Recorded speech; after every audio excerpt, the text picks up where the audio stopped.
Hello. Good evening, I guess. Good afternoon, perhaps. Hello. Yeah, I don't really want to delay the stream any longer. So let's get started. Hello. Sorry, I keep having issues with my microphone and it's just there's not that much I can do. I think it has to do with like it's been very humid lately. So I was talking to my dad about it because I've been trying to fix it in different ways. And my dad, he works with sound equipment. And I told him that I hadn't changed my settings or anything, but then suddenly one day I was just hearing this high-pitched tone on and off. And he was like, well, so I asked him if it could have, because one thing that did change was the heat and the humidity. So I asked him if maybe the sound system gets more like sensitive to like, I don't know, like the electricity and things like that. And he said, yeah, that can absolutely happen. So it's possible that the only way to fix my microphone issue is to have it be less humid. And there's not too much that I can do about that right now. But it's okay. It's not too bad. It's not. You can still kind of hear. If I turn up the microphone, you can kind of hear this high-pitched noise. Hang on.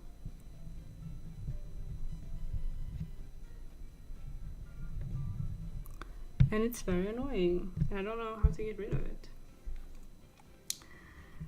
But yeah, for some reason it tends to go away after I've been streaming for a bit. So I hope that will happen today as well. Today we're going to be playing Angel Feather. And the reason the stream is a bit late is actually because I was playing the game for the stream, trying to do some warm-up games to learn the deck a little bit, and I got stuck in a mirror match that took like 45 minutes and it would just not end. I probably should have just given up at that point. So that was not ideal. I mean, I did lose, but it was very it was surprisingly even, I think. What is up? Not that much today. I went to the library. I went grocery shopping. And then I've been playing a bit of Vanguard Zero. It's okay, it's fine, it's fine.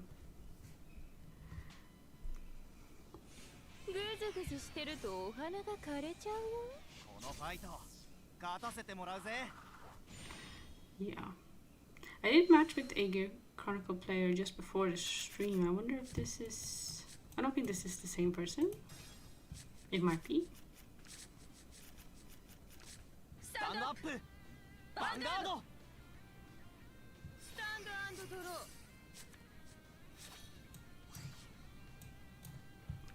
This deck is quite difficult, honestly.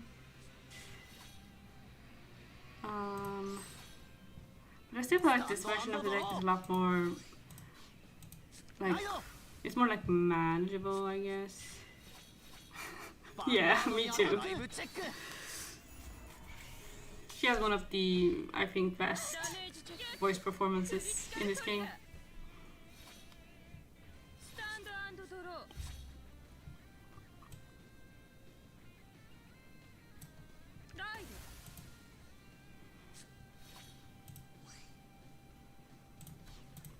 What I was going to say is that I played Angel Feather a bit in the Legion era. I played it a bit already in like the Link Joker era. I played it a bit in the Legion era. And I've been playing it a bit in G. But I just can't seem to ever get fully into it because it is a hard deck to play. And I feel like I've always had other decks that I've been kind of wanting to play just a bit more. So I haven't really ヴァンガードにアタック。 dedicated as much time, or as much energy into learning it as I would have needed. アタック。 But yeah, I feel like Angel Feather up until the more recent, like up until like halfway through G, I felt like the deck was just incredibly punishing to play.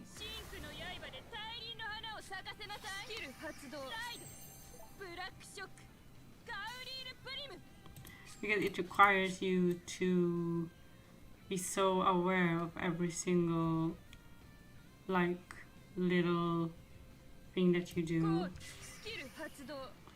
Okay, now I can put a card in the damage zone and take a card from the damage onto my hand. And I kind of want this grade 2 because it has resist.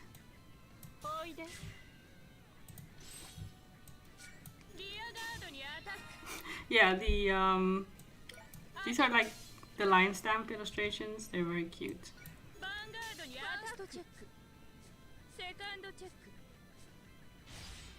ダメージチェック。 But yeah, this deck is a bit more lenient, mainly because the main grade 3 recycles cards back into the deck. Is the game a bit loud? I'm gonna turn it down a tiny bit.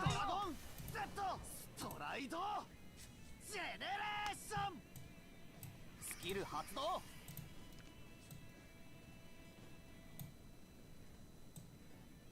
スペリオルコール。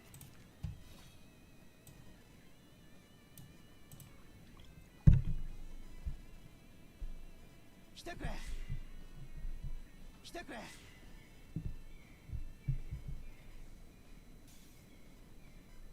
頼んだぜ。リアガードにアタック。ヴァンガードにアタック。ダメージチェック。ヴァンガードにアタック。スキル発動。 This matchup is quite rough though. I have no idea how well I'm gonna do here.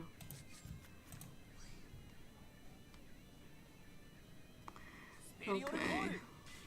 ファーストチェック。セカンドチェック。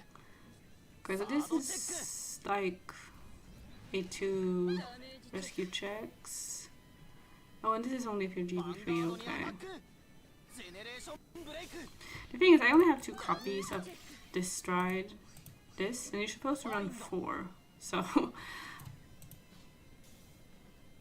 Yeah, I might be able to craft 2 more. I've already been pushed to 5 damage, so that's a bit... It's a bit...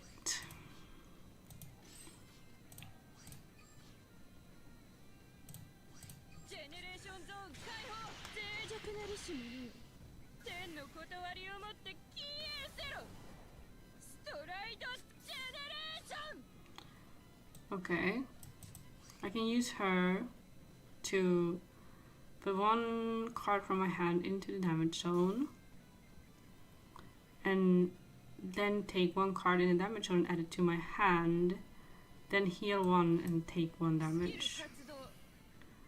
So what do I want to put in the damage zone? God, I don't know. I guess I put a draw trigger. Then I add the heal trigger to my hand. Heal 1.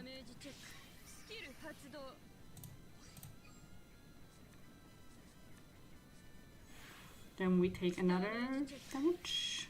Sorry, 2 more.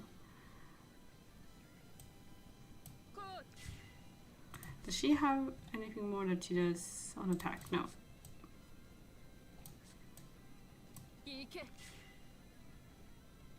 Am I gonna be forced to... Hang on.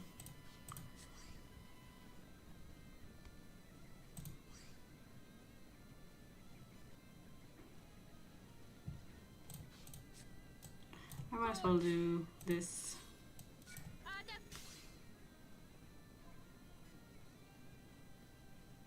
Wait, when does this trigger? Is it right now? Okay, so I did not need to do all of that, okay.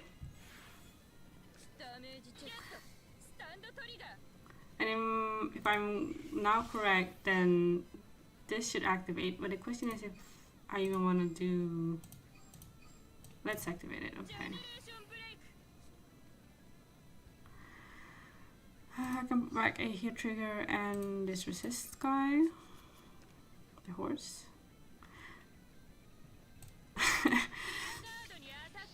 Now she won't activate, which is annoying because she can extend, which is what I originally wanted to do. Okay, but I get to heal.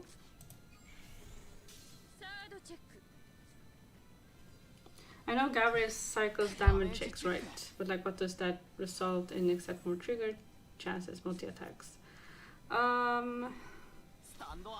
Well, it is more trigger checks, but it's also more power since the power scales. She also has a... Hang on.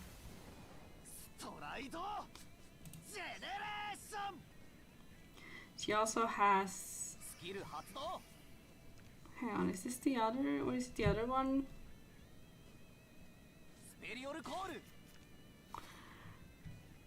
Yeah, I mean, so basically you get to recycle cards and also you get to like curate your damage zone. So since there are many cards that call from the damage zone or call themselves from the damage zone, like this girl calls herself from the damage zone. So by cycling cards or by doing all these rescue checks, you are not only getting triggers, but you're also getting cards that into the damage zone that you might need to gain advantage in other ways. Obviously you also get power, which is very useful. And this Gavrail also has the ability that all the cards that were taken from the damage zone and that were moved from the damage zone to the drop zone in the end phase, they go back into the deck. So if you're smart, you can recycle triggers.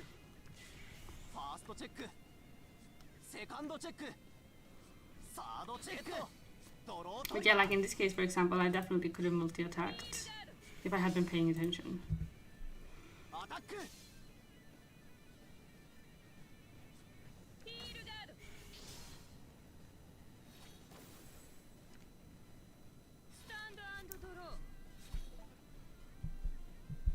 Yeah, this is why the deck is kind of difficult and why I having kind of struggling to learn how to play it. Which one am I supposed to use right now? I guess... Okay, sure.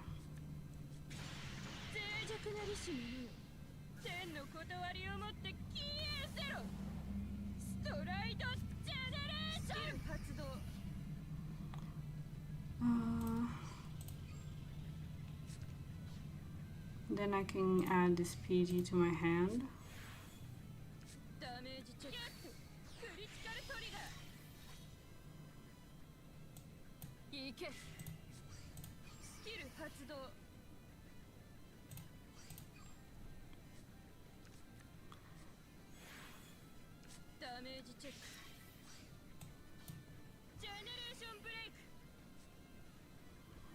Now I can put triggers back into the deck. So now the annoying thing is that, as you can see, oh yeah, she can activate.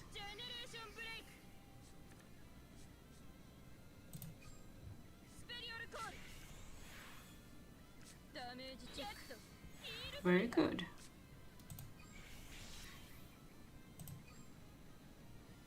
Okay. That's all I can accomplish.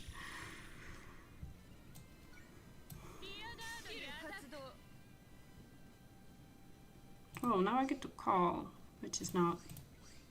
Okay, I get to call, hang on, 2 cards, which is very useful.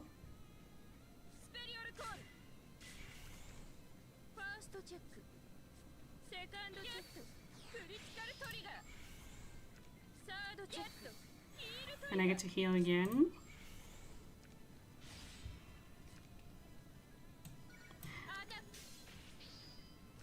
Yeah, I didn't get to attack the Vanguard that turn, but I have somehow like evened out our damage. And I got to put a bunch of cards back. Like, I think in a sense, because the deck can recycle so much, I wonder if, depending on the matchup, it might be easier to win just by deck out. Maybe? I'm definitely curious to see how what the deck kind of win condition looks like, because in my experience playing Angel Feather in other formats. Okay, yeah, now it's a heritage turn, so that's interesting.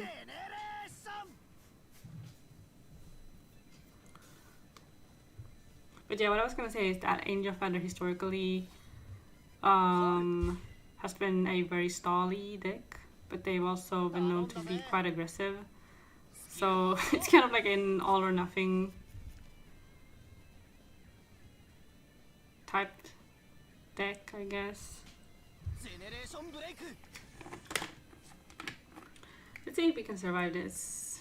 Kinda doubt that we will, but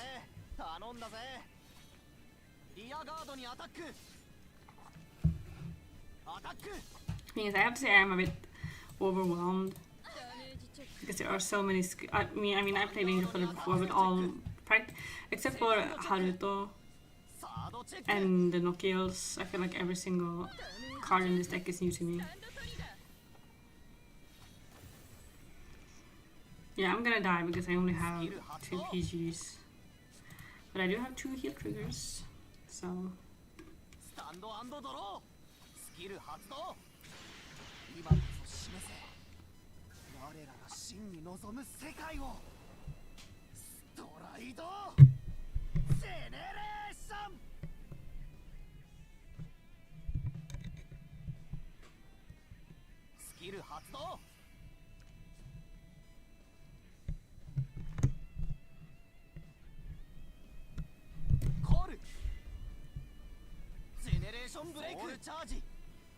Yeah, so many of these skins are very nice.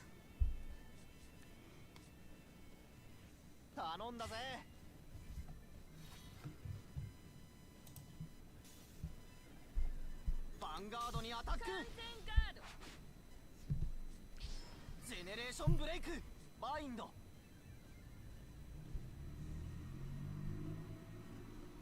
スペリオルコール。アタック。完全ガード。ヴァンガードにアタック。ダメージチェック。No, no heal for me.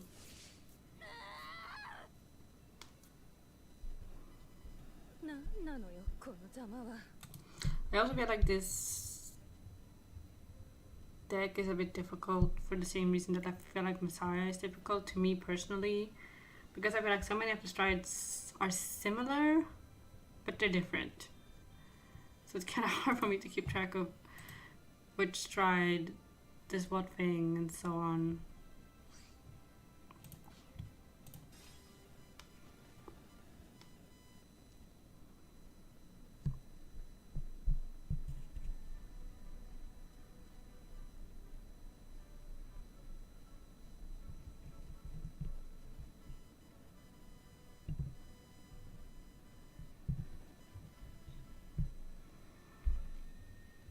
Oh, we are already matching with someone.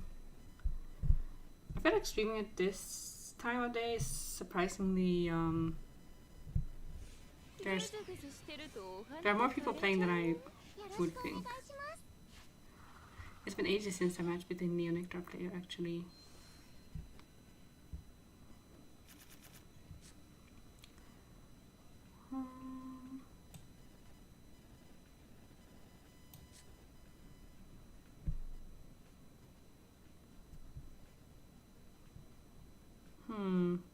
Okay, I can't sit here all day. Hang on.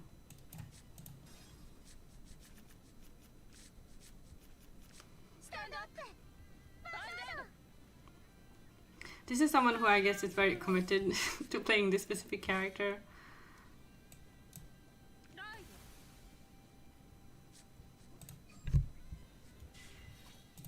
Turn end. Okay, I'm gonna look at my strat for a bit. So this is the first. This is Kara's one, yeah. So she just does rescue checks, and the number depends on how many face-up copies there are of herself. Plus 1, so it's 2.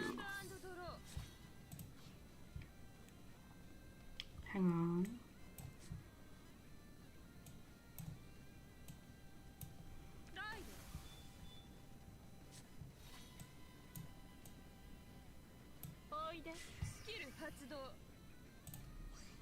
Okay, let's discard you. Battle?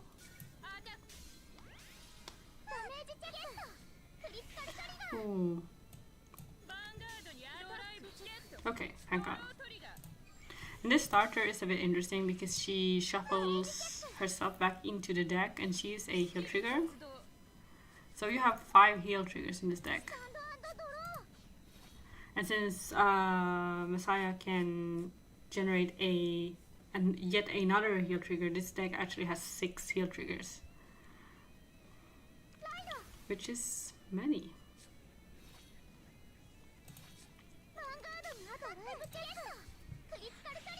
It's like a 50% increase compared to decks that only have 4.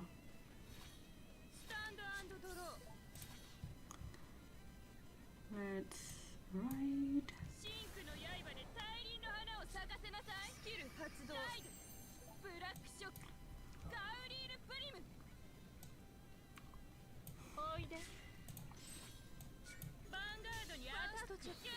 Oh, a critical.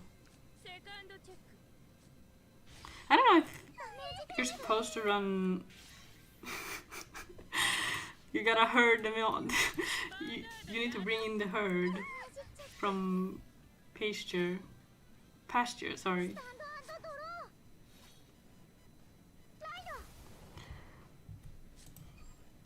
Let's see.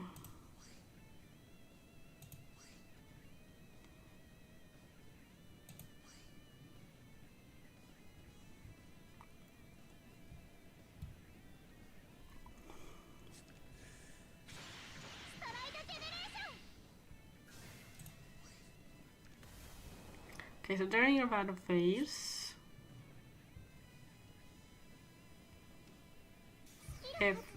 when cards are put into the damage zone, you can give 2 units 2k. Okay, so that will, yeah.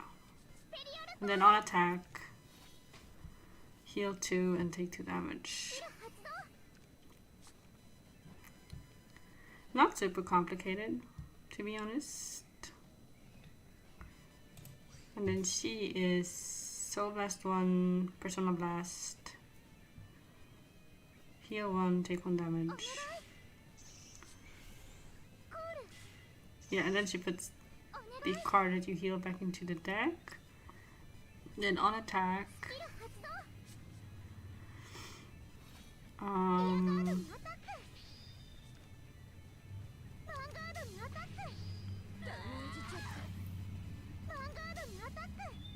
you can call as many cards as you have face up in the damage zone from your, sorry, you can call as many cards from your damage zone as you have face up in the G zone. And those cards get plus 3k, all of them. And then you take the same amount of damage as the cards that you called.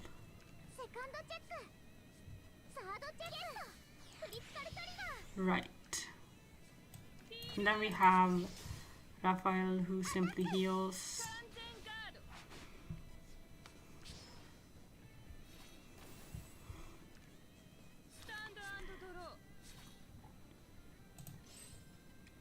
And this, oh, it's my first stride, okay.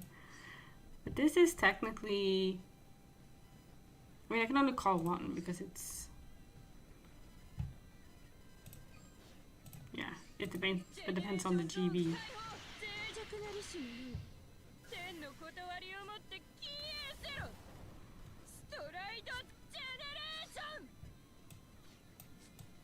Yeah, and I can put one card into the damage zone. And then take one card to the hand.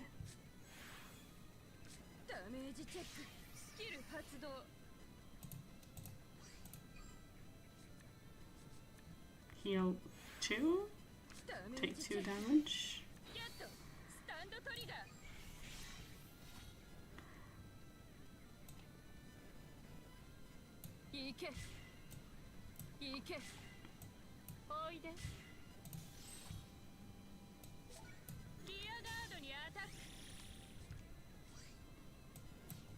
And he goes back into the deck.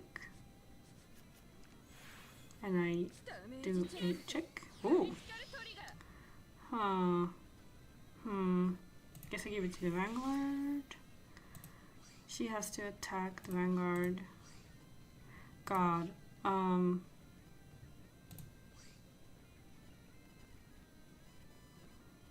What do I even have to call?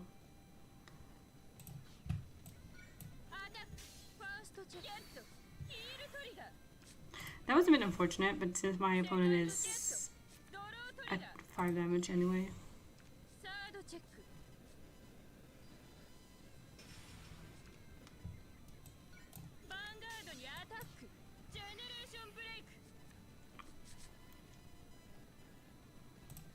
Definitely putting you in the damage zone. I could pick up another PG where I could attack one more time. Let's pick up the PG. Which might be a silly thing to do.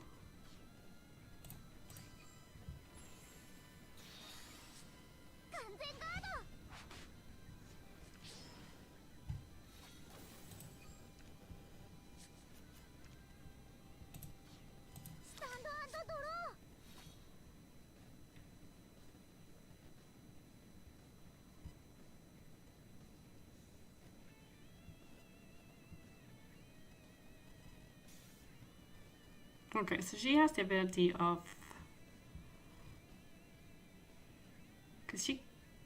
I wasn't sure before, but hang on. I just kind of played this deck after only reading half of the cards, so... Okay, so when she's in the damage zone, counter blast 2. Call her. She gets 2k.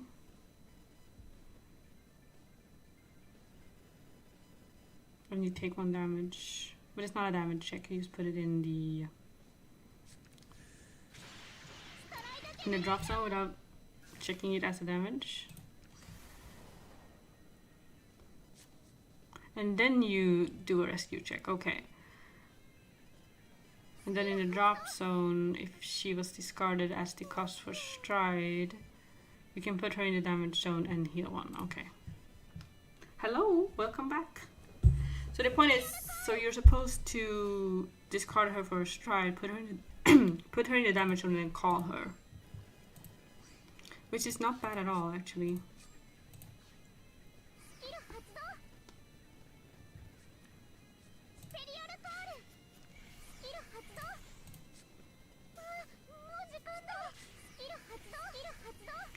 Yeah, I don't know if picking up the extra PG is gonna make much of a difference.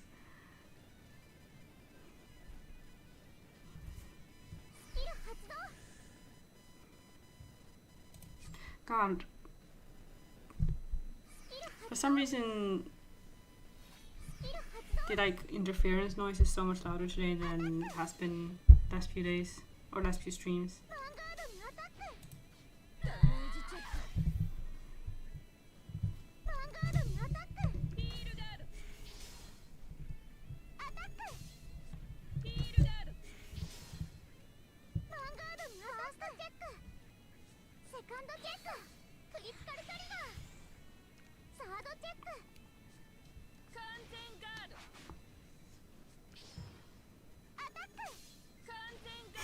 Oh, it turns out I made the right choice by picking up the PG before. Huh. Who would have thought? Okay. And now I can activate. She has a skill too. You can counter plus 1 to stride a card that has the rescue ability, which is very nice. Oh. Let's put you in the damage zone. And let's put you to the hand. Heal 1. Activate this.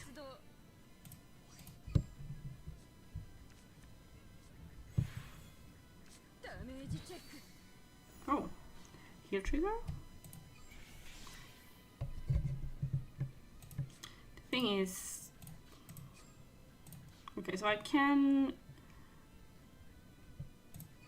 call her.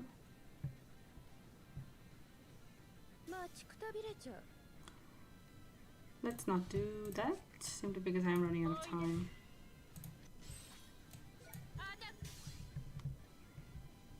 Oh wow, no.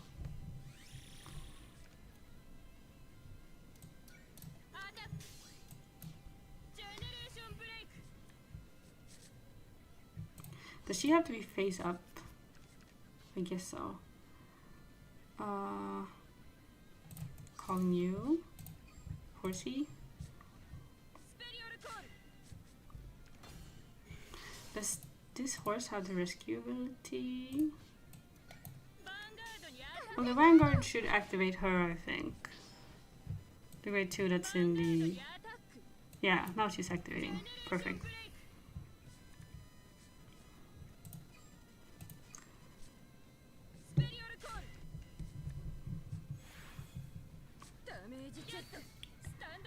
Very nice. Oh, God. Definitely should have stood the other unit. Wait, what am I? Hang on. Oh, I can call again. Oh, let's call this.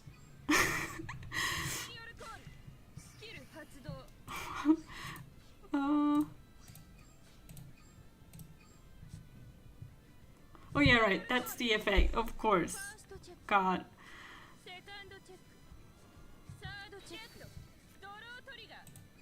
I can't time out now.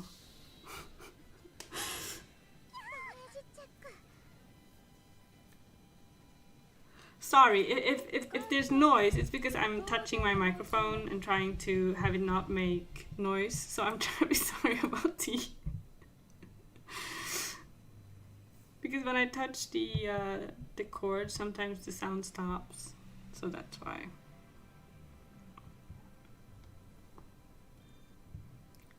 I'm very sorry about the bongos.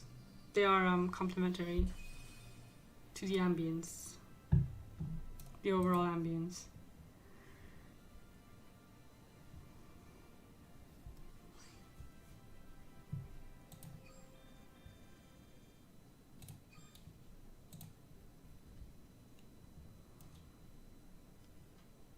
That went surprisingly well. I was very happy with that game.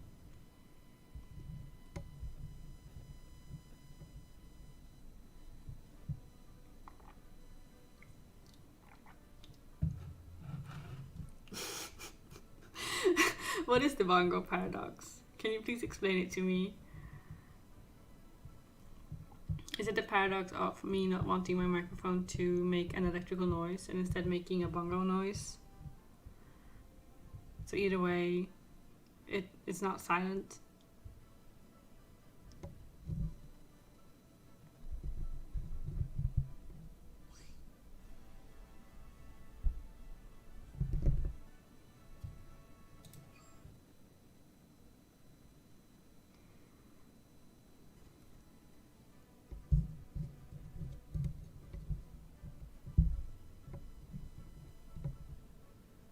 Yeah, exactly. I can't see those emojis, I'm sorry. I have to use my imagination.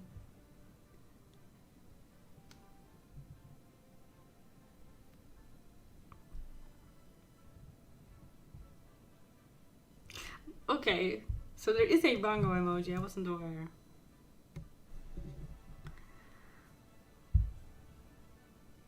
And yet there's no cinnamon roll emoji. I think they should just make more emojis, honestly. Like whenever they update the emoji decks, I feel like they add some real bangers. Like the salute emoji and the melting emoji. I used to salute these salute emoji like all the time now. It's very funny to me.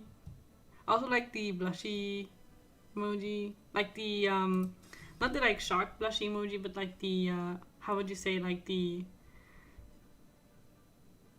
you woo blushy emoji, like the one that's making a face like it's seen something very, very cute.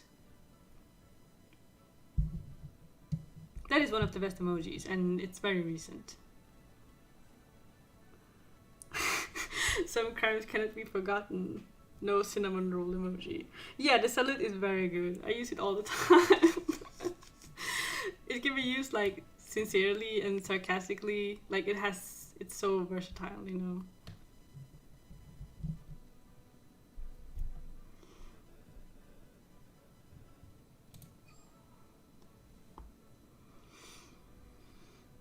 Yeah, right. Yeah, it's called like the pleading eyes, exactly.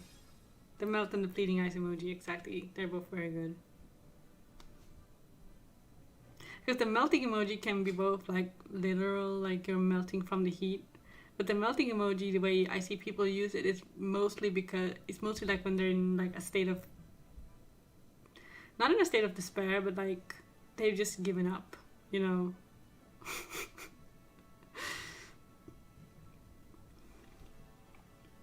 Yeah, exactly. The classic crying cat Photoshop. I feel like the classic crying cat has arguably an even wider range of emotion than the pleading emoji. Like the crying cat emoji is like, I don't know, like depending on the context, I feel like it is kind of pleading in a sincere way, but it's also kind of like the face of someone who is just, you know, they're kind of at their wits' end, you know? Yeah, exactly. It conveys a sense of powerlessness. So it's really like they're at their wits' end and completely at the mercy of like the power of something else. Can I please match with someone? It was going so well in terms of matching.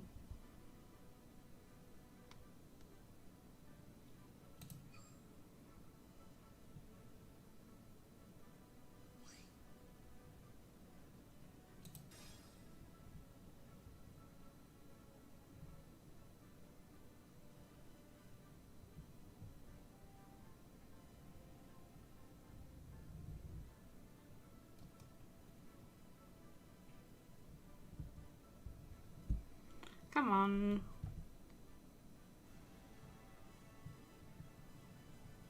I also recently saw that there's a emoji that is just Japan, like the country itself. And I found that to be very strange. Like I know the makers of emoji decks, like they're based in Japan. So obviously there's so much like cultural Japanese stuff in the emoji decks. But I still found it quite funny that they have the outline of Japan as a country, but no other countries. At that point, I feel like they should just add all the countries, just like they've added all the flags.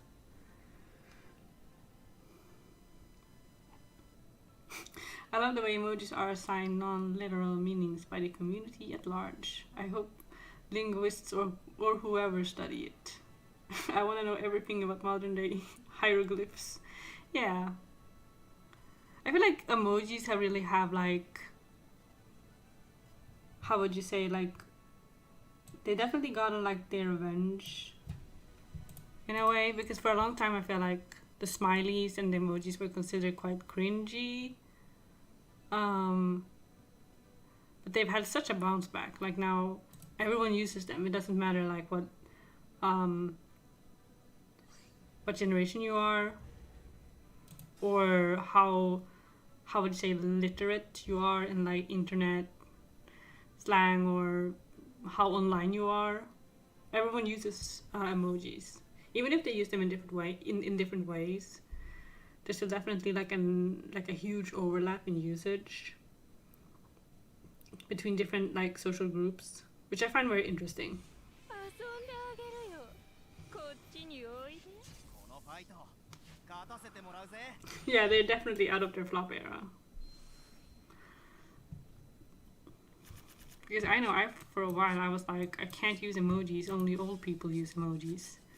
So whenever I used an emoji, スタンドアップ。ヴァンガード。 it was just like, it felt so cringy. ハンドドロー。 But also it just felt so insincere, because that wasn't like my language or my, you know, it didn't feel like it was something that even belonged to my generation. スタンドアンドドロ But I don't feel that way at all anymore. ー。ライド。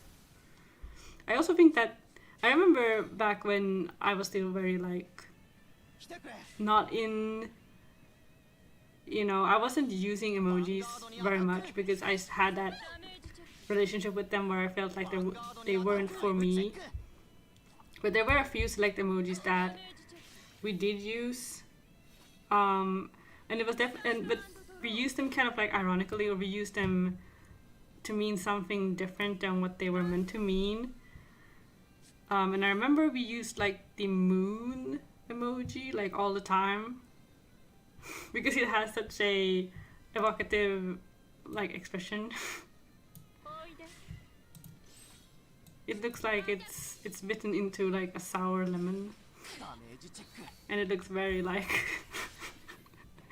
it looks completely like harrowed by its own existence. So the moon emoji for me was definitely like a gateway into using ア other ンドドロー。 emojis. ライド。 But I feel like the moon バイ emoji, ンド。 like the moon face emoji, which is also such a weird emoji. Like, why would they add a moon with like the face? コール。頼んだぜ。頼んだぜ。 Yeah, the moon was doing a Lenny face for some reason. Exactly.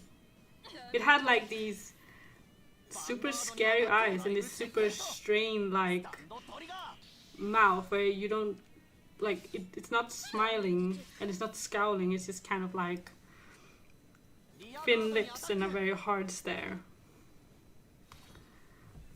スタンドアンドドロー。 So I don't know why they added that. Like, it's such a strange choice because it's just very, very like creepy, ブラックショック。ガウリルプリム。 and it doesn't really look like that anymore, does it? I'm unsure suddenly. 行け。 But yeah, おいで。 I remember the crying emoji. I think was one of the emojis that I started using, リアガー like with the actual like meaning of it. ド。ヴァンガードにアタック。 Oops, sorry. ドロートリガー。 Because the crying emoji just looks so like it's just crying so earnestly.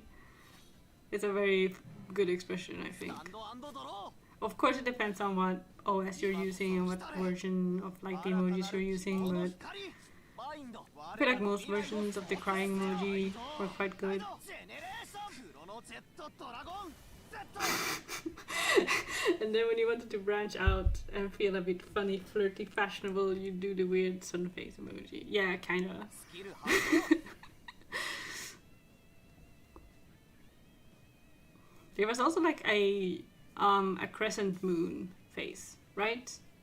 Because that one I think makes more sense. Because that's like a man in the moon emoji with like the DreamWorks crescent moon, but it has a face.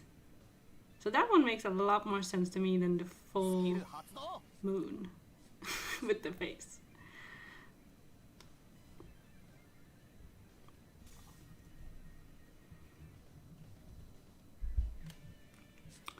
Yeah. バインド。 Nowadays, I feel like it's fun to get creative with emojis too. Oh yeah, the pensive emoji is also a a classic. But that one is like, リアガードにアタック I started using the pensive emoji when I was like already fully like ジェネレーションブレイク converted into using emojis. What stride is this? I mean, I know what stride it is, ジェ but ネレーションブレイクバインド what are they trying エリ to オル do? コールヴァンガードにアタックファーストチェックセカンドチェックサードチェック 完全ガード And then the new moon is also the lemon face, but in the other direction. Yeah, I guess this really takes me back, like the side eye. That is like live journal era.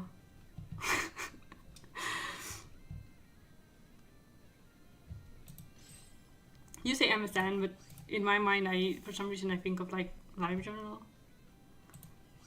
ジェネレーションゾーン解放脆弱な But yeah, that was like the you know, the random era essentially with the side eye. ストライド That is a very good cow emoji, I think.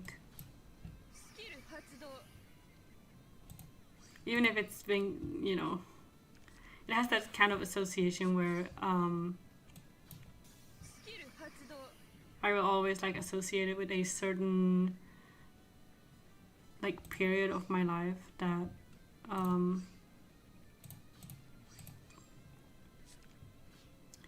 I just feel is a bit, you know, uncool. ダメージチェックスキル発動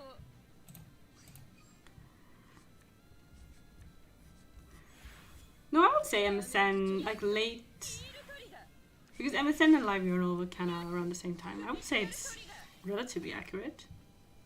It's not like completely wrong or anything. I just meant that スキル発動 for some reason Live Urinal was the first thing that came to my mind. Okay, what do I even wanna... My opponent has no intercepts, which is very interesting. コードコードヴァンガードにアタックジェネレーションブレイクスペリオルコールダメージチェック Very good, draw trigger. ファーストチェックセカンドチェックサードチェック Wait, why didn't the other one... Oh, because she got flipped down. Okay, yeah, that makes sense. Hang on. Guess I'd kill the heal trigger. ジェネレーショ Put ンブレイク the stun trigger back. ダメージチェックスキル発動 That was kind of a fumble. スタンドアンドドロ I definitely thought I would be able to call both of them, but I guess when I activated the first one, it flipped the other one ー face 我が down. 真に望む世界を And I guess she needs to be face スト up. ライドジェネレーション Yeah, it doesn't say specifically that she has to be face up, 発動 but I feel like that's implied. スペリオルコール Yeah, she, I don't want to get in trouble. I feel like she's kind of an interesting character in her own way.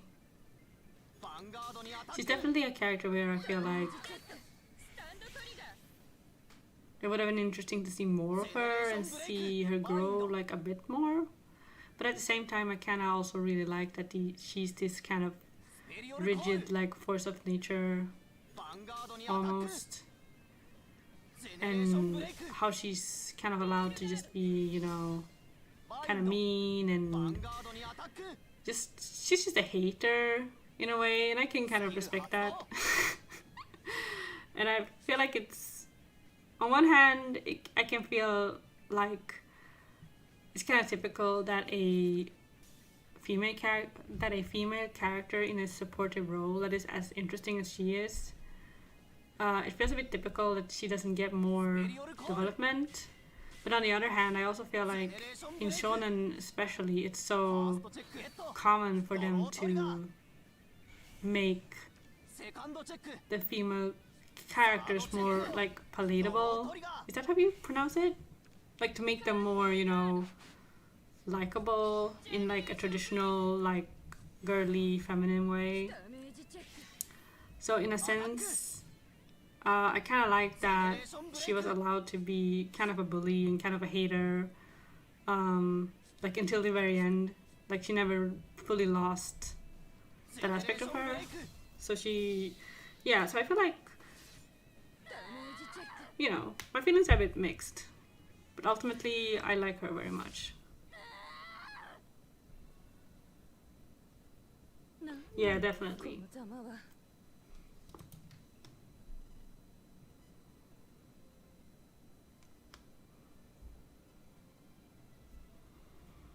I also really like that she's on the team with Shion. I think that's just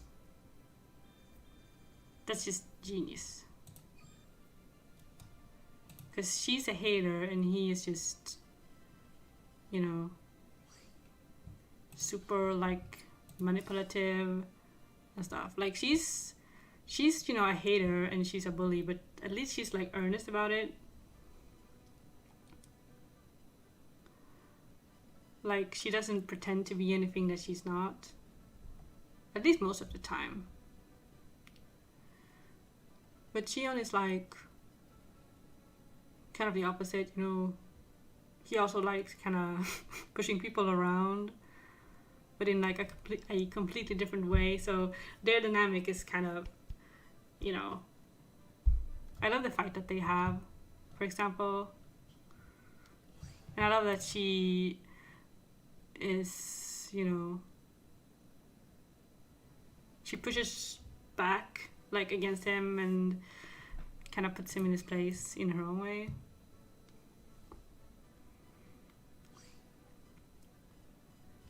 And I also like that at the end of the day they don't really like become friends. Like, I think it's kind of funny. Like they are civil with each other, and I guess maybe in a sense they, you know, they probably enjoy getting along more than they would like to admit, maybe. But yeah, I find it very funny. He's not really like a fake hater, he's more just like, she is just 100% a hater, and he is just like, I don't know. I guess he isn't really a hater, he's just opportunistic, perhaps. But she's the opposite of being opportunistic. She just wants to, I mean, I guess she can be opportunistic, but you know, she doesn't compromise, essentially. So yeah, they're both definitely like tricky characters, but together they are so much fun.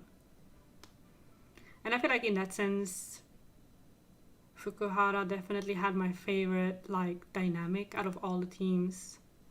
And by quite far, I feel like Fukuhara was just the most interesting. Because the three of them are all just so different. こっちにおいで いいファイトにしよう In a different timeline, they would probably be friends, I guess. If Shion was never radicalized by his low-income friends climbing into his bedroom and making him cry. I don't know. Rin canonically hates rich people. Like, she hates, like... And that's also the part that makes it funny, because at first glance, it might seem like she's kind of like a socialite type girl who is really into like expensive things and like truly like materialistic in a way, but she's actually not. And I think that's one thing that's kind of interesting about her dynamic with Shion in Next. And I don't know if that was like part of her character from the beginning, but she definitely enjoys feeling superior to other people. Like that's kind of her main character trait, is that she enjoys feeling superior. But she also hates like stuck up like rich show-off people. Vanguard に So that's something that kind of makes their dynamic interesting. ドロートリガー Yeah, you're not up to the Rin lore. It's kind of like a blink and you'll miss it thing, kinda. But she does say that she hates rich people at one point. スタンドドロー Because I think she's definitely like a hypocrite in that way because she hates rich people but she loves feeling superior to others. おいで So I think she mainly dislikes rich people because they act as if they are like superior to her, ヴァンガードにアライブジェット and she finds that ドロートリガー annoying. ダメージチェックスタンドトリガー So if anything, I feel like, yeah, if he hadn't had that character development, I feel like they probably would have disliked each other even more スタンドドロー because she used to be like this really naive kind of, you know, quite naive and quite proud. So she probably would have been very annoyed by that, I think.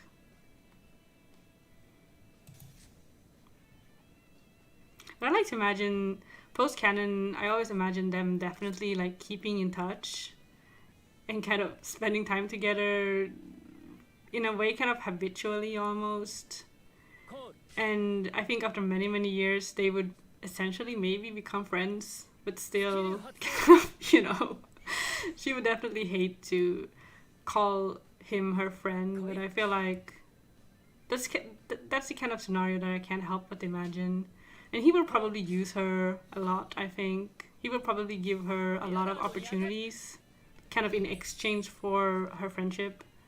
And she wouldn't be able to, you know, say no ヴァン to, ガードにアタックドレ you イ know, ジ his sponsorship or whatever. Does she rationalize it as rich people as superior without actually being superior? While she's like, I'm bomb at this card game, y'all are improvably worms. I mean, yeah, that's what I imagine. She never like outright says why she hates rich people, but she says it when Xion is being like show-offy. たんだから当然の報酬ね Okay, why did they give up? That was strange. I mean, I had kind of bricked. I didn't have my grade 3, so that was definitely strange.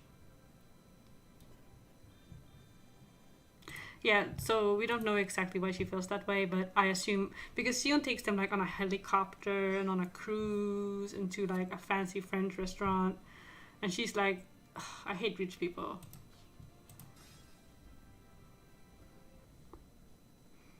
So I think she's just kind of annoyed by how preoccupied they are with, you know, showing off.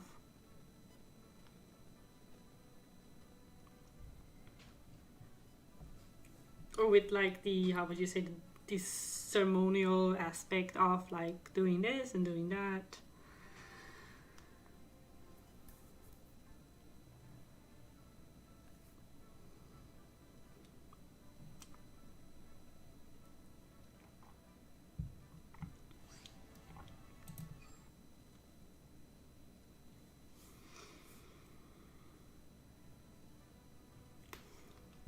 I think she's also canonically the only person who went like on the I forget which stage it was in next, but she's the only person out of the Fukuhara team to survive at like the second to last stage. So she's the reason they qualify for the finals.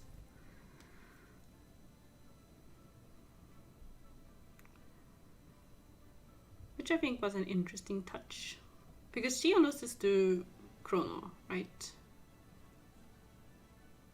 And I forget who Hayao loses to. Does he lose to Verno? I think he beats her though, doesn't he? I forget now. So many things happening next. I can't remember all of them. I do think that as a tournament arc, I think the under 20 were very good to be honest. Because tournament arcs always have, you know, the kind of set issues that they can't really move away from. But I think having like full like 3 seasons of just introducing characters and plot elements and this and that, and then having a tournament season, I think is a pretty, like, I feel like that's kind of the best thing that you can do. Because ぐずぐずしてるとお花が枯れちゃうよ。ストライダーズの力見せてやるよ。 I am matching with so many Gear Chronicle players today. But yeah, I feel like in D Next, I feel like the timing for it was good. ヴァンガード And スタンド&ドロ I mean, like in the main character teams, there's only like 2 new characters, which I think is a pretty good number. ドロー。 So they can actually like focus on those characters and give them some development and introduce like I feel like it is, to me personally, I feel like it's such a stroke of genius for them to just go, oh, we have all these characters, so we're gonna just like, you know, mix them up and kind of mush the ones that have never interacted with each other, like Enishi and Jaime interacting and essentially spending, you know, so much time together, and that being like a whole thing. スタンド&ドロ For ー example, Shion and Rin is another example of 2 characters that before had never interacted. ライド But were given like an opportunity to really like develop a unique dynamic and a unique relationship. 来てくれ So リアガードに yeah, I feel like, so in that sense, I feel like Next is very good. ダメージチェック。スタンド&ドロー。 Hmm.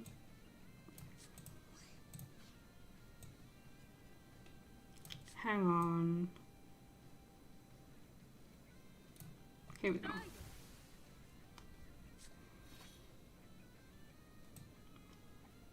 Especially since, you know, again, as a tournament arc, you end up actually like caring about にドライブチェック。 all of the characters, and because Vanguard is the way it ダメ is, ージチケットクリティカル you never actually know who's going to win.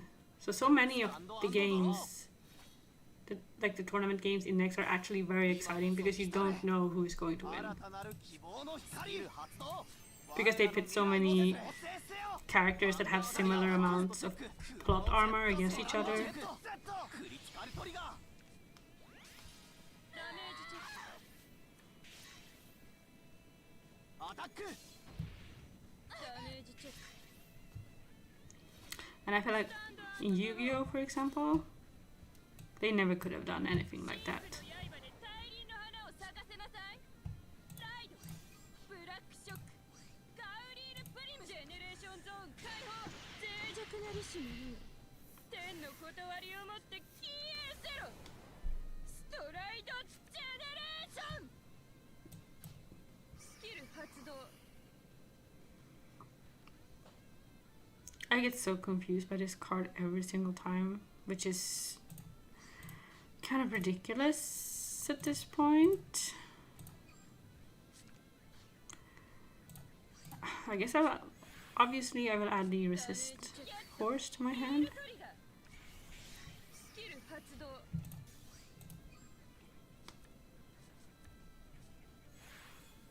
ダメージチェック。いけ。コール。 Does she have to boost the Vanguard? No, she can boost anything. おいで。アタック。ダメージチケットクリティカルトリガーヴァンガードにアタック。ファーストチェック。セカンドチェック。サードチェック。 I do not get to heal. ダメージチェック A critical would have been very nice there. But I didn't heal スキル down, 発動 and I drew into this ス booster. タンドドローバインド今こそ示せ我が真に望む世界をストライドジェネレーション By the way, I got the part 2 of the Vanguard Zero art book the other day. And one thing that there's several things that I was like positively 頼んだぜ surprised by. 頼んだぜ And one of those things is that there are actually interviews by リアガードにアタック interviews with both バン the ガードにアタック like the head writer スキル発動 and the main artist.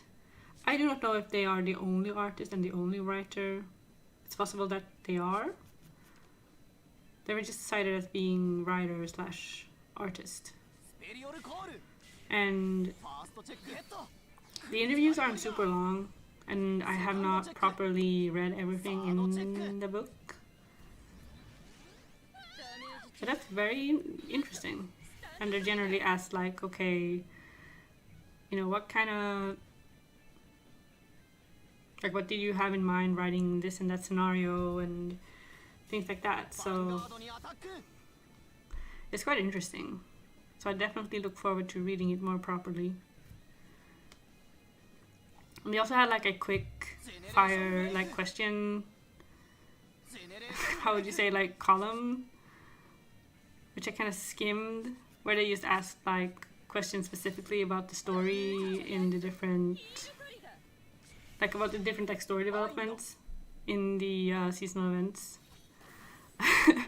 And I feel like a lot of the questions that the interviewer asked were very good because there were definitely some that I was like, oh yeah, this is definitely what I would have asked if I if I had a chance.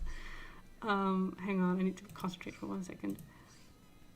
Okay, this is the one that gives me multi-attack. So let's use this one. No, I wanna discard her. ジェネレーションゾーン解放 Yeah, I would definitely consider translating it. I wanna scan the books. 消えせろ Like, period, I just wanna scan everything.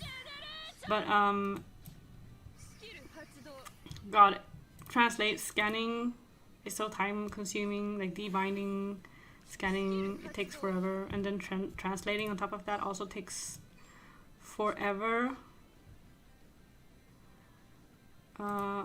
So I would definitely love to do it at some point, but right now it's just I don't know exactly when it's going to be. Should I have a call before doing that? Probably. ダメージチェック Okay. Let's call you and you and you. コーチスキル発動 God, I don't want to exchange anything. I'm just gonna pick this back up. But this should activate, ジェネレーションブレイク and I get to put a heal trigger and the PG back into the deck.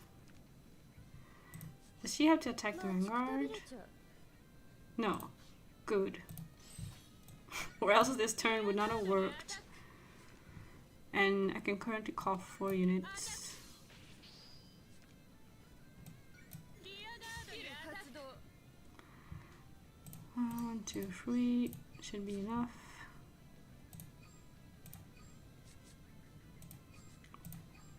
I definitely should have tried to keep a grade 2.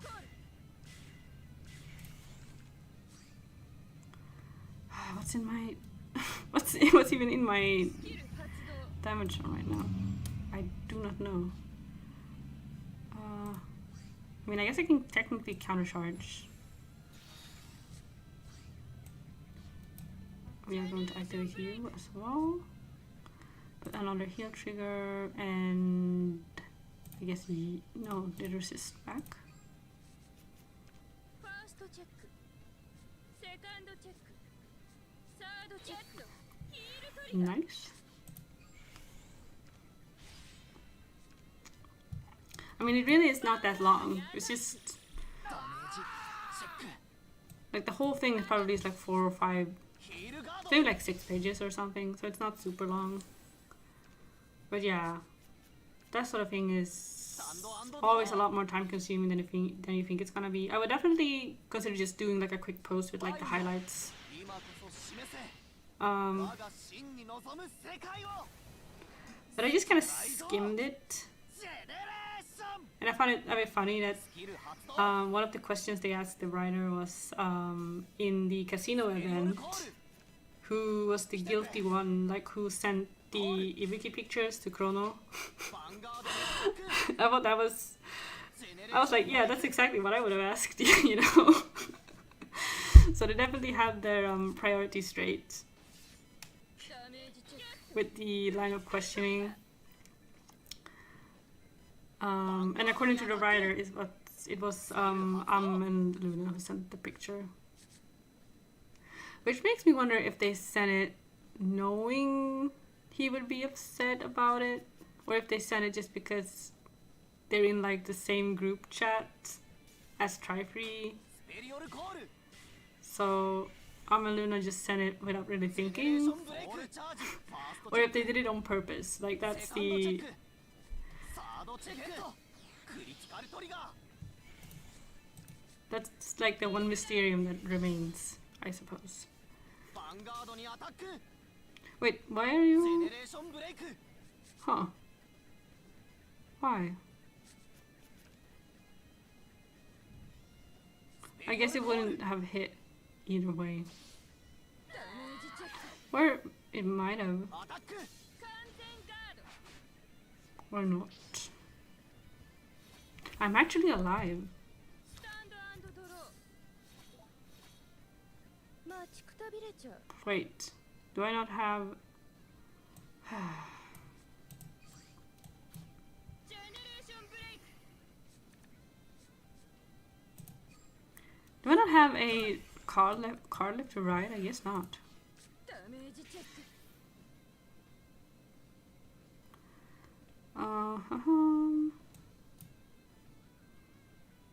I mean, I can't activate this. 時間か So yeah, I survived, but I can't do anything. Okay, wait, I can activate this.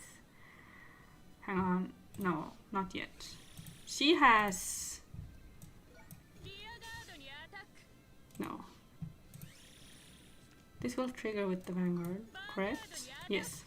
ジェネレーションブレイク Yeah, they're doing the Lord's work.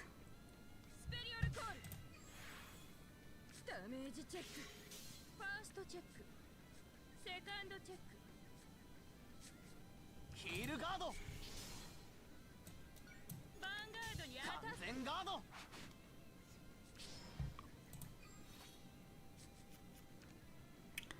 Yeah, that was... Hmm. バインド今こそ示せ I feel like I might have...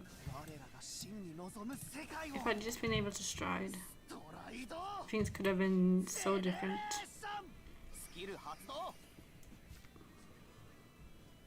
But yeah, another thing that made me very happy is that the... コール Because I complained that the first version of the art book did not have any concept art.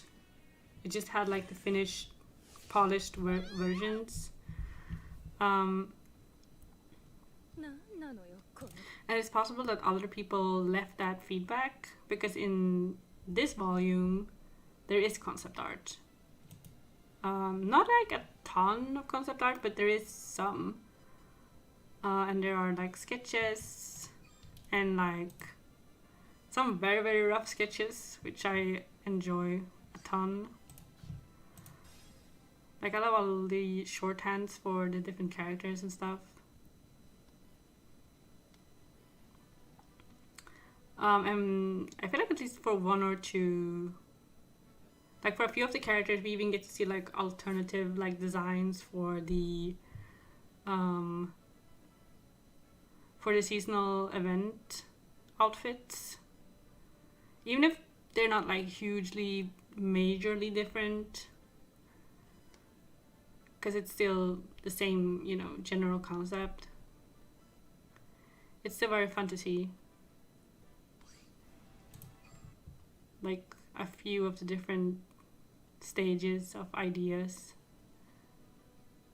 And it's also fun to see,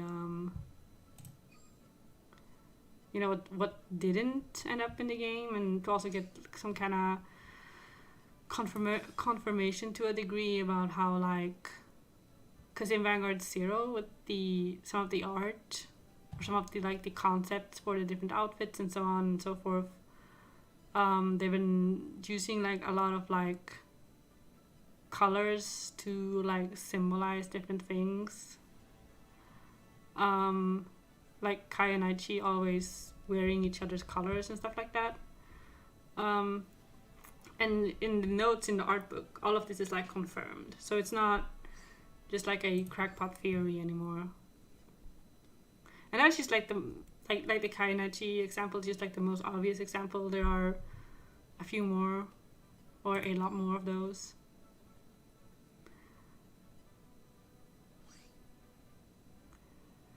And it's also really nice to get, like, a confirmation that the people, both the artist and they're all, like, the writer, or at least the writer. I didn't skim the artist interview, really, but I skimmed the interview with the writer, and there it's, like, confirmed that this is someone who, you know, has been familiar with Vanguard for a long time, who is a fan of the series, a fan of the game, and things like that. And I feel like that has always been very, like, apparent to me. And obviously I feel like you probably wouldn't try to get that job in the first place if you weren't at all interested in, like, the source material. But at the same time, I feel like Bushiroad, as a smaller company, I feel like they might just as well just kind of, you know, sell their game idea to, like, the lowest bidder on the market, because they just don't have the budget and they don't have, like, a ton of resources. So that was also a really nice confirmation to get from the art book, that, you know, the writer is someone who is probably not too different compared to people like us who, you know, have been members of the community for a long time. And it really shows. I think especially during the G era, I think some of the stories just have too much, like, these small specific little, like, details that just make me go, like, this person definitely knows what they're talking about. Like, I think my favorite little, like, additional piece of, how would you say, like, characterization that we ever got out of Vanguard Zero is the fact that there's a character story, I think it's Am's character story, where they go to an amusement park. So Tri-Free and Am and Luna all go to an amusement park together, and they go on the roller coaster, and both Chrono and Shion have never been on a roller coaster before, and the girls are like, let's go on the roller coaster, it's gonna be super exciting. And then it cuts to them getting off the roller coaster, and Shion is, like, over the moon, like, he loves the roller coaster, and Chrono is just, like, terrified. He's terrified, and more so he's angry because he thinks that such a thing as a roller coaster should not exist.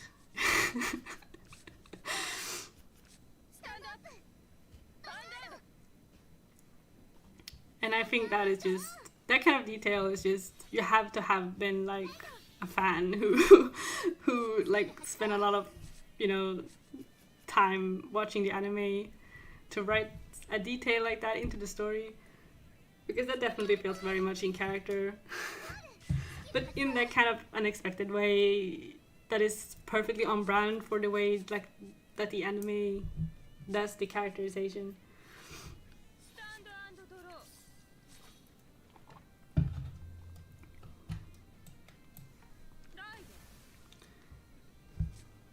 Because I remember when I read it, I was like, yeah, when it was building up to that, like, reveal, because like Tokoha and Shion spend some time talking about the roller coaster, and I'm like, I wonder what Chrono's reaction is going to be. And then I thought to myself, if this writer understands this source material, then Chrono will definitely hate the roller coaster. And then there was that reveal, and I was like, perfect. Because I was like, if they know the character, then he will hate the roller coaster. But if probably it's gonna be that he loves the roller coaster, because that would be like the typical reaction that someone who isn't super familiar with the source material would do. So yeah, I don't know. I definitely I loved it. I thought it was great. And yeah.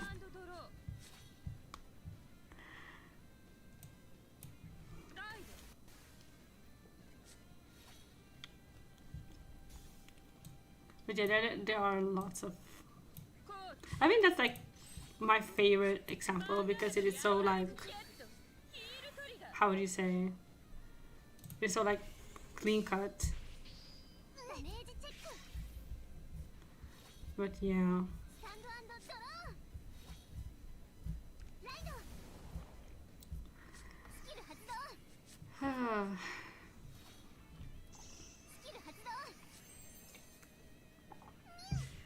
So for that reason, I am also very glad that they've decided to archive all of the stories, all of the event stories and the character stories and stuff on the official YouTube channel. Because even though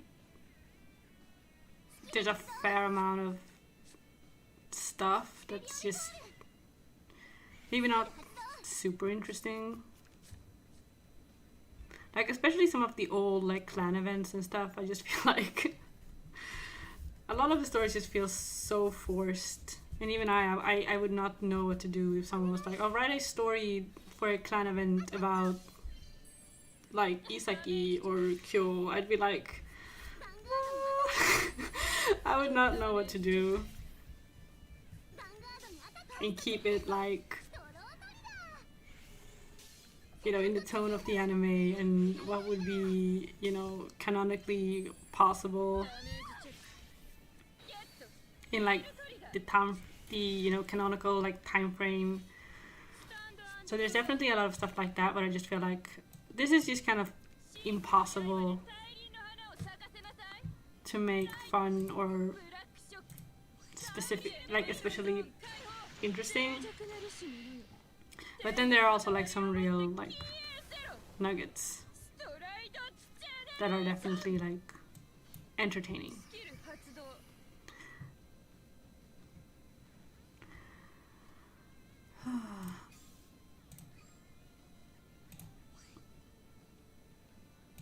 Hang on. Guess I'll put you in the damage zone. I am already like dying.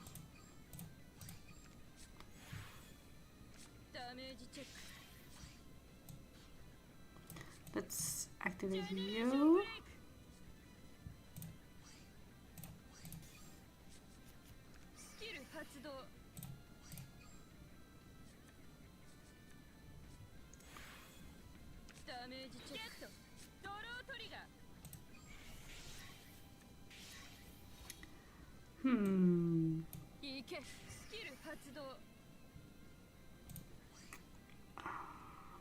Hang on. Wait, did I heal something that I shouldn't have healed?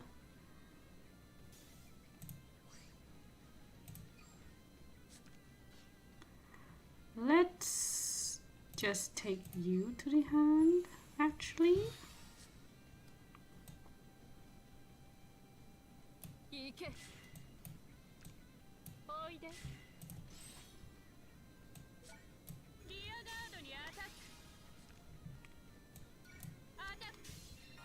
It is 4-2-1. Jesus.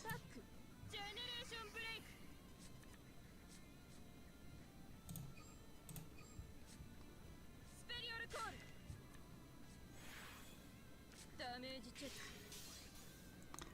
Yes. ジェネレーションブレイク Okay, my opponent has disconnected. Probably because I am taking too long. セカンドセットヒールトリガー Healing? Can I get a critical サード trigger? チェック No? ダメージチェックアタックダメージチェックジェネレーションブレイクダメージチェック I wonder if they're going to post both the Japanese and English versions. I would assume.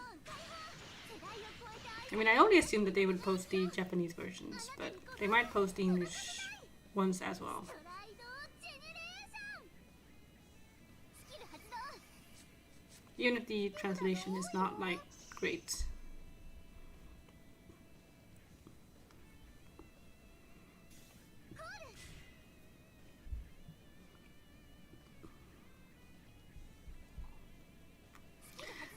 I did read, I forgot who it was.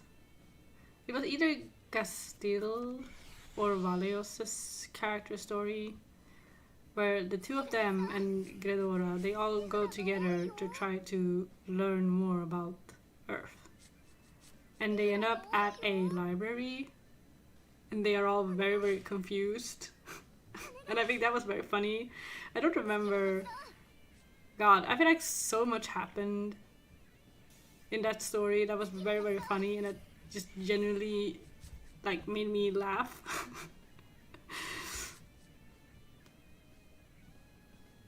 But I can't remember specifically what it was now. But they did try to like, because they asked like at the library that they're like, oh, you want to learn about you know, this planet or this world or whatever, and obviously there's all of, you know, all of the like confusion and misunderstandings that you might expect. So I feel like that was also quite, you know, creative. ヴァンガードにアタックジェネレーションブレイクスペリオルコールダメージチェックアタックダメージチェック I'm gonna try and pick those PGs back up スタンドドロー if I can manage. This one does not have rescue. It gives itself rescue, so I have to do this. 脆弱なりし者天の断りをもって消えせろストライドジェネレーション発動 Maybe I should have healed here.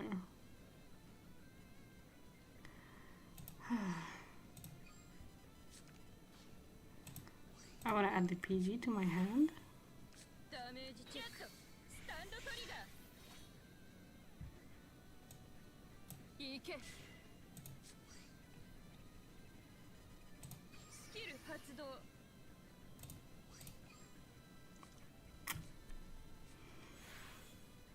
ダメージチェック Soul Blast, Counter Blast. I can call one from damage zone,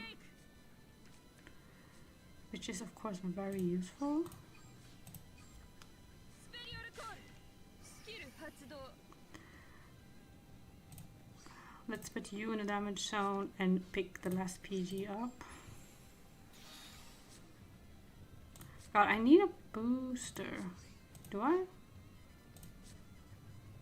Does she give power? No. Well, I am forced to call a heal trigger. リアガードにアタックリアガードにアタックヴァンガードにアタックジェネレーションブレイク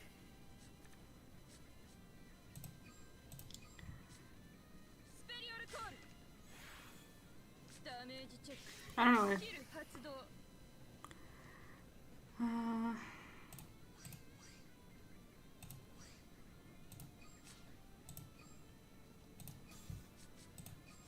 don't know if this is gonna be enough to hit my opponent, but I'm also running out of time again. No. ファーストチェックドロートリガーセカンドチェックサードチェック ダメージチェック Oh yeah. Of course. ヴァンガードにアタックダメージチェック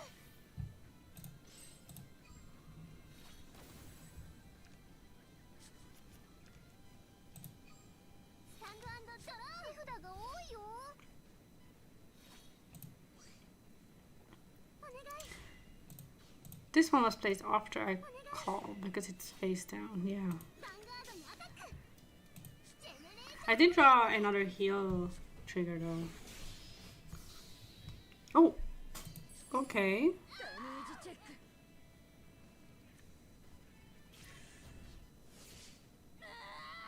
But I did have a heal trigger. なんなのよこのざまは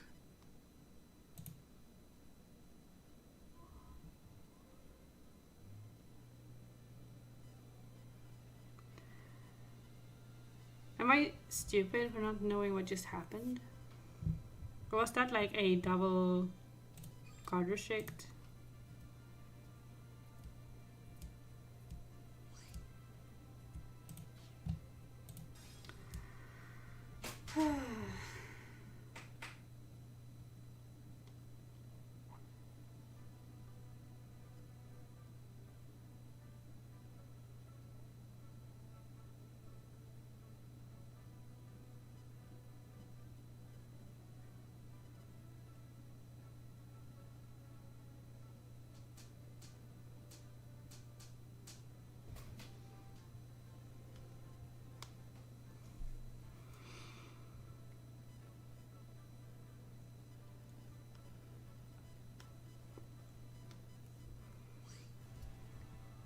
It is almost 7 a.m. Last time we had this weird thing where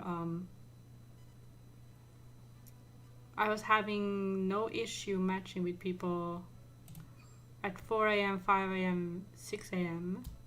But then past 7 a.m. for some reason people started dropping off. I guess it's just because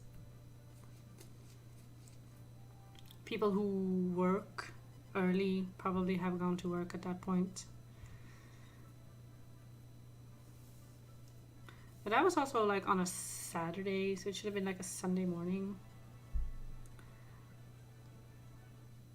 Oh, here we go.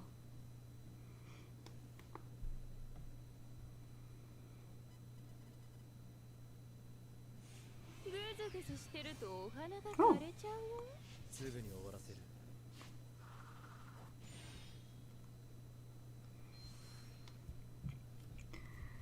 It's the two people with the angriest stride chants. They have come together. Hang on, what am I doing?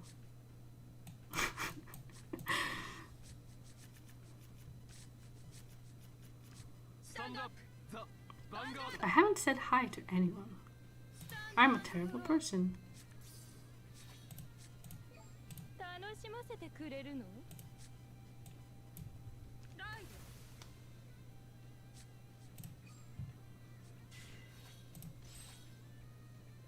スタンド&ドロ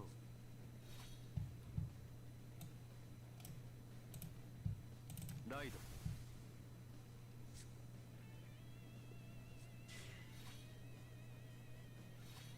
ヴァンガードにアタックドライブチェック I have never seen this combination before. Oh wait, never mind, I have. God, I was confused by the old Forerunner for a second. Guess you?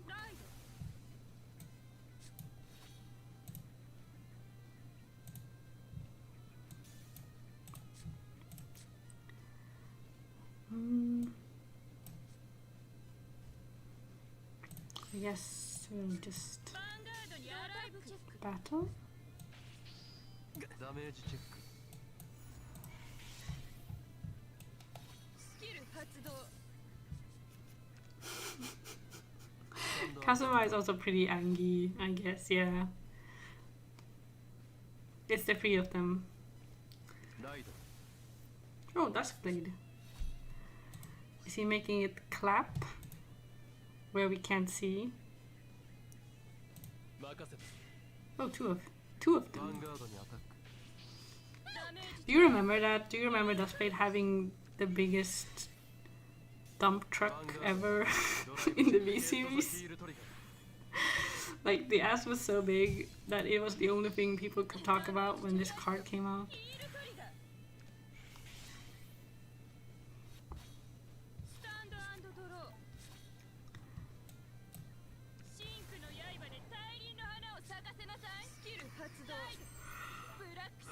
That was definitely a moment in her story.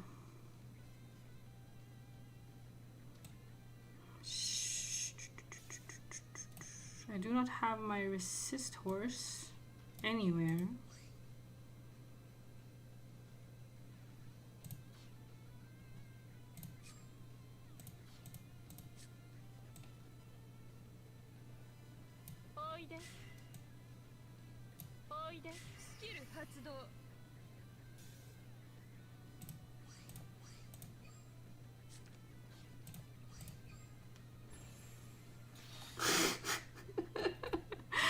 Yeah. Wait, is this... God, this is GB. I'm so stupid. I thought I was gonna be clever. But I was not clever. Yeah, they definitely got to have their cake and eat it. And eat it too. Oh.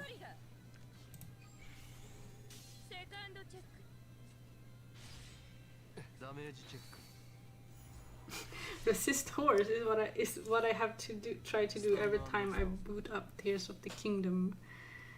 Yeah. I feel like I haven't played the game. I haven't been playing the game at all, almost for like 2 weeks. I guess I've gotten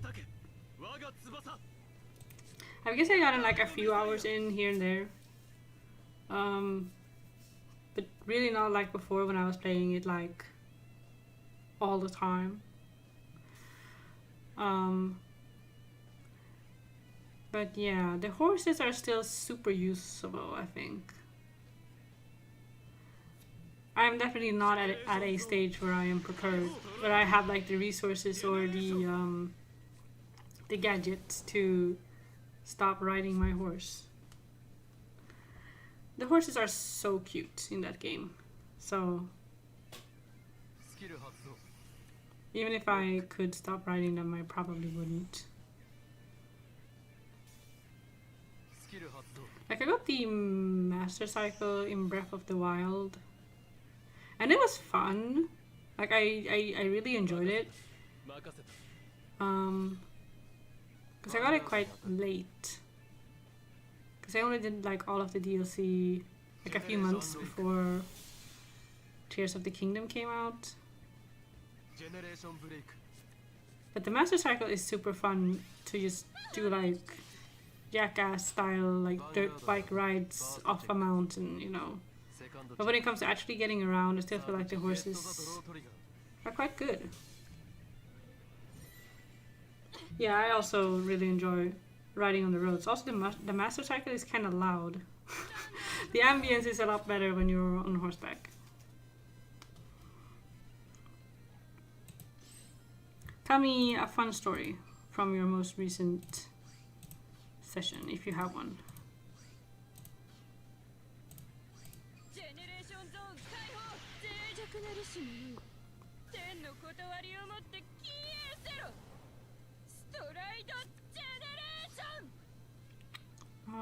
No. There will come a day when this skill will stop confusing the hell out of me. Oh, I have the resistors. Perfect. Yeah, let's activate you, actually.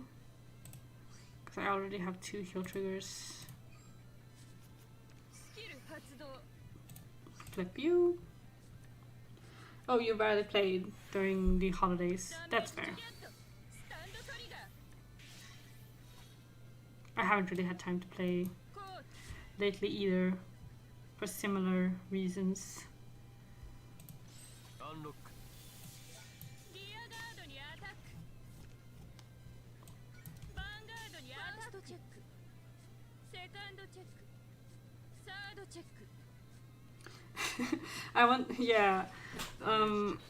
I've had a completely different approach to shrines in Tears of the Kingdom compared to Breath of the Wild. Because in Breath of the Wild, whenever I found a shrine, I would just instantly do it. Even if I didn't want to, like if I wasn't in the mood, I would still do it. But in Tears of the Kingdom, I have been a lot more like selective about when I actually do the shrines.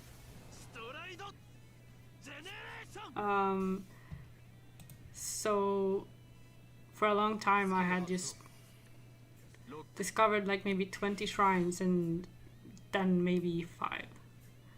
And then I would do like these sessions where I just kind of complete as many shrines as possible in one session, which is surprisingly fun. I feel like the one thing that disappointed me kinda in Tears of the Kingdom is that the shrine system, or whatever you want to call it, is exactly the same as in Breath of the Wild.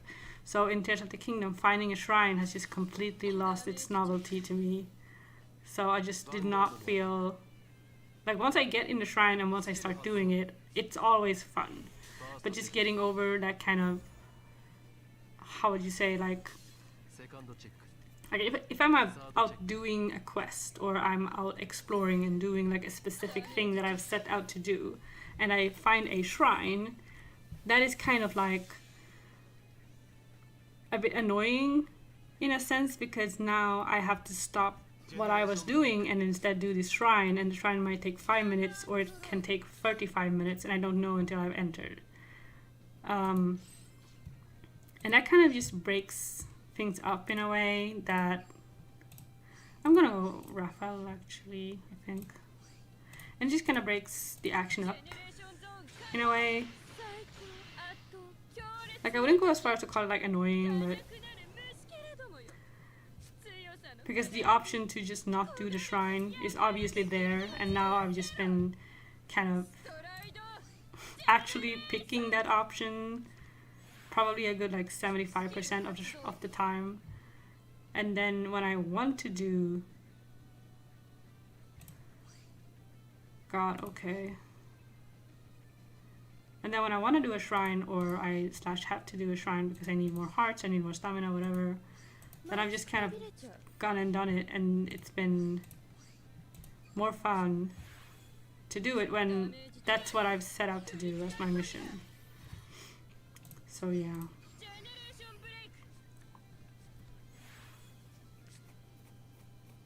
There's so much stuff that's new. Meanwhile, I already know what shrines do, so yeah, exactly. And they're super fun. Like once you sit down and actually do them, they're always fun. God, I need a booster here. I guess I'm gonna activate at least one of these, just because I get to do a check. Okay, nothing. I have to call a heal trigger. Yeah. Where I won't get to do any damage.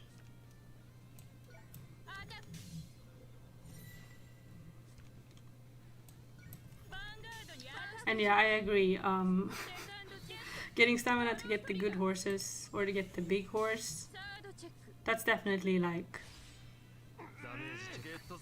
that's a super fun goal to have, like completely unironically. You just, because that's what's fun about these games, is that you can just kind of set your own goals and kind of work towards your own goal, and every step of the way can be like a fun challenge. Like nothing feels like a chore, everything just feels fun. And I feel like, to me, I'm enjoying the shrines a lot more when I kind of let them sit there and wait for a bit, than compared to before, when I would kind of force myself to do them every single time. I don't know if there's a reward for getting all of the shrines in this game, because that was something that I set out to do in Breath of the Wild. But I haven't really looked into whether or not there's a point in trying to like grind the shrines, like a specific reward. But even if there is, I feel like I'm gonna do it sooner or later. It doesn't have to be right now.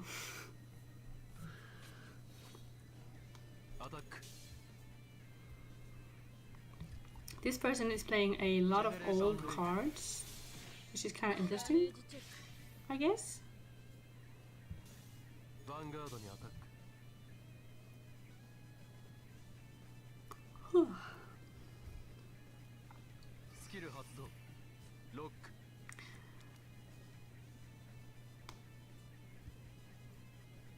I've also been kind of doing the story events. セカンドチェック Sorry, not story events, the story like quest line. I've been doing it a lot more diligently in this game than I ever did in Breath of the Wild.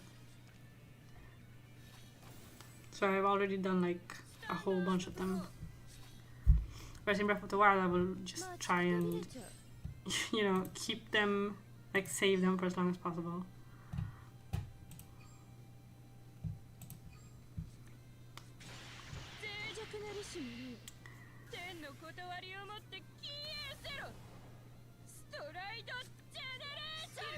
I also really like how there's a lot of stuff that's just God, okay, I guess stand trigger? Hang on. This is very stressful. Okay. I need to call this.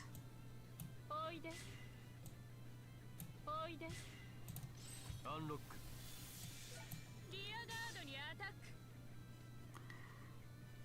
Not yet.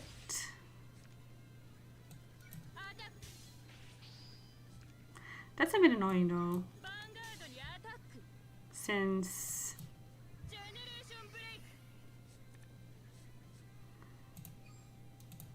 oh well.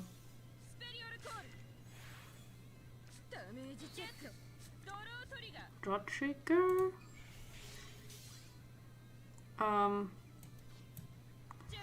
Activate you first. Heal and resist.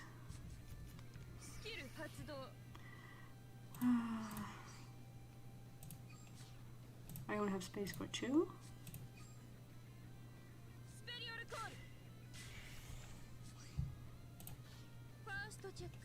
Can I please not time out? I would be very, very appreciative. Please don't get a trigger. Thank God. Oh, I don't have time. No.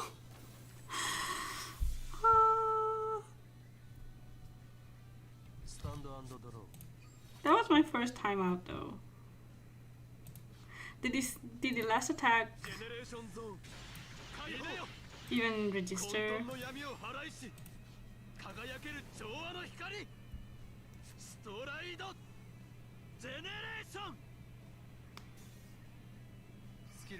I don't think it did.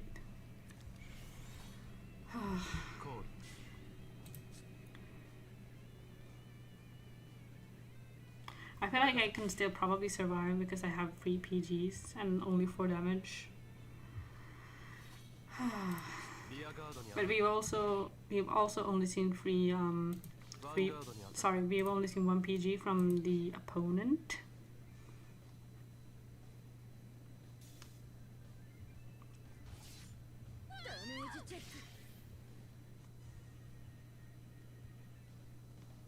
So there is a possibility that these 3 cards are just free PGs.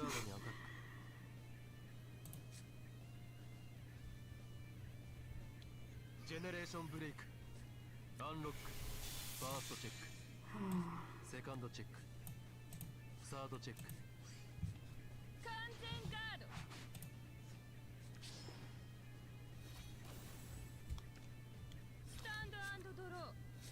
待ちくたびれちゃう。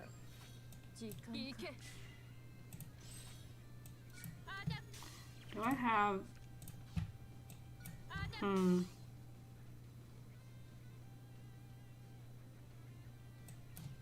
Generation break.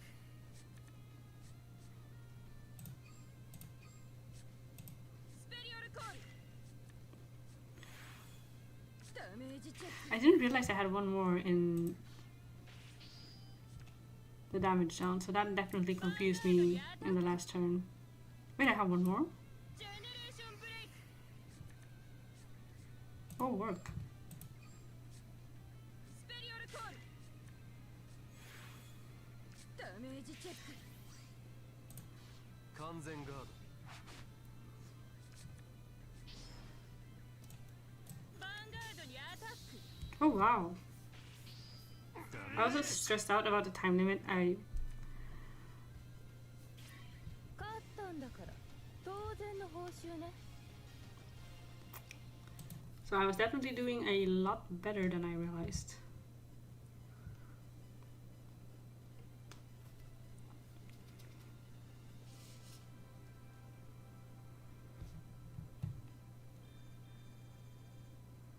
That is very nice.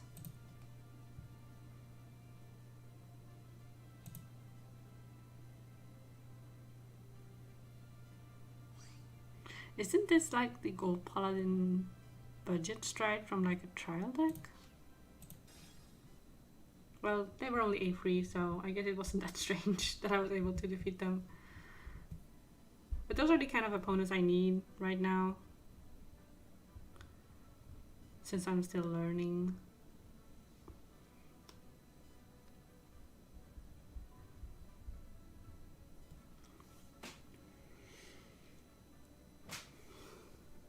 Thank you. Yeah, that went pretty good, except for the time that I timed out. Have you been to any of the like major like cities or villages in the game yet? Or are you saving 準備できた？すぐに終 all わ of ら that? せてあげる。行くぞ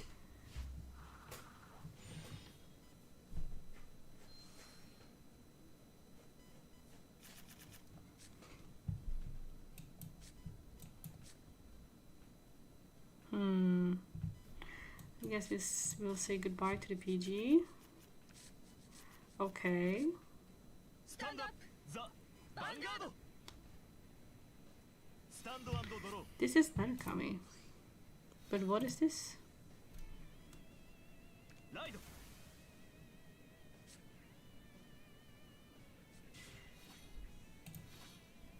スタンドアンドドロー。 Okay, so only the Gavrail town, okay. I wanted to ask so I don't accidentally give you a bunch of spoilers. おいで。スキル発動。 Because getting around in the game is like, oh, I know the way to go to this place or that place. And then because everything is different, like, obviously the overworld is the same, but so many things have changed, you still end up getting, like, lost. スキル発動。 You only care about, yeah, you only care about the horse. Alright. ライド Yeah, I also, I did not go to Rito town for a while. Like, I did spend some time doing other stuff. But I also feel like I definitely avoided doing, like, the quests in and around the, like, Castle Town camp as well. Which was why I did not go into the ヴァンガード depths にアタックドライブチェックゲット for, like, ヒールと ages and ages. I think I had already cleared like 1 or 2 major story events. ダメージチェック。 Like cleared like the first 2 main story events. Or had I? ソウルチャージ I had definitely cleared 1 major story event スタンドアンドドロー。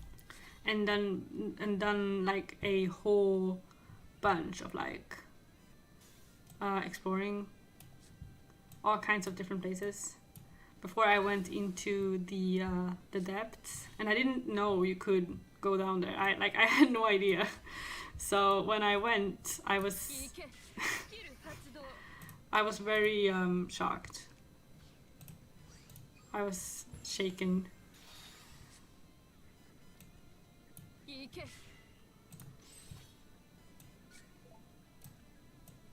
アタック In a good way. ヴァンガードにアウラ But the deaths are so like.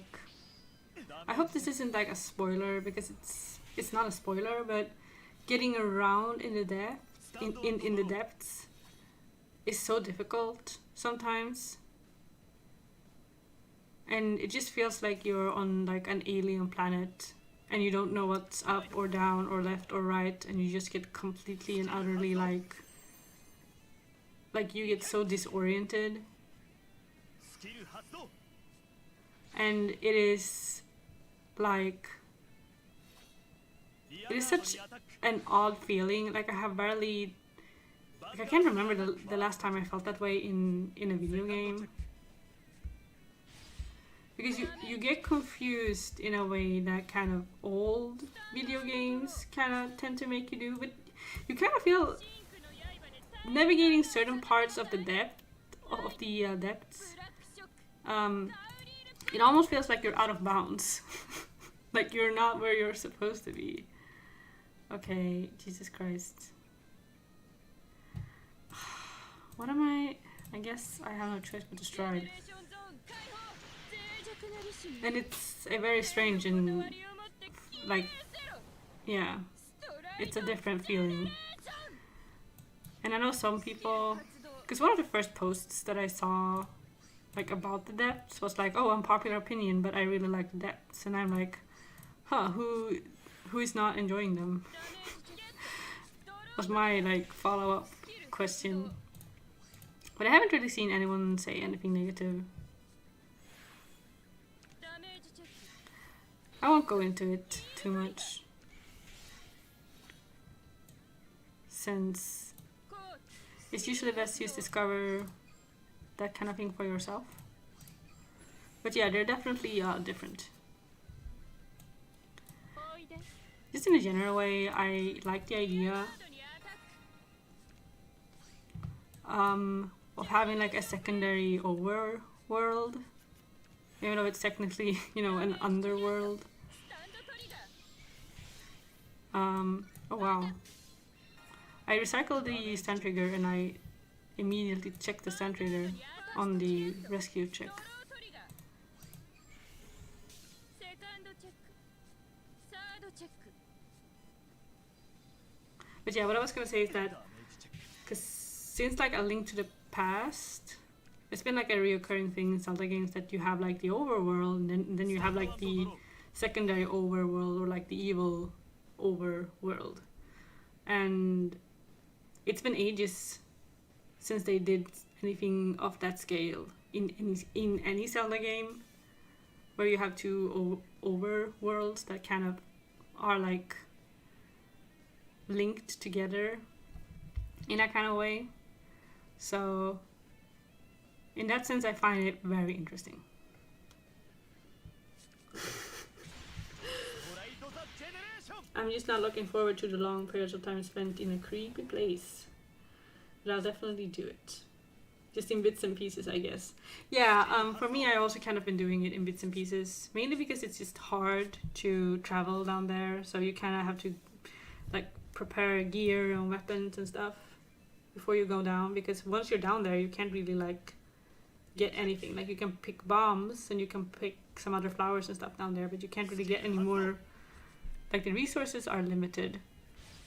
So I think that's probably one of the main things that I like about it is that you feel very like exposed いけスキル発動 and you're kind of forced to really like strategize in a different way, which is fun. But yeah, I've also mainly been doing it in bits and pieces. I feel like the first time I went into the depths, I was there for ages and ages and ages doing like the main story mission down セ there. カンドチェゲットスタンドトリガー But other than that, I've been kind of サードチェック yeah, because whenever I go down there, I feel like even if it's for a short trek, I just feel like it will definitely take ages, so yeah. I have only like scratched the surface. Or scratched the bottom, I guess. Because when I look at the map I have of the depths, it's like... I feel like I've been down there for hours and hours and hours. Like, combine all my short little outings down there. But then when I look at the map, I feel like I have barely... Like, there's barely nothing that has been discovered. So I have no... Like, that is gonna... You know...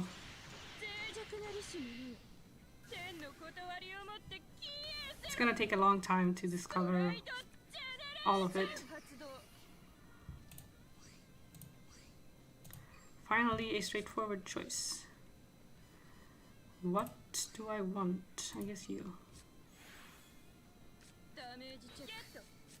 Nice. Do I want to call any of these? No.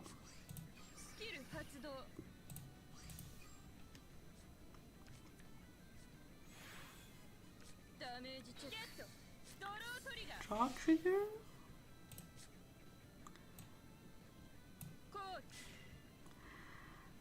I really want to activate this. Like, I want to activate this so bad.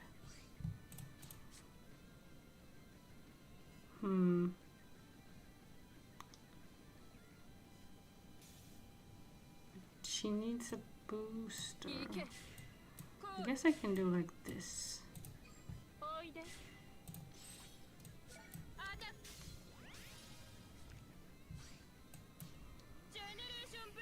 Let's see if we can get the stun trigger again. A heal trigger?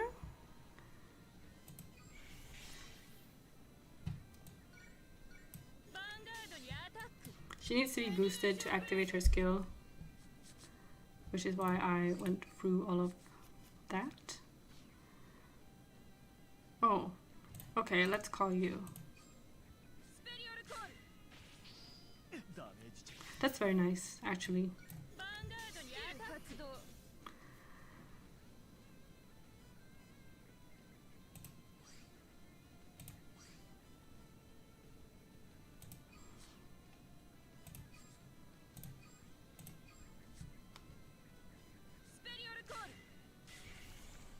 The way I did not have enough cards in my damage zone.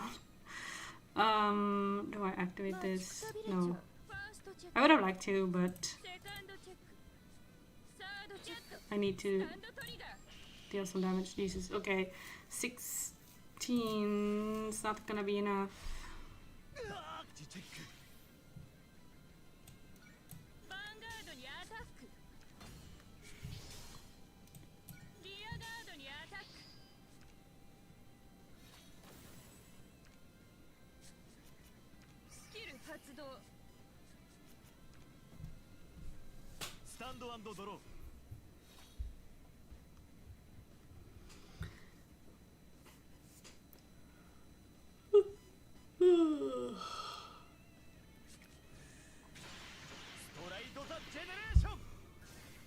It is so warm in here.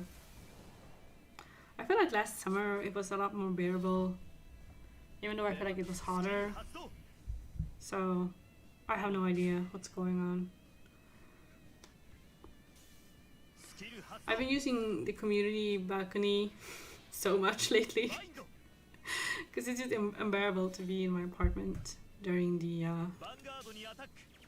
day.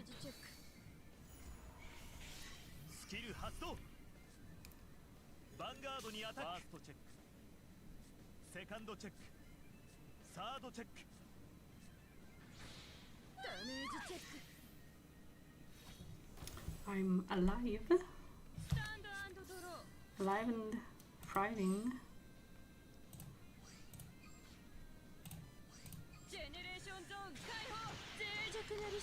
I feel like this stream is going surprisingly well. Like, I'm not fumbling this deck quite as hard as I would have thought or feared. I am about to time out again though, so I need to hurry up. ダメージチェック God, this is so many ジェネレーションブレイク skills.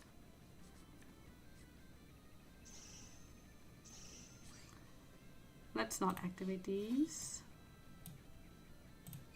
おいで行け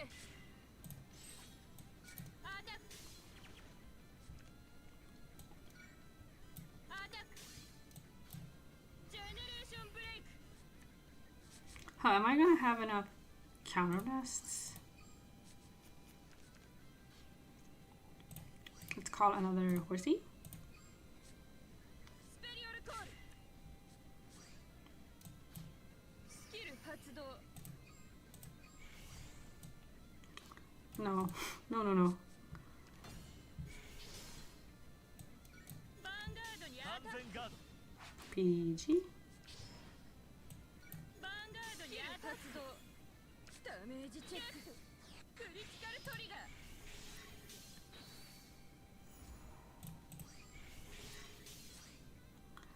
Yes. ジェネレーションブレイク No, no, no. Hang on. Here. 時間かスペリオルコールダメージチェック Now we can activate ジェネレ you. ーションブレイク Let's just say critical and PG. ジェネ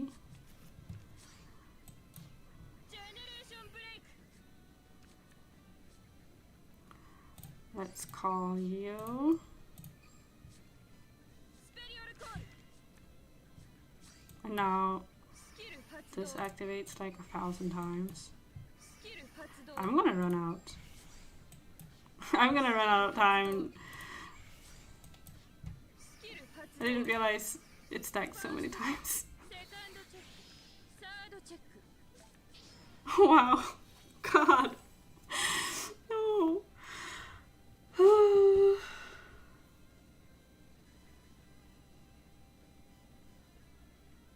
スタンド&ドロー Well.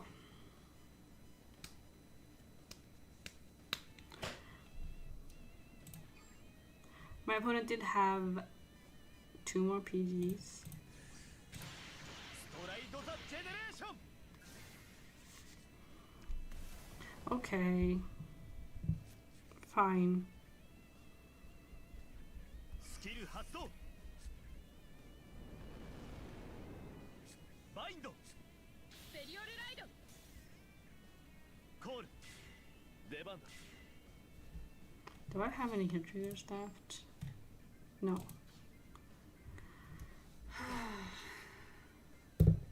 アタック I mean, フィールガード it doesn't look like my opponent had any more PGs, so クリティカルトリガー if I hadn't timed out, then I would have survived. サードチェックゲットクリティカルトリガー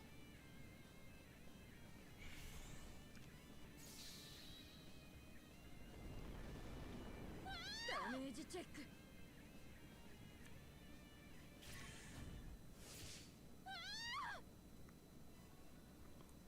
That was very unfortunate. この弾は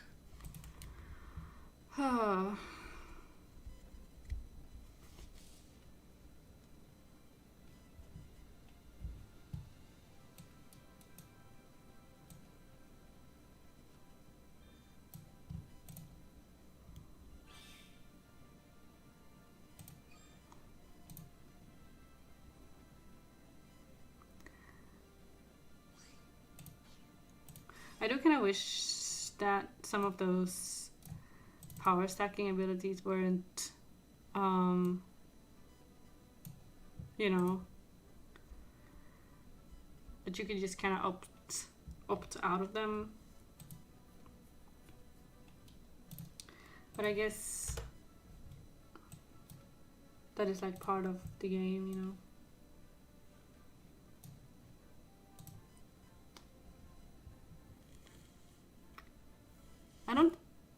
I mean, I might have made it if I had just played faster, but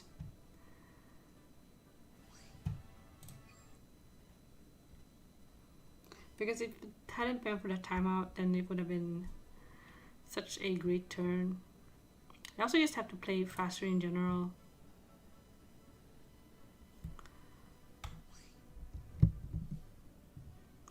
Like just in the earlier turns, so I don't end up in that kind of situation in the first place.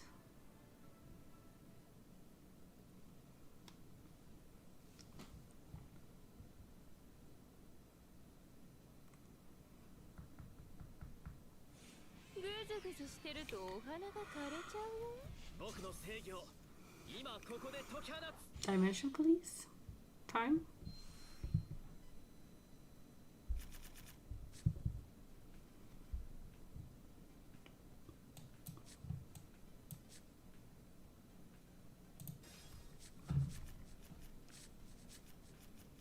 Stand up! Vanguard! Stand and draw.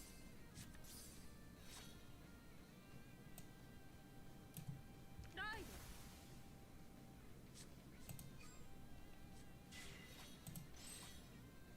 Stand and draw.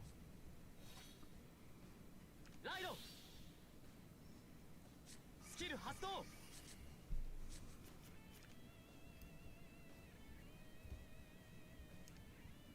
スペリオルコール ヴァンガードにアタックドライブチェックゲットドロートリガーダメージチェック。スタンド&ドロー。 I went grocery shopping today, and they had cherries on sale, but the like boxes of cherries were like completely empty. Like there was nothing there. Except for like a few straight cherries here and there, like at the very, very bottom. So I took like a paper bag and I started like collecting as many of the small little like straight cherries as I could.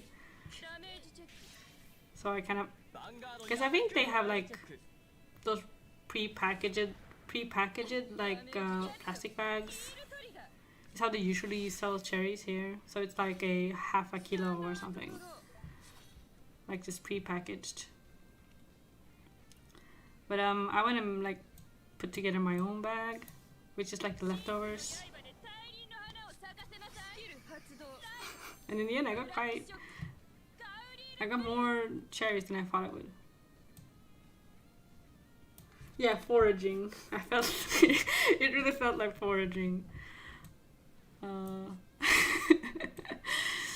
You know, I'm. It really felt like there had been like a major like cherry frenzy, and I was just there like picking up, you know, the spoils, the leftovers.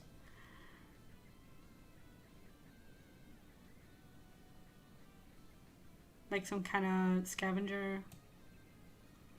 God, what am I gonna... I guess I'll call this... Activate that. Put you in the... Yeah, of course, it's obvious. Put you in the damage zone and then take you to my hand. And then they also had mango on sale. For like a very good price. So I got a mango. And then they had shrimp on sale. And I was like, huh. Mango and shrimp I can make. Because there's a stew I like to make that's like... It's like a 4-ingredient stew with shrimp, mango, chili, and cashews. So I was like, okay, I have chili at home, so I can just get some cashews and I can make this stew that I haven't made in forever. Because usually shrimp, mango, cashews, they're all quite expensive. So I got all the ingredients to do that. And then I went further into the store. They had burrata on sale. So I was like... And they also had tomatoes on sale. So I was like, okay, I get tomatoes. I get the burrata. I can make like a cheese and like tomato salad. Because I have basilica at home. Sorry, it's not called basilica in English. It's called basil. So I was just like picking stuff together, and then I also got some staples, you know, got some milk, I got some fish. They also have like a new mince, because meat has gotten very expensive. So they started selling like, they used to sell pork and beef mince mix. Like they usually do, like that's kind of not unusual in and of itself, but they've been kind of pushing it quite hard because it's cheaper. And I did buy it before, since I just use it to make like taco meat and stuff. So whether or not, you know, it's 100% beef, it doesn't really matter too much. So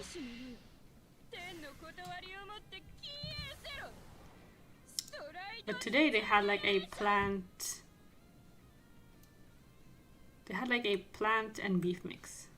So it's like 50% plant beef and 50% regular beef. And I have never seen that before. So I'm curious to try it. The price was good. It was even cheaper than the beef and pork mix. So I'm very curious to try what it might taste like. It's probably gonna taste like exactly the same. Like for something like tacos, I have a hard time imagining it's gonna be like a noticeable like difference. How am I gonna hit the rear guard and also get the boost?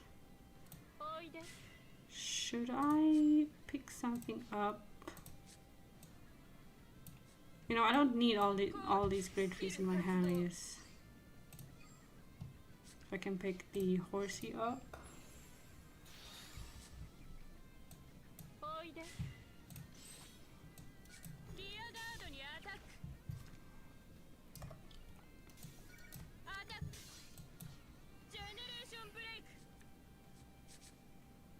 Oh, horsey returns.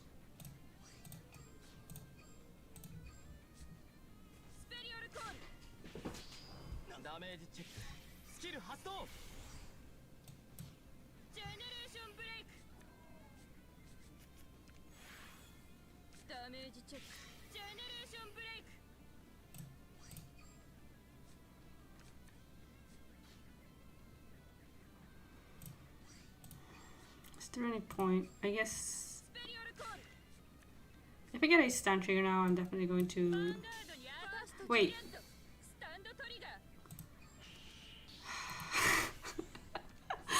What am I doing?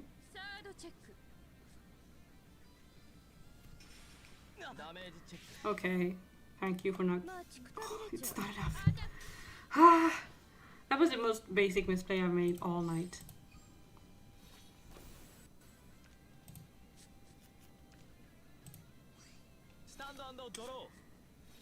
I got confused.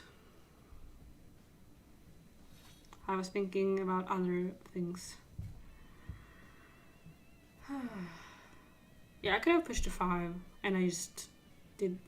Could I?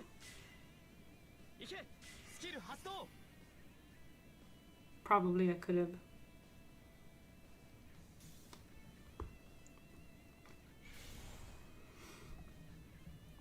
But yeah, then I went home and I made my tomato and cheese salad. And I put some cherries in a bowl. And I put some nuts in a bowl. And then I ate it. And it was supposed to be like pre-gaming before dinner. Because I hadn't had lunch. So I was very, very hungry. But then I got so full that I got so full, I got into like a real like food coma. So I still have not had any dinner. So I guess the cheese salad and the cherries was my dinner today.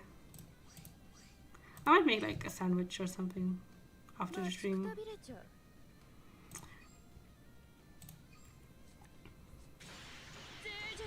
Like a cheese and cucumber sandwich. That would be delicious スキル発動 with some mayonnaise. Okay.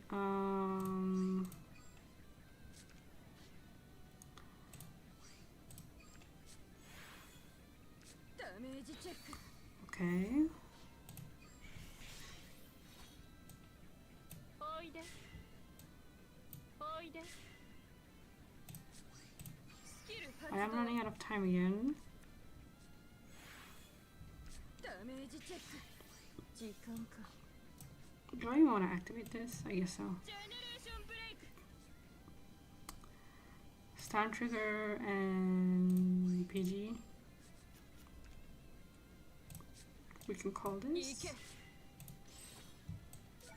リアガードにアタック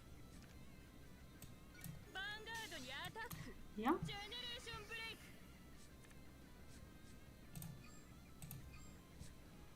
スペリオルコールダメージチェック Hmm. ダメージチェックスキル発動 I really would have liked a trigger there.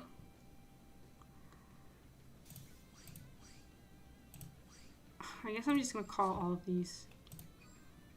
Hope for the best. Because I kind of need to start pushing. ファーストチェックセカンドチェックサードチェック完全ガードヴァンガードにアタックヴァンガードにアタック Oh wow.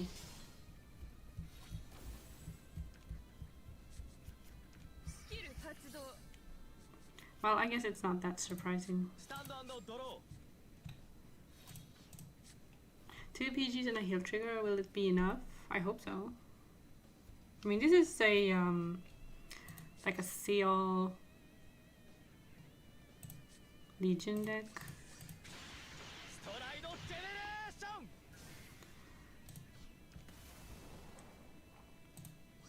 Have I even faced this deck in the G era? I don't think so. スキル発動とジョージ、あなたのハーツにエイリアンがあるならいけヴァンガードにアタックダメージチェックアタックヒールガード Okay, so he ヴァンガードにアタックファーストチェックゲット lowers the power of セ my カンドチェックゲット rear ドロ guards. ートリガー Or of my front row, I guess. サードチェックゲットヒールトリガー Which has, you know, limited 完全ガー usefulness. I mean, if they drop to 0, they get retired, ド apparently. スタンドドロー So that's 待ち useful. くたびれ But ちゃう okay, I just need to go fast. ジェネレーションゾ You ー know, ン like Sonic always 脆 said. 弱なりし者よ天の断りをもって消えせろストライドジェネレーションスキル発 What 動 do we even put in the damage zone? Guess a PG. I just want that stuff to hit my opponent with. ダメージチェック Draw trigger, we're good. Power here. ジェネレーションブレイク I'm gonna run out of time again for sure. いけスキル発動 I turned off notifications. I'm so sorry. Does it require me to do that every time?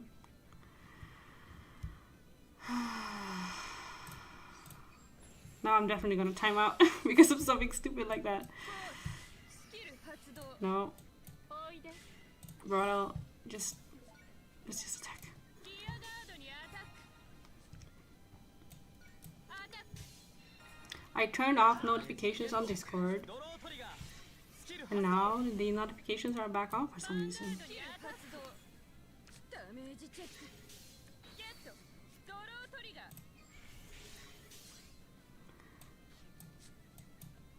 キル発動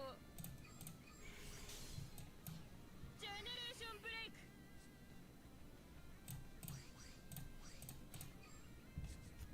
スキル発動ファーストチェックセカンドチェックードチェックスタンドトリガー That's awkward. Okay, never mind. ダメージチェック。悪くはないんじゃない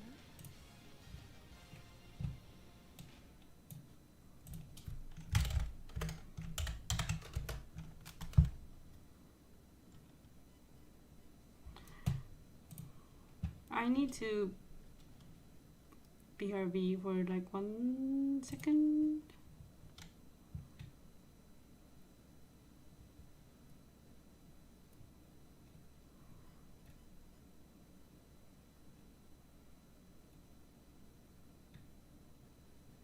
Disable all notification sounds.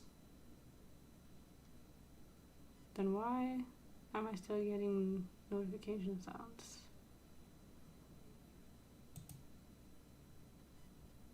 What's going on?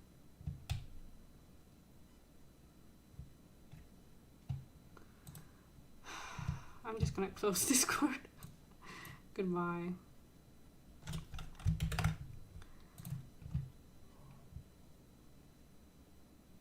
Okay, it should be closed now. I'm just gonna be gone for like 1 second. Oh yeah, you need to go to bed. Of course, I understand. It's really late. I understand. It's almost 1 a.m. I will be streaming for a while longer, but not that much longer. But yeah, thank you for hanging around, even though you have work tomorrow. I assume you might be off tomorrow. I have no idea. But yeah, we'll talk soon. I will stream again this week. On Thursday for sure, but probably again before Thursday. But yeah, I'm gonna BRB for a moment because I need to get something to drink. Yeah, you're very welcome. Good night.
it has occurred to me that you can insert text, which can definitely be useful. Can I use the... First of all, the text is way too big.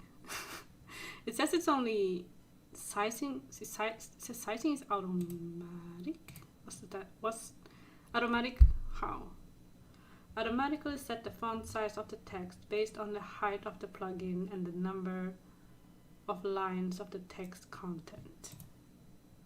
Okay. Okay, now it's super small instead. Hang on. Let's make it like 20, 30. Still too small.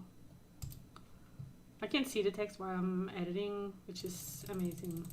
Or maybe no, I can't. Okay, hang on. Let's make it like 100. And I can't input it, I have to 80, I guess is good. I want to change the font. I want the Vanguard font, which is Impact. Do we have Impact? There it is. This is the font that's used on the Vanguard cards. And I used it in the past to... Oh, I can change the color. And I can add an outline. That's very useful. Let's make the outline... Hang on, let's make the text like a dark blue. And then we'll make a white outline.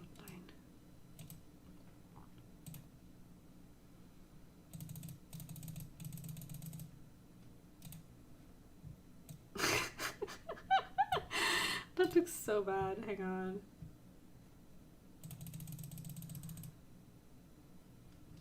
It's free. I guess that's okay. I'm so spoiled by like the text options in Photoshop. This looks stupid. Hang on. I think 4 might be the sweet spot. But it's still... It looks so harsh on the eyes.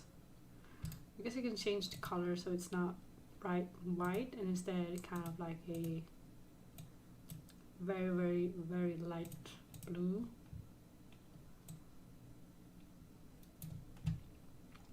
That is still too dark. Maybe here? Yeah, that's a bit better.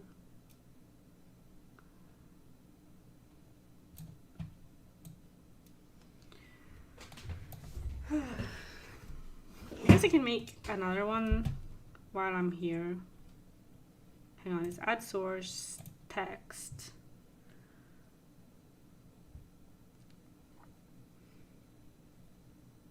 And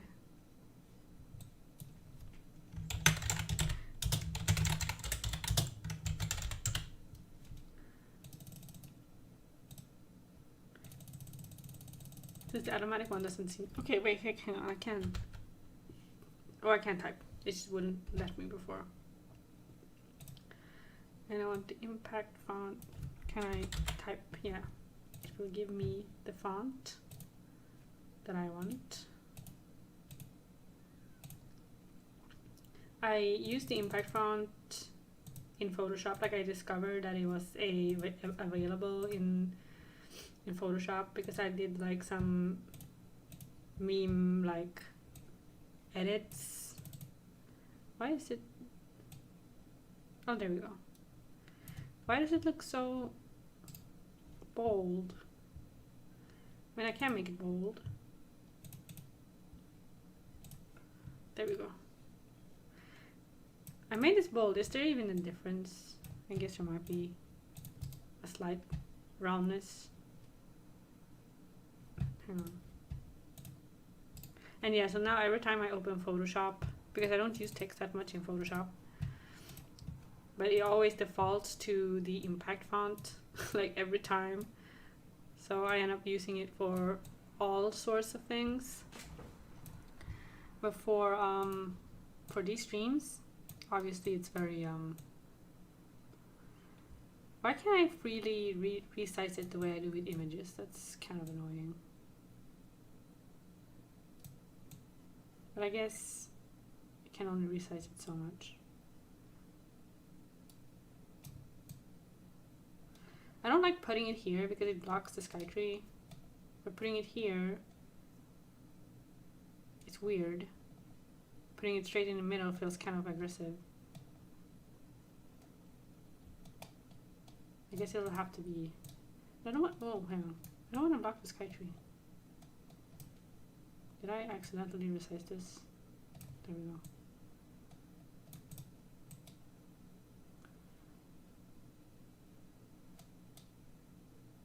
Guess it can be like here, so that's kind of resting on the skyline. Maybe I should just make this smaller, like just a bit smaller. Yeah, that's a bit better.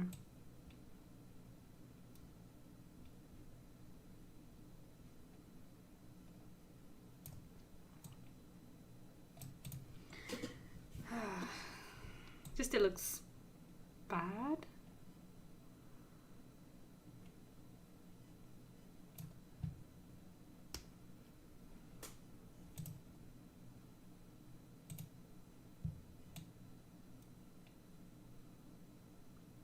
I can also change the speed of the transition. Oh, wait. Hang on. Fade, fade to black, fade to white, fan, move left, move right. Hang on.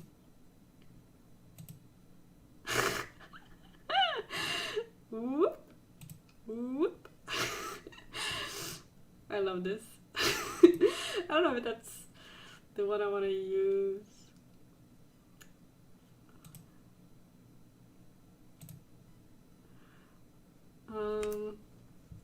Bounce? Oh, I don't like that one. Zoom? Yeah, that's kind of obnoxious. What's a Luma transition? Fan? I guess, yeah. This is like, you know, when you were in like 3rd grade and you were allowed to use PowerPoint. I think you just said fade before, right? Yeah.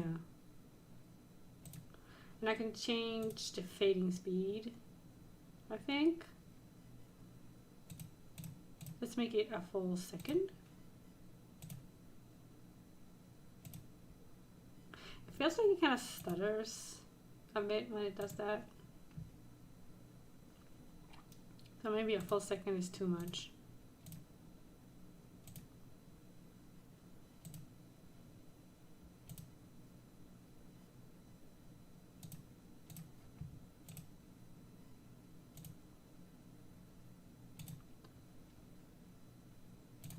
I'm trying different speeds. I feel like this is, the default is probably the best looking one. I have the old thumbnails here and everything. Oh well. Well, it's good to know that I can add text. Because I haven't, just thinking in my mind, I was like, you have to be able to add text.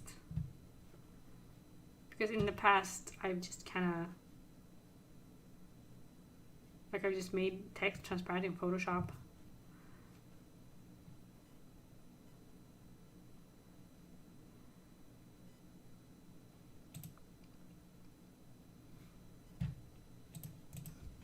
Well, as far as it is to mess around with the settings, let's play the game.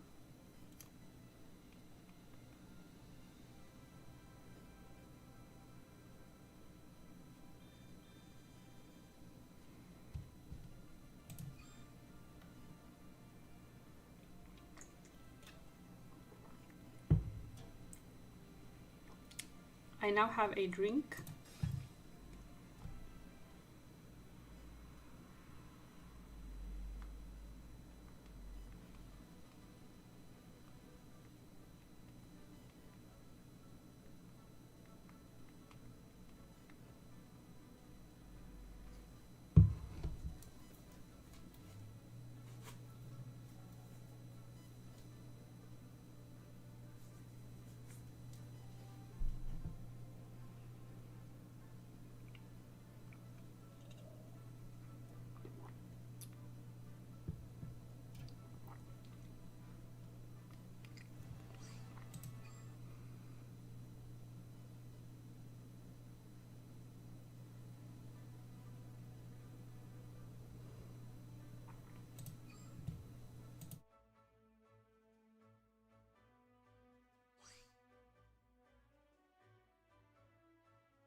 っちにおいで。完全なる未来のため This is a different matchup.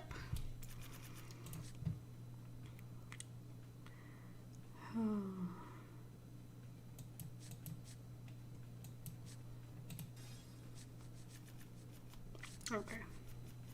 スタンドアップヴァンガードスタンドアンドドロー。ライド。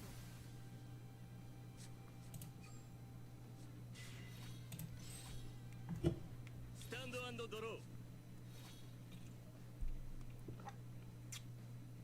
ーライド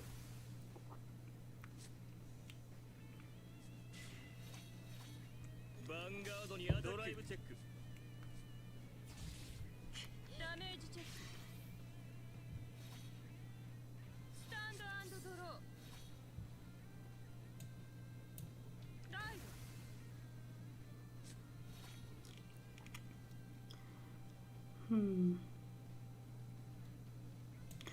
いけ。スキル発動。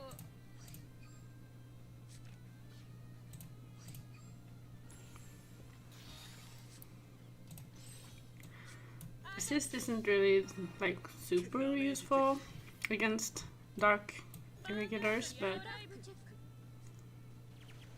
ク。ダメージチェックスキル発動。スタンドアンドドローライドスキル発動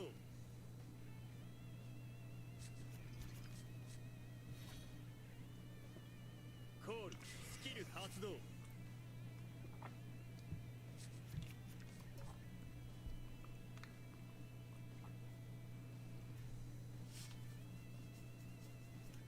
来いリアガードにアタック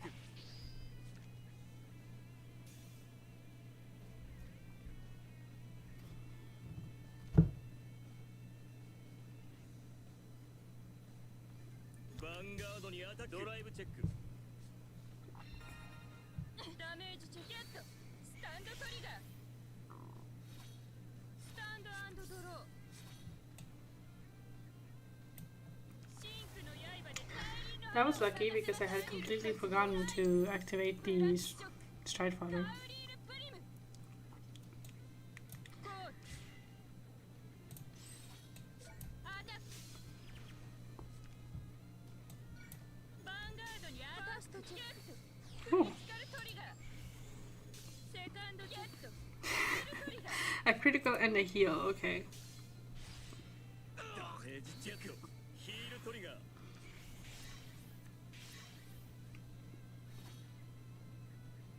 スタンドアンドドロー暗闇にあってもくじけぬ闘志夜は必ず明けると信じてライド夜明けへと進む者ジェネレーションゾーン解放そうは闇を滑る影深淵より月光を食らわんとする影であるストライドジェネレーションスキル発動ソウルチャージ I did yesterday while I was building, or before I tried to finally build this deck.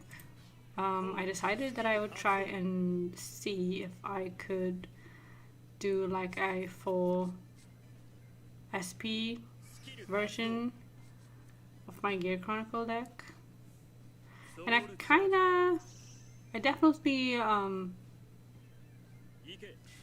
definitely got very close with the resources that I had, and I can still do it. I just need to do some more like convert the GR materials to some Gear Chronicle materials.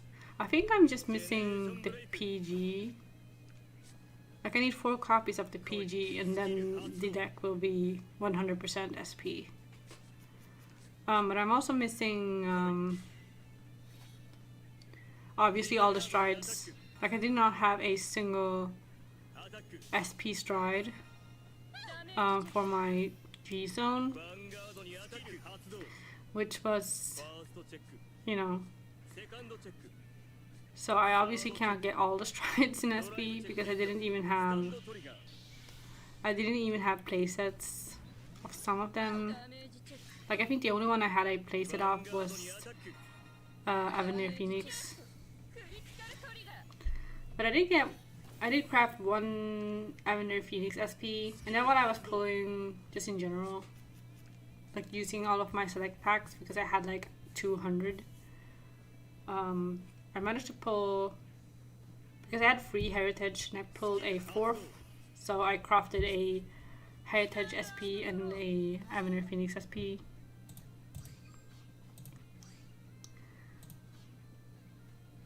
Is she GB? Yeah, it's GB2. So yeah, technically, since I generally go Avenir Phoenix, Heritage, if I want all the cards that I stride to be SP, I would still need one more Avenir Phoenix. And I guess technically I do, obviously you also use Gear Next quite a lot, so there's that as well.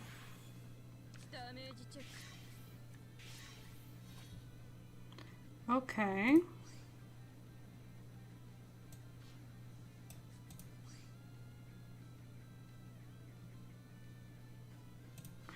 This is kind of a weird one. I shouldn't have picked him up. I should have picked up something else. But if I boost him, because he has rescue, so I should be able to boost him and activate her, right?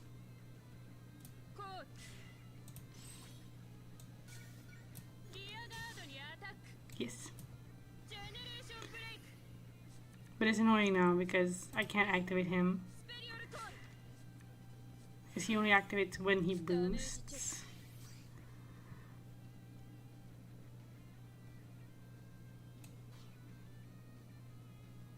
Wait, the attack hasn't gone through, so it needs to go through first.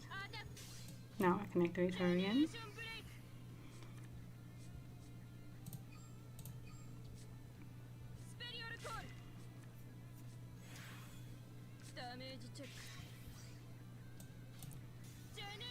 Now I should be able to put the stun trigger back anyway.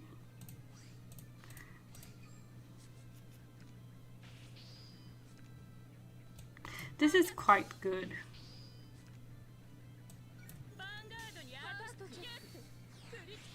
A crit? Oh, I should have boosted. Oh well. Okay, never mind. The universe corrected itself. This is not gonna be enough, but it's fine, because I just mainly want to put this back in the deck. Good.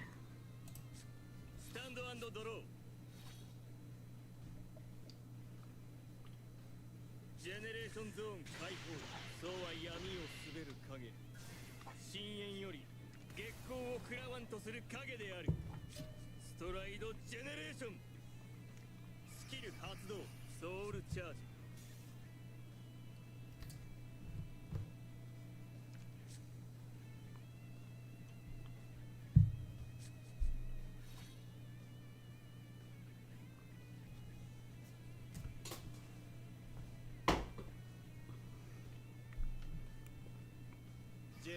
Break. Superior Call. Skill 発動.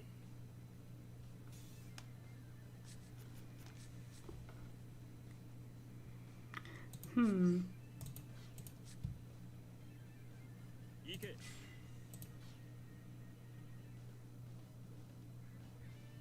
Generation Break. Koi. I have to say that this deck is very fun so far. Like I knew it was gonna be fun because I do I love Angel Feather, actually.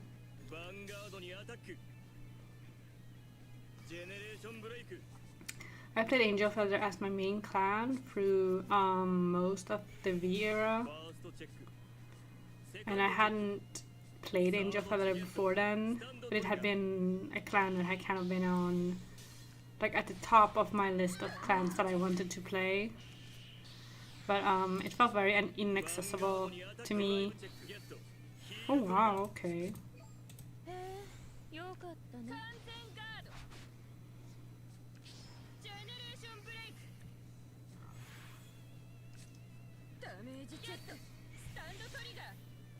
Sorry. Sorry. My stomach made a noise. I don't know if the microphone picked it up. What happened?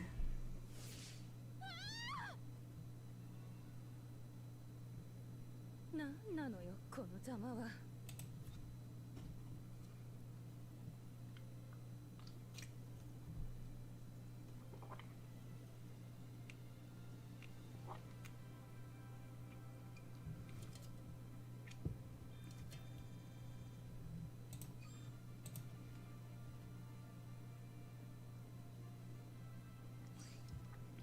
I guess that last card had guard restrict, and I just died.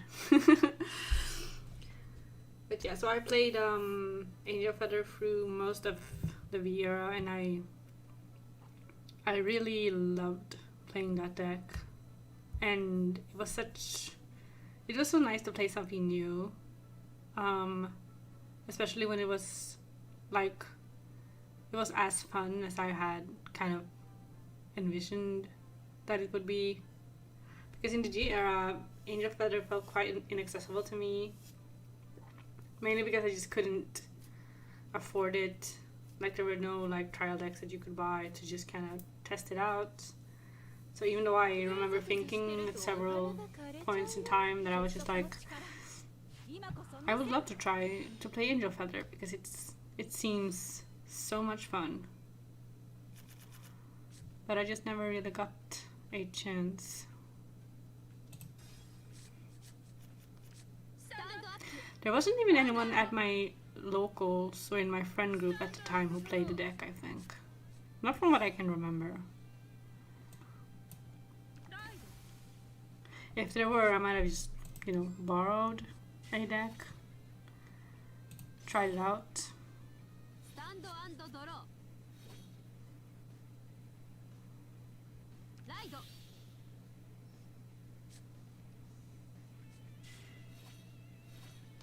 Vanguard にアタックドライブチェック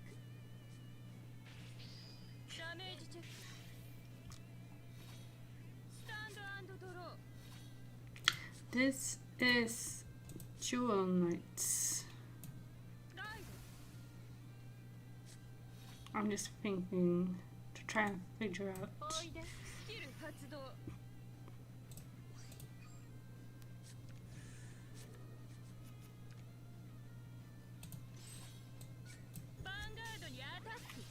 It's giving me the PR, I think. I don't get why it gives me the not the PR.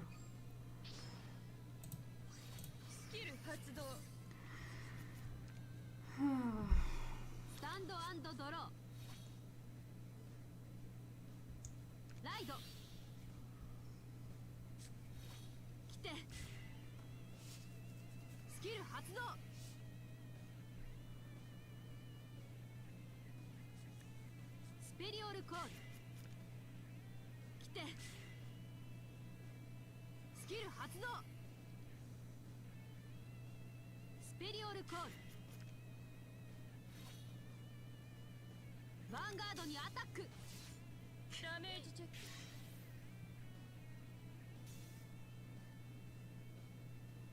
Vanguard にアタックドライブチェック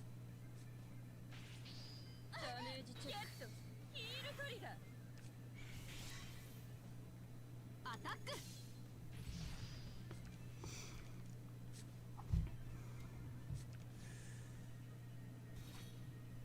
タンド&ドロー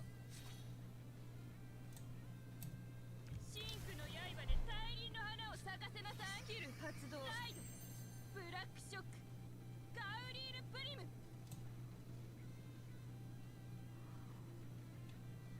行けスキル発動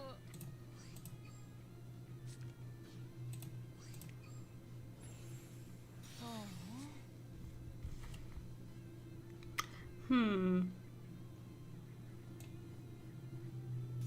コールアタックヴァンガードにアタックチェックセカンドチェックダメージチェック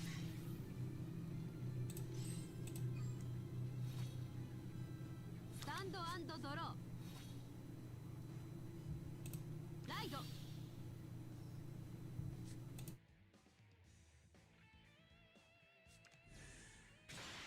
トライドジェネレーションス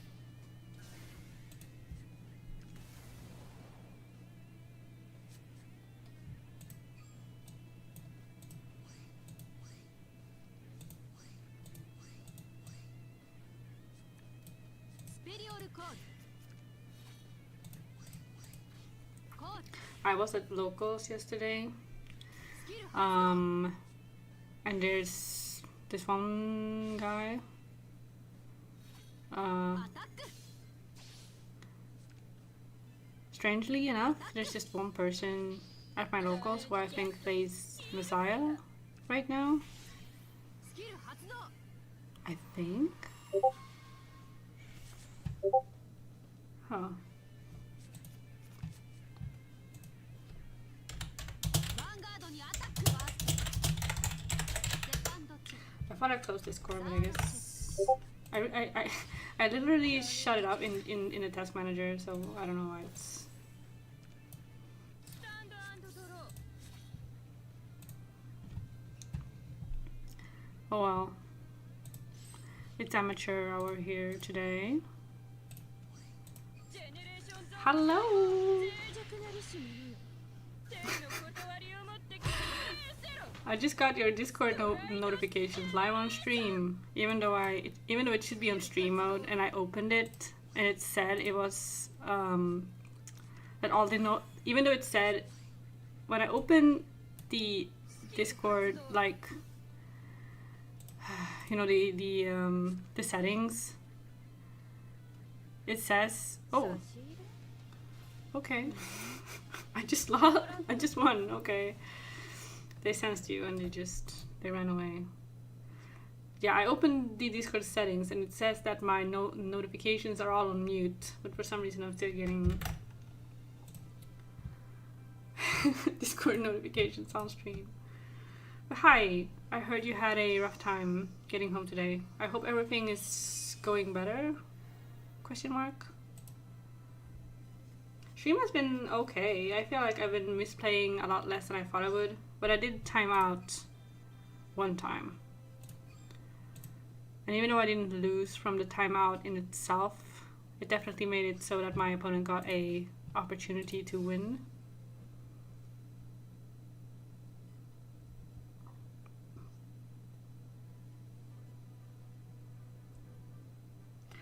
Yes, this skin is very cute. I also have the other skin. I have like the base, like the season 1 skin as well. So I guess I can use this for a few more games and then maybe change to the other one. The win screen is also very cute, you know, the one we just saw with the little, like, the bunnies.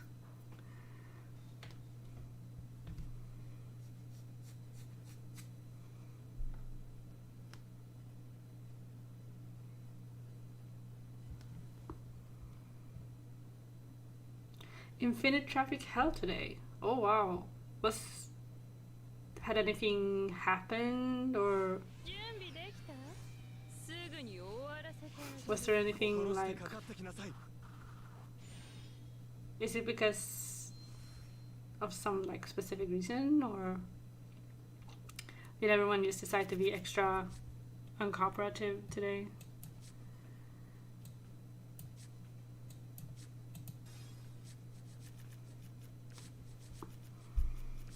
スタンドアップヴァンガード I'm very sorry to hear that too. Like, I don't drive, and whenever I think of being in traffic inside a car, I just feel like it might be for the best that I don't drive.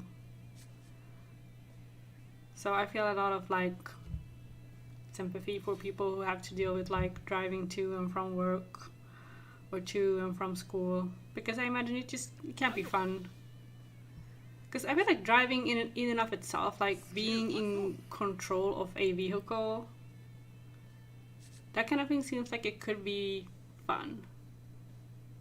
You know? Because I like playing video games. I like playing, like, when I was a kid, we had these like remote control cars. What are they called?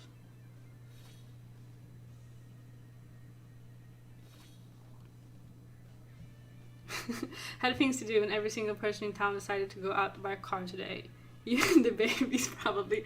Yeah, it's like in Mario Kart. You know, even the babies are driving for some reason. There are no rules in the Mushroom Kingdom. I don't think they have any laws whatsoever. You can just do whatever you want. Even babies can like drive. But if it's cold, then I imagine, because you said it's been cold lately, so I imagine if it's colder, then people tend to drive more, because that happens here too. Like in the winter, if it's snowing a lot and it's very cold. I remember when I was in high school, and in the winter, if there was like a snowy day, I would always think, oh, I don't want to walk to school because of the snow, so I'll take the bus. And then the bus would be like so packed with people that you can barely that you could barely get on the bus. And because of the weather, people would be driving too, so the traffic would be crazy. And walking distance from my house to my high school, it used to be like 25 minutes. Wait, for my parents' house it should be longer. Right, because I lived at my parents' house at the time. But yeah, it should have been like 25, 30 minutes walking. No, not even that. Maybe 25 minutes probably.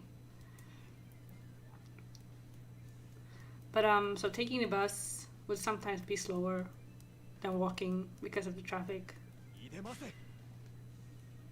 Because the snow would be, the bus would be going at like a snail pace.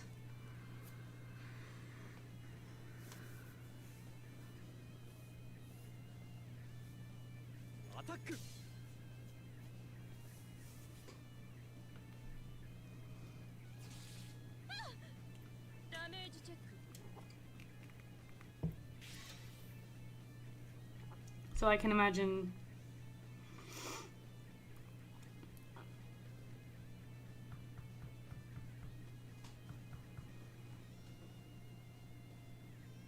Vanguard にアタック。ドライブチェケット、スタンドトリガー。 This is so slow. I feel the connection is definitely not top notch right now in this matchup. 楽しませてくれるの？よかったね。よろしくお願いします。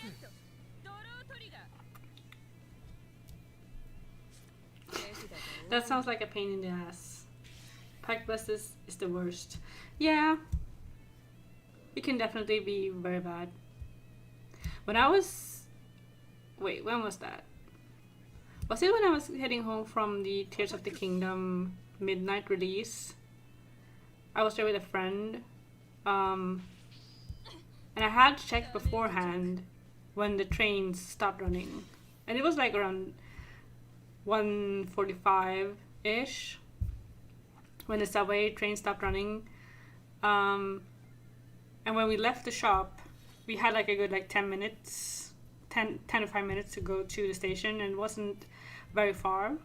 So we walked at a slow, like leisurely pace. We walked to the station, and as we got down to the platform right before us, the doors to the train closed, and the train like rolled away off the platform, like away from the platform. And we just looked at each other and was like, was that the last train? And then we looked at the,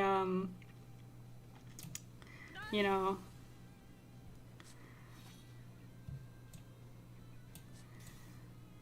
because the board with like the, how would you say? God, what is it with me today? I'm losing words. I was streaming for over 3 hours, so that's probably why. But you know, like the timetable. So we looked at the timetable, or like it switched over to say that the next train would be arriving in like so and so many hours instead of so and so many minutes. So yeah, so we had to walk quite a distance to get on a bus. And the first bus that came was just packed because there were so many people. I went on a packed train my worst packed train experience is when I had been at Comiket and I was leaving as they closed, and getting on the train was just a nightmare. You had to queue for like probably an hour, 2 hours, just to kind of like get on a train because the trains were so packed. And I was standing in that super packed little train because it's not like a real train, it's more like a monorail tram kind of thing. So it's not very big. It's not very spacious. So I remember I had stood there for quite some time and I was just thinking to myself that I have to get off this train. I can't be in this packed space with these many people. Like, I'm becoming so, you know, stressed out and claustrophobic from the experience. I just need a break. So I got off at one of like, just a random station. I just got off. And I went to try and find a restaurant because I was hungry. So I went to try and find a restaurant there to have some food and maybe just chill for an hour or two, thinking that when I was done eating, it would have cleared up and there wouldn't be as many people. So I went to like a soba place. Was it soba? Yeah, I went to like a soba place and I had dinner because that was the only place that I could find. It seemed like, yeah, where it felt like I could sit down and just relax. And I was there for probably an hour, 2 hours. And then when I came back and went back down to the platform to board the train and the train came in and the doors opened, it was just as packed as when I got off, like 2 hours ago. And I was just like, okay.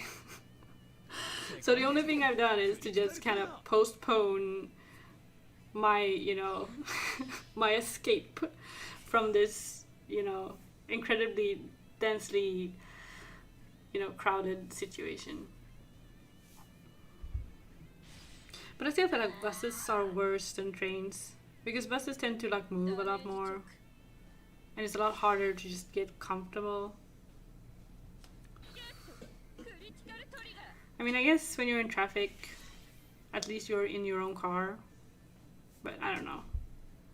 I feel like as a passenger, I'm more likely to relax in heavy traffic than if I were a driver. Like, again, I don't drive, but if I did, I feel like I would be a lot more frustrated if I was sitting behind the wheel and just being like, not being able to move forward like I would have wanted to.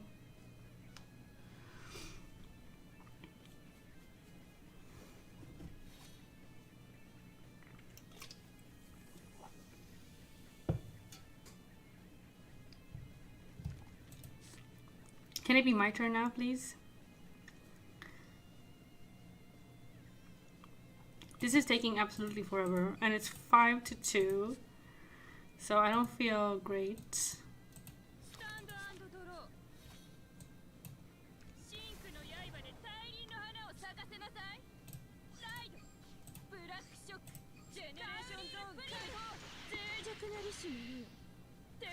断りをも Driving sucks ass. Okay. Just in general, or is it like スキル発動 does commuting suck as bad? Or like, sorry. Driving to me seems like it might be kind of fun, but driving ダメージ like a commute like that does not seem fun to me.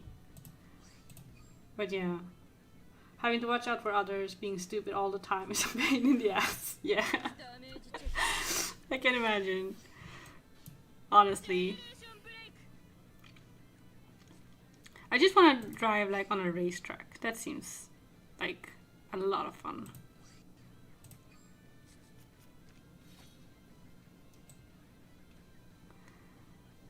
Hang on. おいでコーチコーチリアガードにアタック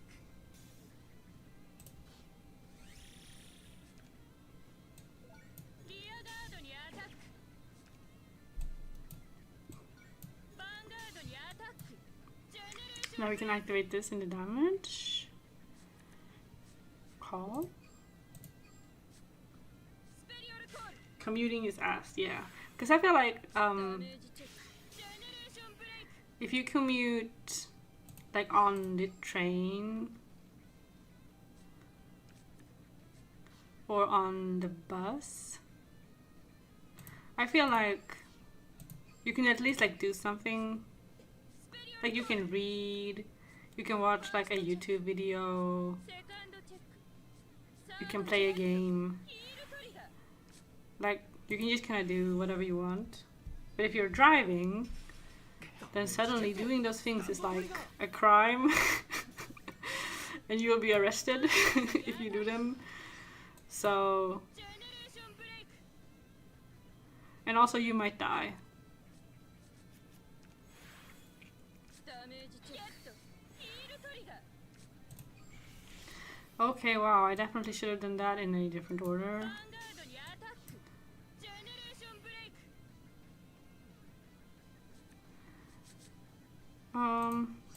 Guess I'll call you. Does this matter? I guess so. スペリオルコールジェネレーションブレイク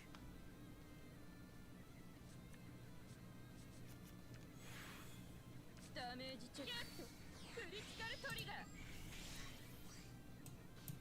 マジックタビレーションブレイク It just keeps activating.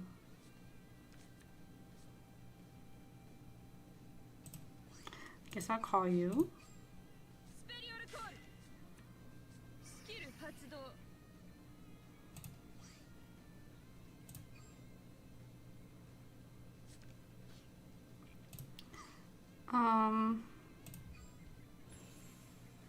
Yeah, it's doing a lot, but I'm not doing any damage, so I was just kind of styling, you know, playing solitaire.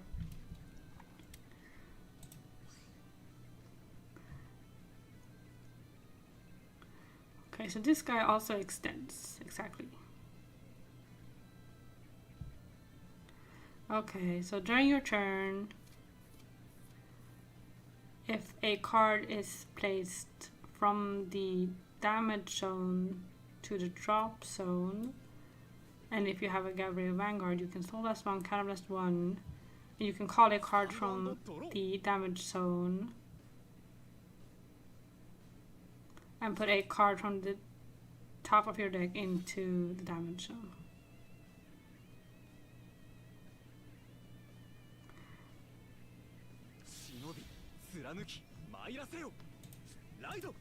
What does the last thing say?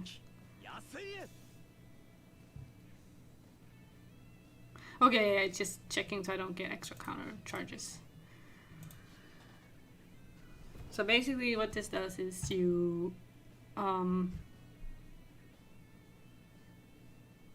do rescue checks, which is essentially that you can do trigger checks during the main phase.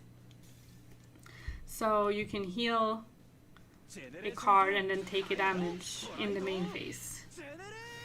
and sometimes with other timings as well. It's not strictly during the main phase, but it is, you know, outside of the regular trigger checks. So that makes it so that you can get triggers a lot easier.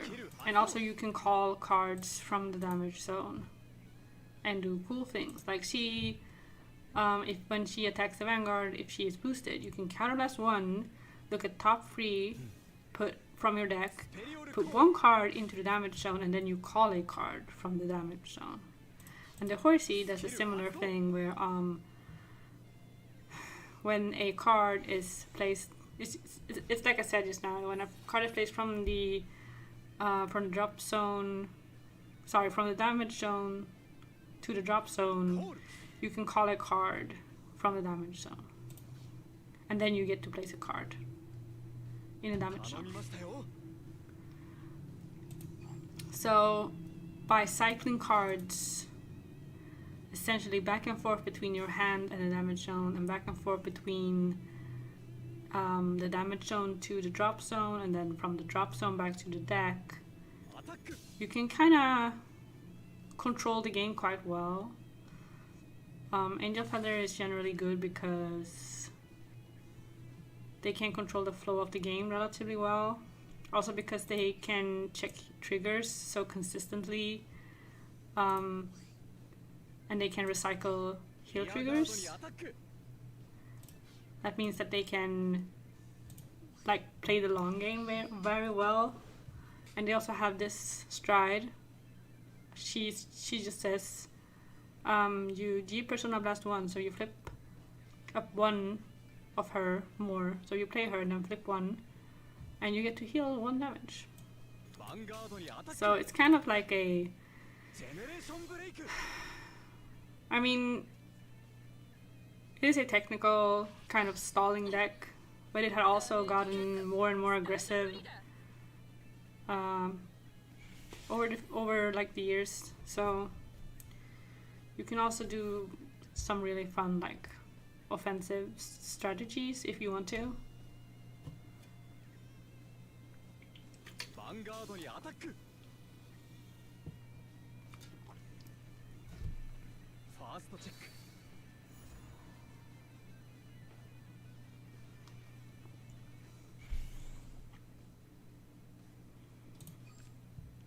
But I feel like Angel Feather is a great example of a deck from like mid to late year era that is just so like, it exemplifies exactly what is or what was so interesting about the G era, like the late G era, because some decks were so fun to play, like they were so flexible and interesting.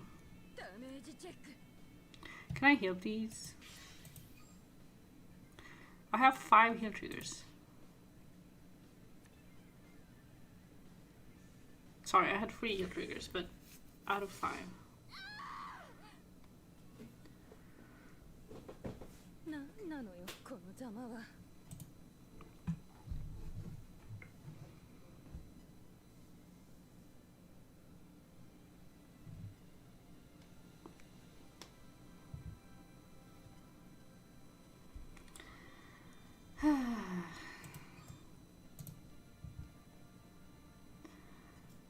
I feel like I should have paid more attention to my opponent. But it's hard when they are playing so slowly, like... I get distracted. Because the Vanguard had 2 criticals and I didn't have a PG. So... I died.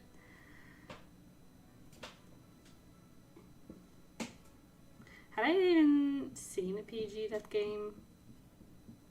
I might not have. Or I forget. I don't remember anymore. It was such a long time ago.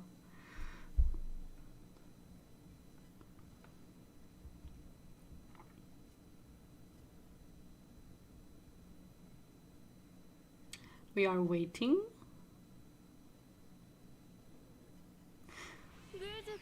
るとお花が枯れちゃうよ。相手をしてやろう。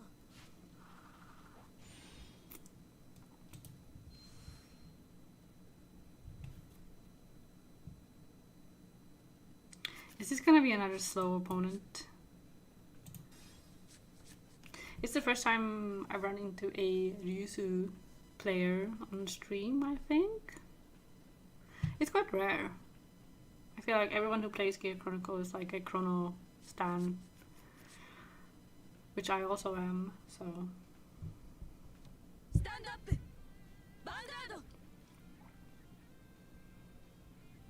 ド。 Oh, okay. Is that on brand? Maybe? It might be. No. ライ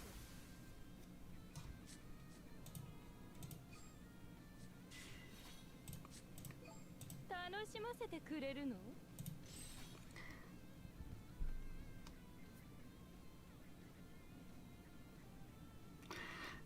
Is this gonna be slow? What? He said the line and then he drew like 3 seconds later.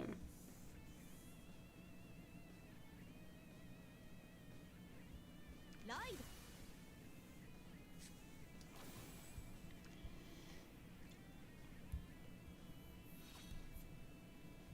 ド。 They didn't say hi to me back.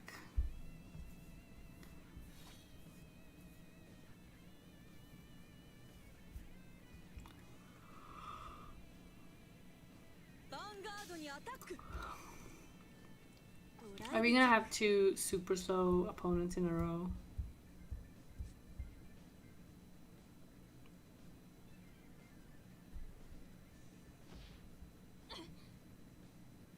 ダメージチェッ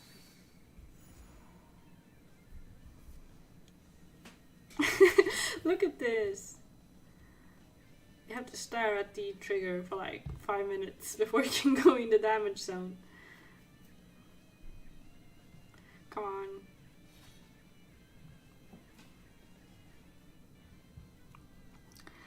I was a bit late to the stream today, like 10 minutes.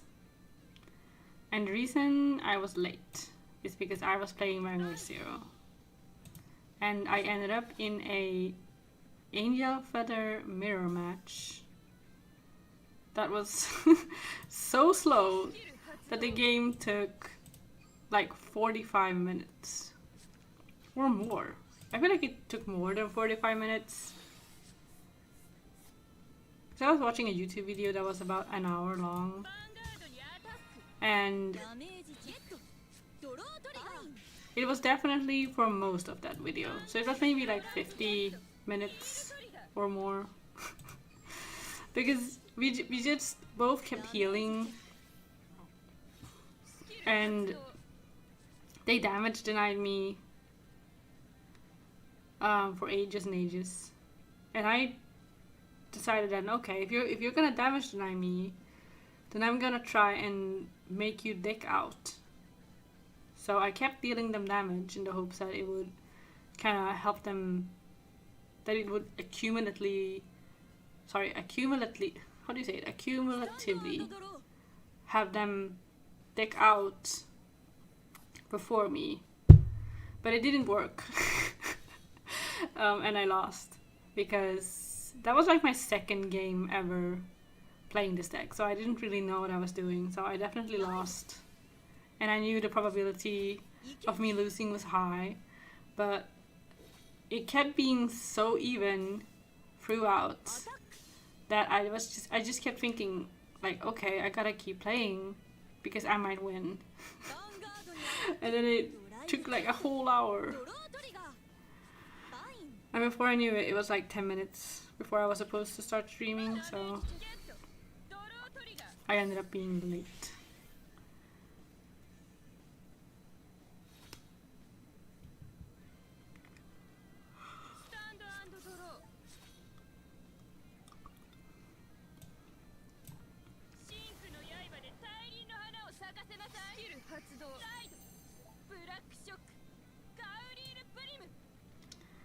Okay, so there's no...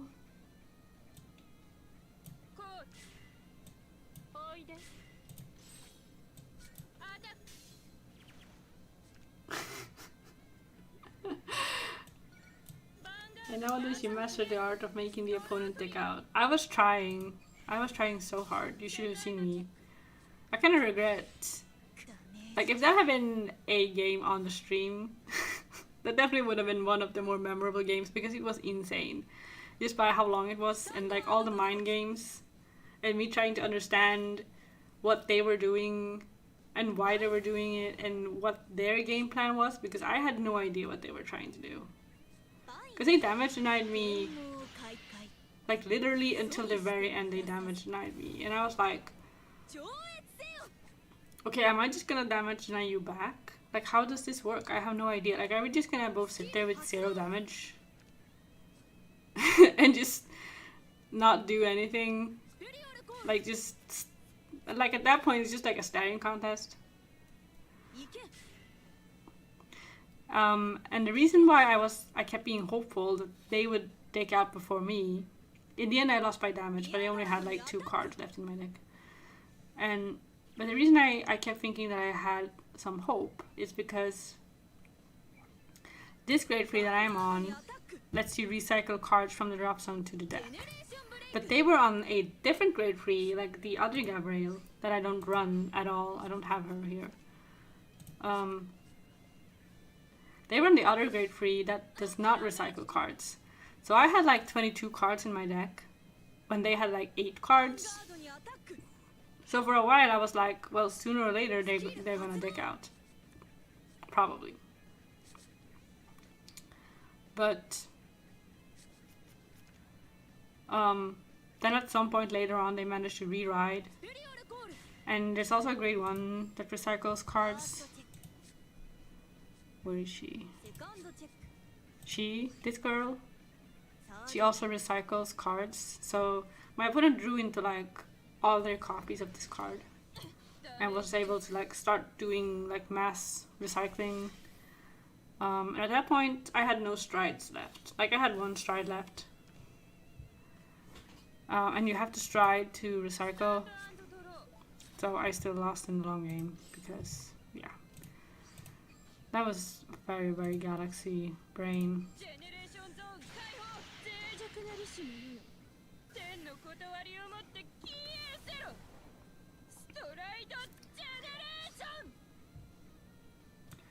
I guess I'll activate this.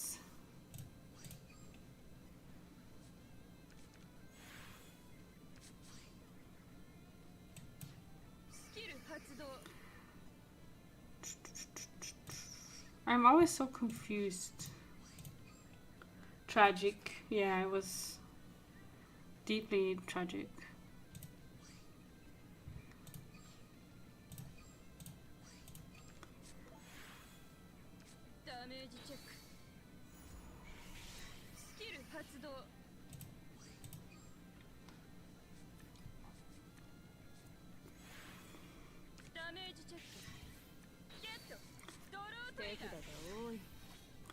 Yes, my hand is very full.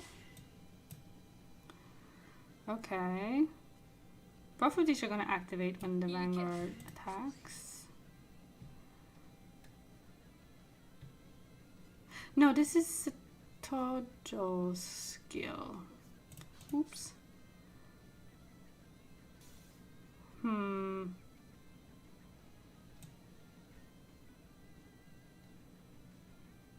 Okay, that was a misplay, but she needs to attack the Vanguard anyway. Let's just do like this. I mean, I have 2 resist units in the front row anyway, so it's fine.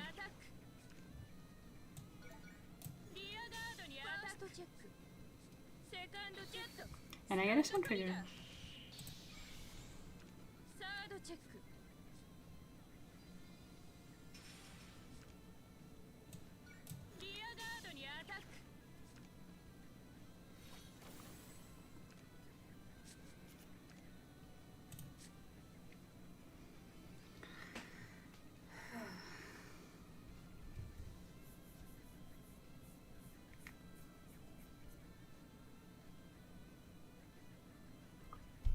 Oh yeah, this is a slow opponent, right? By the way, I feel like if people play this game and they wonder why Ryuzu sounds so different compared to the anime, then that is because his voice actress, when she did the role in the anime, she was only like 9 years old, 9 or 10 years old. So she was born in like, that was in 2015 or something. So she should have been born in like 2005. But now, which means that now she's a grown up. Now she's like, how old would she be if she was 10 in like 2016, let's say. But if she was 10 in 2015, then now she would be like 19 years old. This is 2023, so yeah. She's like 19 now. So she's grown up. So she no longer sounds like a child like she used to when she was a child. But she still reprised the role.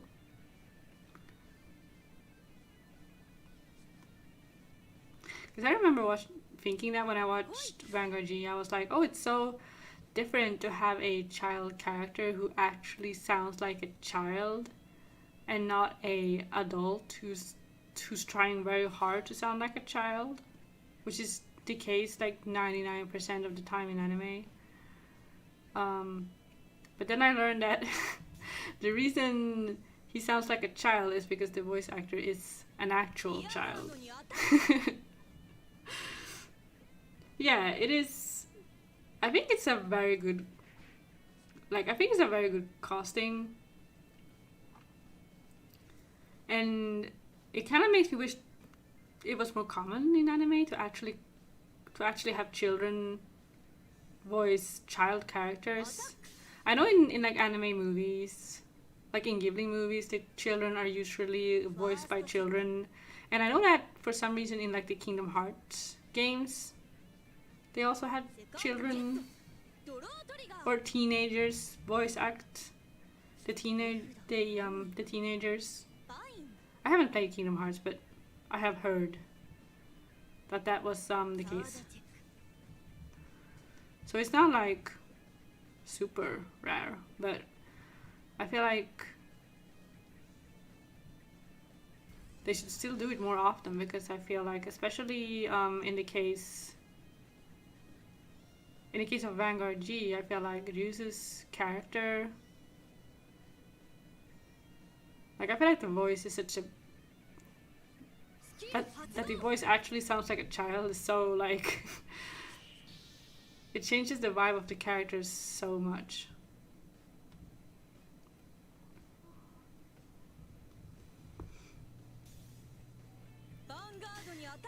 And also, and it's also really funny to me to imagine the voice actors on set, like at the end of Stridegate when Ibuki is fighting Ryuzu, and Miyano Mamoru, who is like a voice acting veteran-ish. I mean, he's been doing what he's been like.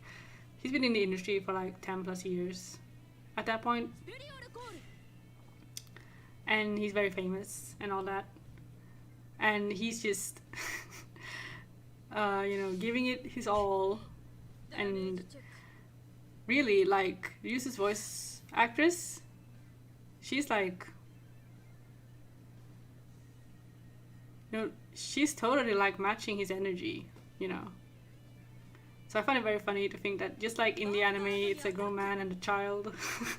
in real life, it was also like a grown man and a child, like in the recording booth, kind of yelling at each other and being like super dramatic.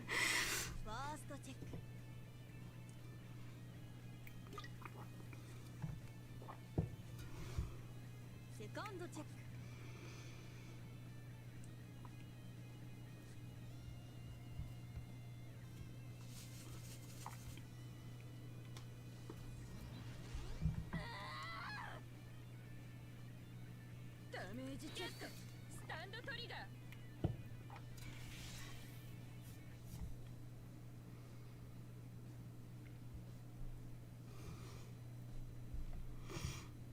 Can it be my turn now, please?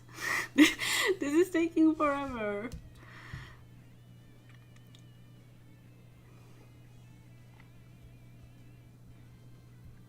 Yeah, スタンド&ドロー I think so too. So definitely, I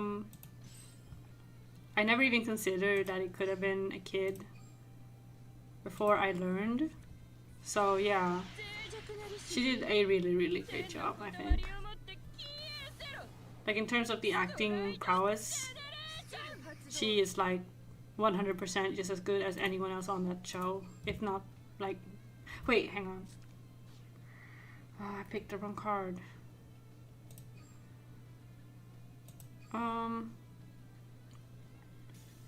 This is why I dislike fighting against people who are so slow, because I end up making misplays because I get ダメージチェック distracted because they are just taking way too long. いけおいでスキル発動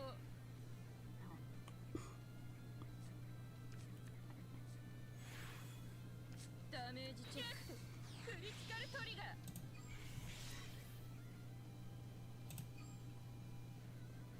Hmm. 待ちくたびれちゃうアタック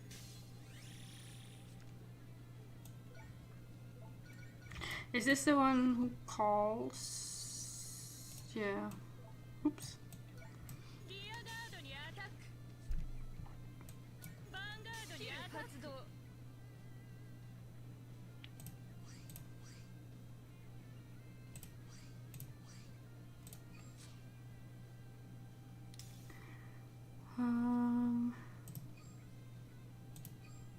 Wait, what happened to the other one? Didn't I also pick a grade 3? Oh well. No. ファーストチェックセカンドチェック Very good. サードチェックドロートリガー More triggers. I'm just gonna stack them all here because... ダメージチェックバイン Okay, maybe I stacked a few too many.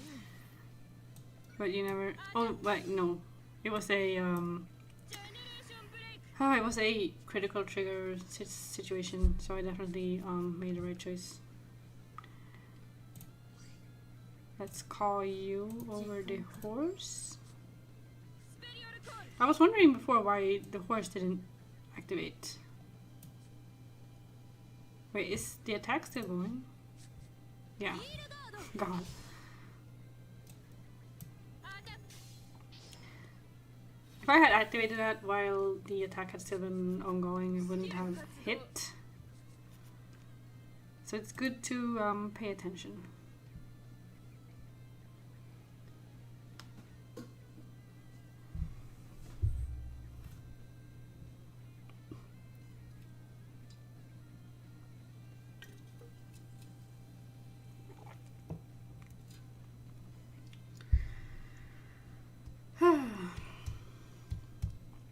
I'm doing pretty okay. I have 2 heals, 2 PGs, 4 damage, 2 スタン intercepts. ドドロー Definitely might have been better to keep the horse since it's a resist unit. But Geared Chronicle usually doesn't have the ability to remove more than 1 card anyway, so... Unless you have 2 resist units, it doesn't make that much of a difference. I was just gonna... I forgot it was... Okay, never mind.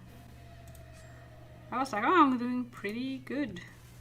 Never mind, I haven't been paying attention. 絵札が多いスキル発動 I mean, I can survive this, but... Next turn? スペリオルコール Could I go Ultima next turn? No, I could not. Even if I wanted to.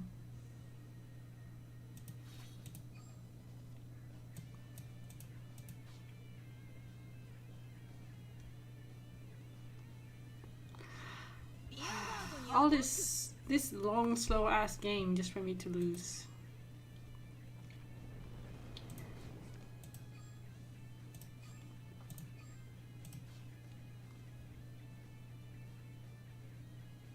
By the way,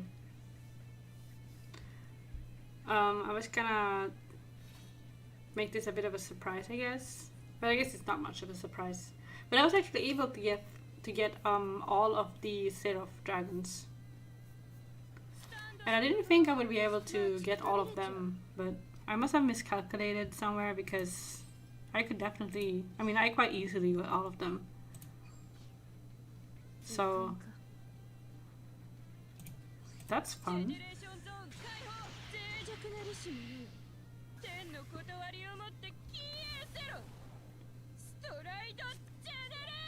So maybe next stream we can have like a Gisa stream. I'm gonna time out. Hang on.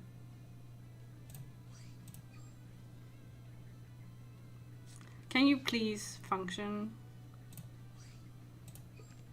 Please? Okay. Okay. No.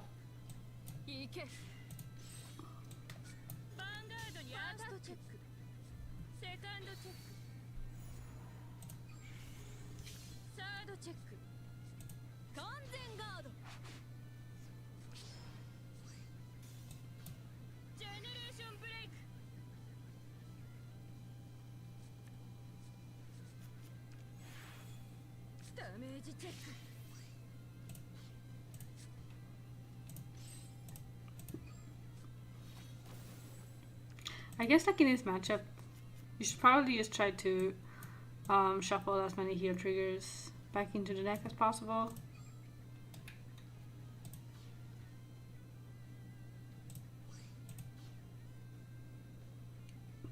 Since this is one of the few decks that actually can do something like that. Oh my god, I'm waiting for like a full minute just to die. I should have just given up.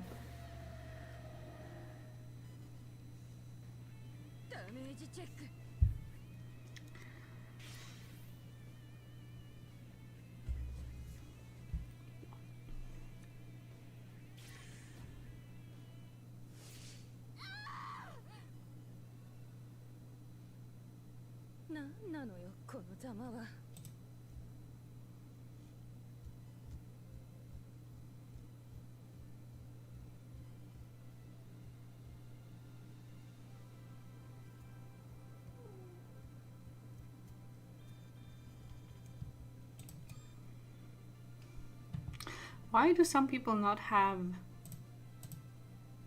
Is this just an error or is this like a feature? That you can't see people's profiles?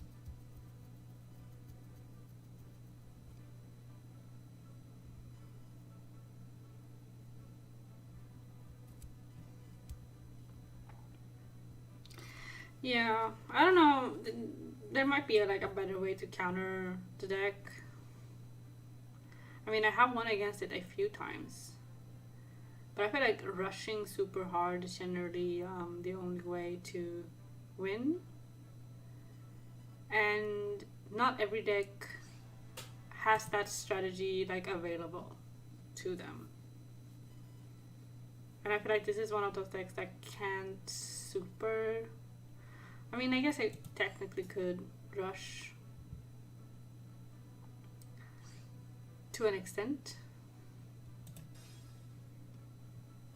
but it's not like Gear Chronicle or Alt Mile where you can rush quite hard on your first stride. That gets getting like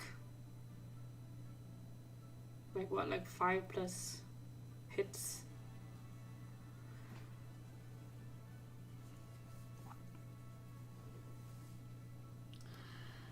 Use a deck seem designed to be anti-fun. Yeah, kinda. I mean, if you play a deck that can't counter it, I mean, you can't really counter it, I guess. Like I said, you can rush, but that's not really like a counter. Or technically it's a counter, but it's not like you can do anything to keep them from doing their thing. Like you can't like sabotage the way they set up their wing con. They can kind of sabotage themselves by not getting triggers, or you know, that sort of thing. But and I definitely had games with Gisa decks where they just did not get a single trigger and they just kind of gave up, like on second stride or something, because they were not gonna get their win con anyway. こっちにおいで。すべての未来を我がものに。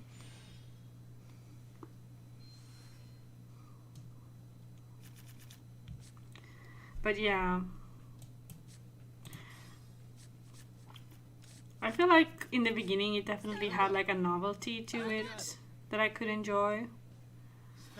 But I feel like that novelty has gone away by now. It's not as interesting anymore. And at least in Zero, I feel like matchups are pretty like quick. Not that last game because my opponent was being slow as hell. But in general, a Vanguard Zero game is not as quick as a game in real life. So even if you run into a Gisa player now and then, it's like, I don't mind that much. But I imagine in real life it must have been horrible to like go to like a serious tournament and every single person is just playing like the Gisa turbo decks. Like the Angel Feather Gisa deck was incredibly strong because they can guarantee like the damage checks to get triggers. Sorry, yeah, the rescue checks. Because every time they get a trigger, they can bind one Seraph Dragon.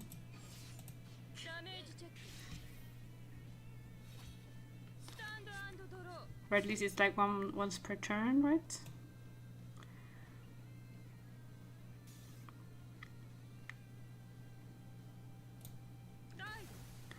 Should I call? I guess not.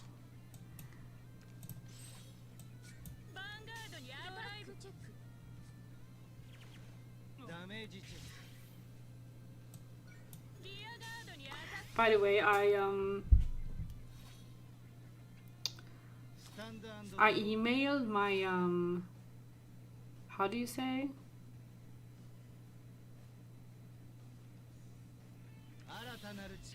Like the person who kind of helps out, like helps the landlord keep track of like like the person you call if something is like broken down or damaged in your apartment.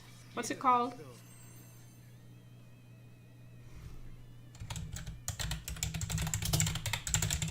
I know this word for sure, I'm just blanking.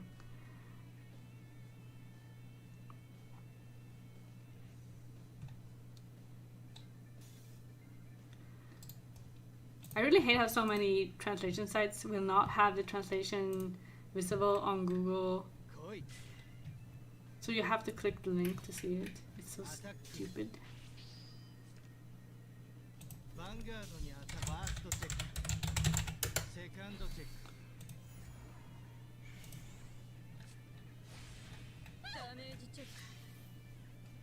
Why is it not?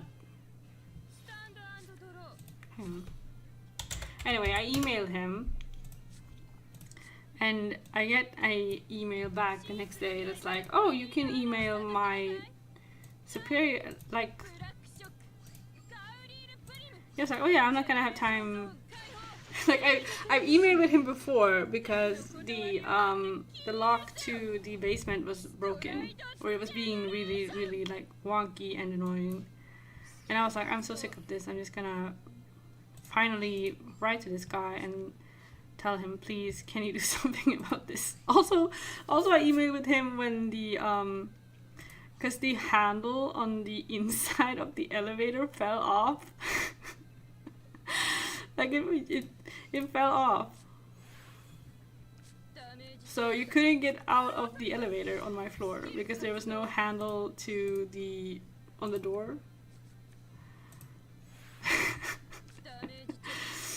So I had a friend come over and she was like standing in the elevator and she called me and she was like, I can't get in, you have to come out here and get me out. So I stepped outside my apartment. She was just like standing inside the elevator. And it's like it's a very old house, so the elevator is just like a box, and it has like a cage like door. It's like a mesh kind of situation. So I looked outside and she was standing inside there. It's inside the elevator calling me like she was in jail. Yeah, it just fell off.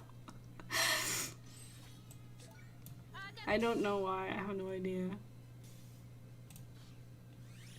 I wish I knew.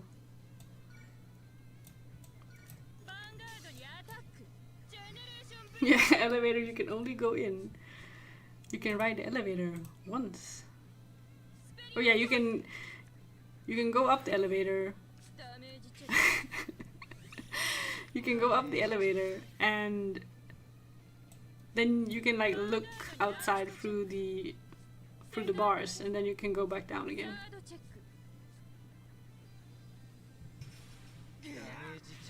Also because I feel like on more modern elevators there's like one door, or like, yeah. This is not a modern elevator. This elevator is like 100 years old. So each floor has its own like individual door. That's like a old-timey hinged door that has like a barred net on it. And then on the inside it's like a sliding door, kind of. It folds in. It has like also like a glass grid on it.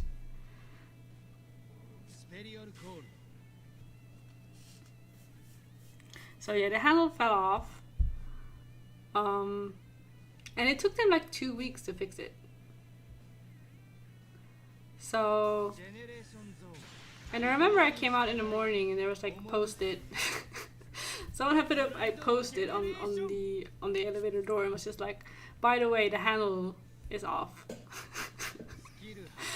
And my neighbor showed me that you could actually like stick, if you have long enough fingers or small enough hands, I guess, you can kind of stick your hand through like the bars and press down on the handle on the outside, but I couldn't quite reach.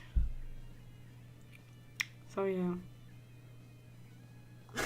Whoever was in there stayed for 2 weeks. Yeah. or you know, yeah.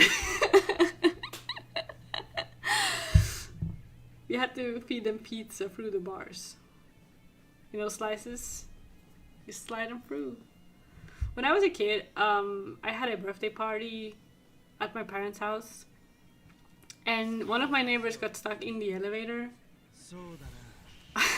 But he had a pizza with him. Like, he had got out to pick up his pizza, and then on the way back, he had gotten stuck in the elevator.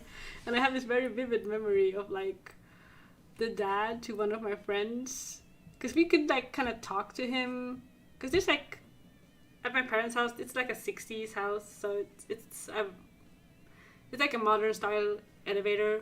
It really looks like kind of almost like an industry style elevator.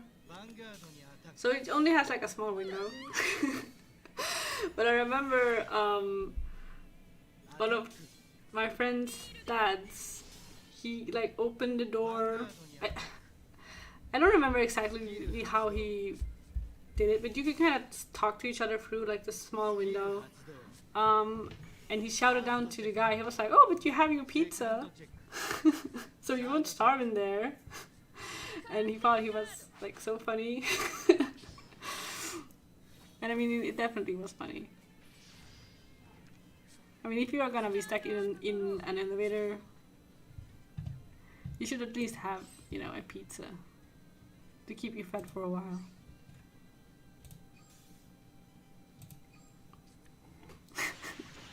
But yeah, you can open the door from, like in my case, you can open the door from the outside. So I just went out and opened the door for my friend. But yeah, it was definitely like a weird problem to have for a while. Like letting people know whenever they were coming over. I was like, by the way, there's no handle on the elevator.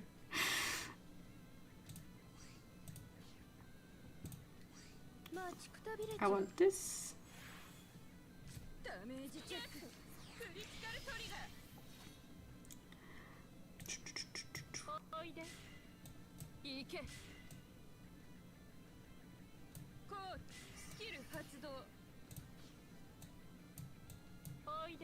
But yeah, when I've been in contact with this guy in the past, he's been like, oh yeah, I'm gonna forget. Like I've emailed him and he's like, oh yeah, I'm gonna forget to tell like the boss about it. So you can email him directly at this email address. And I'm like, am I like gonna do your job for you, or like what is going on? Can't you just email him yourself? Like you get paid to do probably. And now my toilet is broken. So I had to email him again. And again he was like, oh yeah, you can... Because I have a slip of paper that, you know, all the tenants are given, like in case of so-and-so happens, call this number or email this person. And that is the email that I'm using. But he's like, oh yeah, email this other guy instead. You can only write it once, choose wisely. Yeah, exactly.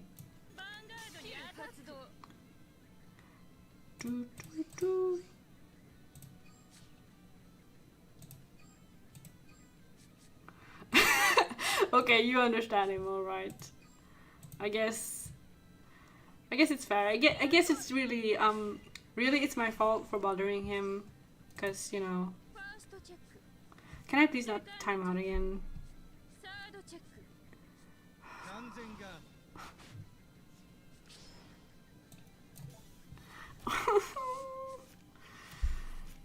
Very sad. God. I was talking about my toilet and pizza.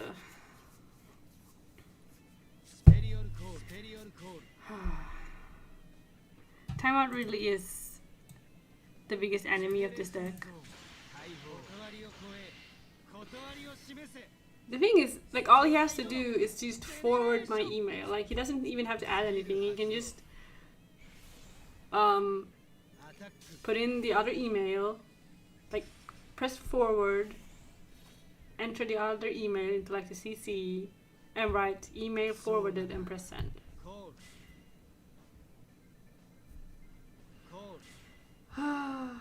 Yeah, I'm definitely gonna die now.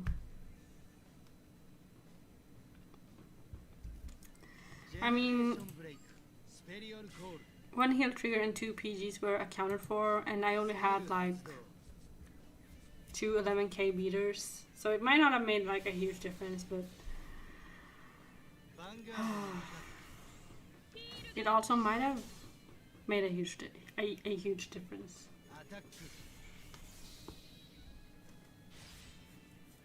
But the thing I don't get about the email forwarding thing is that I'm pretty sure it's the guy I'm emailing who shows up and does the fixing, so I don't really understand. It's like a not, yeah, exactly.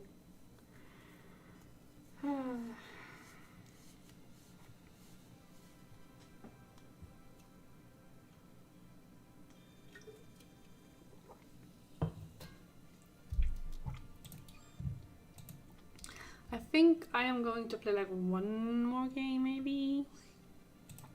Oh, They were Legend 90.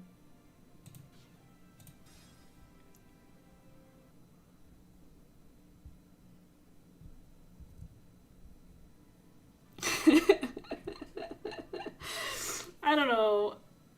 Maybe it's not. I'm not sure. I don't think I've ever actually met him. But since he's the guy on the slip, I always imagine he's the one who shows up and does the job. But it might depend on what the job is.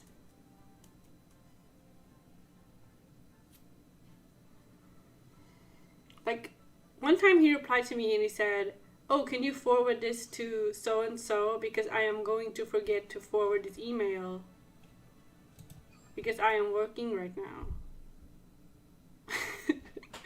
So in that case, it was really just like he wanted me to tell his boss so his boss could like schedule him to do his job. Yeah, so I should just email. I guess he wants me to get the hint that I should just email directly to the other guy next time.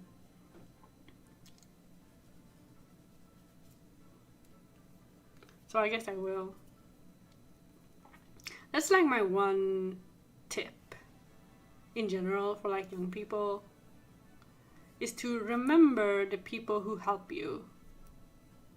Like if you had like a really good doctor or a really good like someone who works in, I don't know, like in my case, like in welfare or like a similar kind of bureaucracy job. If you met someone that you had like a good connection with and that person helped you,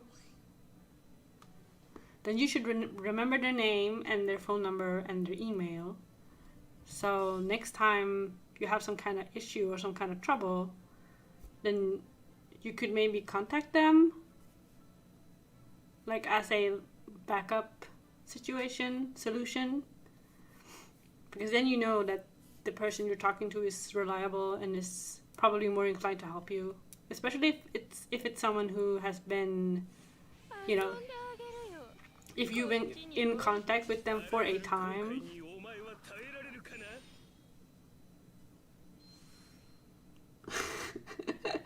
Don't tell me, you gotta talk to the person that's responsible for telling me first. Exactly. That was exactly it. So I was just like, okay. I guess I will. Stand up! Vanguard! Stand and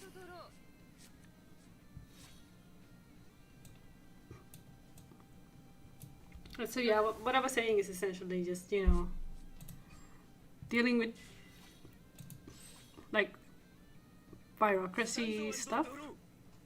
It's quite rough already as it is. So you should definitely remember the people who were reliable or who helped you. Because even if it's not necessarily like their jurisdiction, they could still help you out.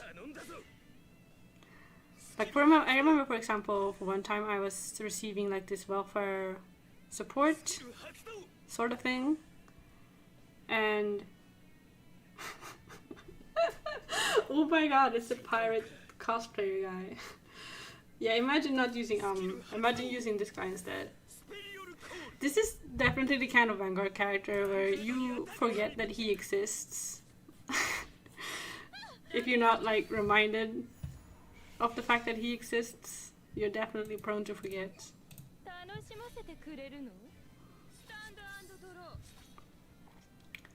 So yeah, that's definitely kind of cursed.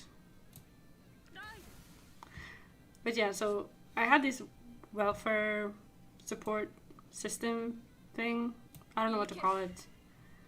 It has like a specific word that doesn't really like translate. And my contact person changed.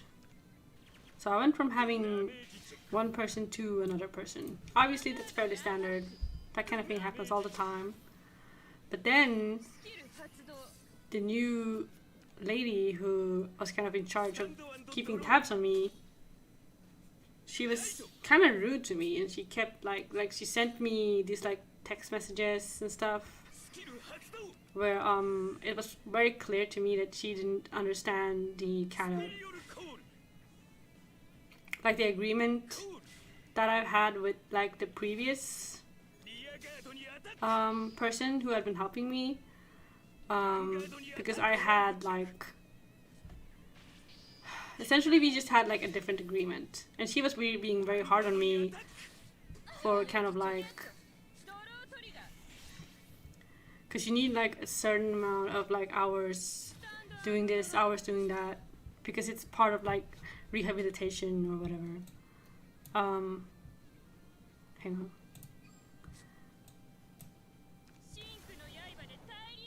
But because I had like a physical disability that at the time was undiagnosed,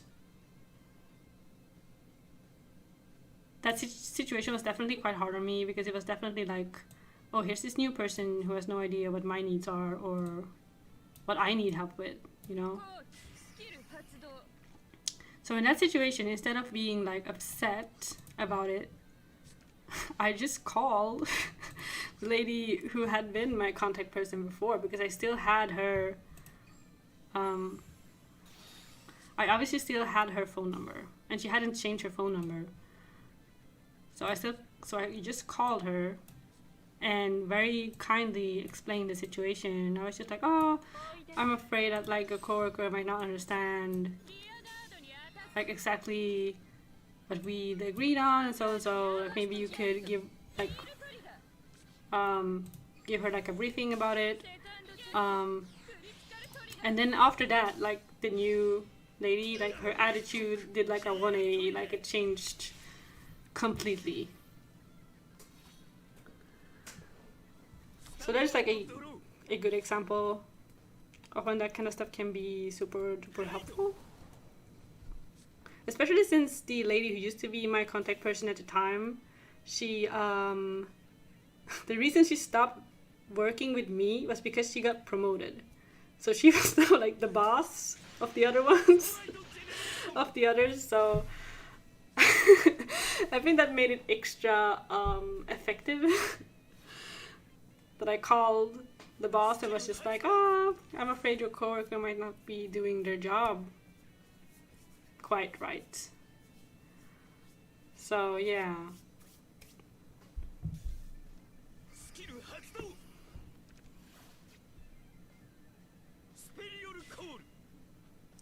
Sorry to his 1.5 fans, but he's a pretty pointless guy. Yeah, early Vanguard was definitely just like, oh, we need a character to play this clan, you know? And then they had like 2 hours to brainstorm a character. And it was just like, he plays Grand Blue, he's a pirate, that's it. You have no more time, just make the character. And then because no one else played those clans, whenever the clan got support, they had to bring these like 2-hour spitball characters back out every single time. Yeah, it can definitely be kind of motivating.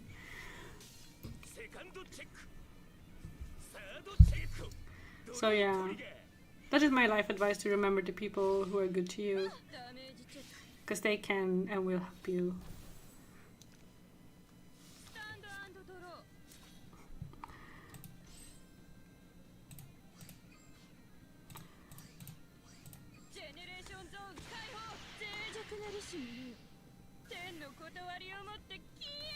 But I still can't help but wonder, because I don't know, I feel like the original Vanguard and Vanguard G, they must have been made during like relatively similar circumstances, question mark. And yet I just feel like the supporting cost in Vanguard G is like actually quite good. Like there are no characters who is just like a copy-paste pirate who has 1.5 fans.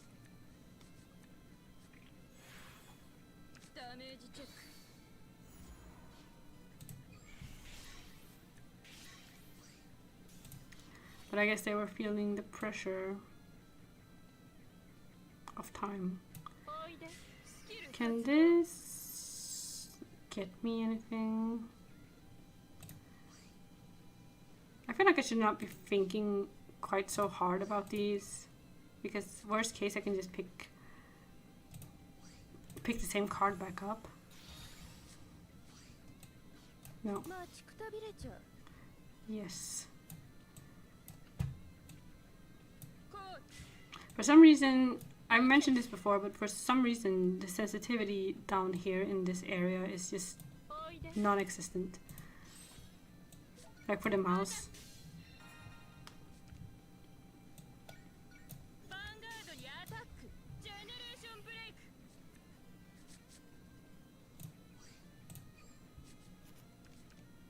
ク Now I need to call the booster because the other girl will call herself, right? スペリオルコール No? Wait. I messed up. Did I? No, wait. ジェネレーションブレイク He activates.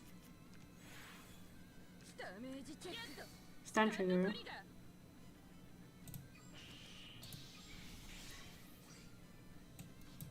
ジェネレーションブレイク Never put any models. Why am I always so confused? 時間ガードにアタック Here we go. ジェネレーションブレイク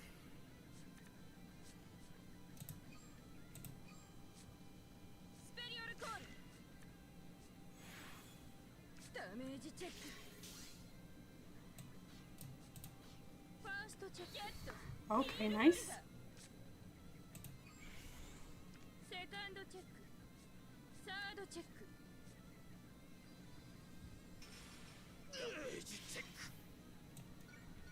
アタック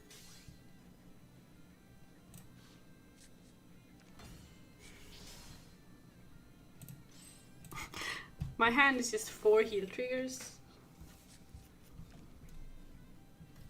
スタンド&ドロー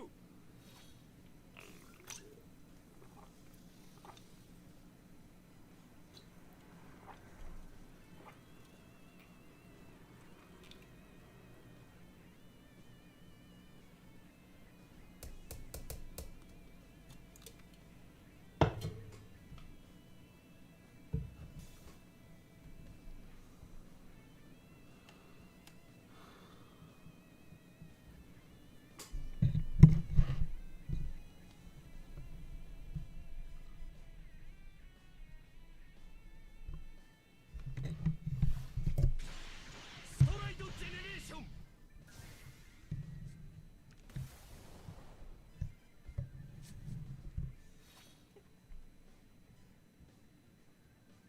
コール頼んだぞ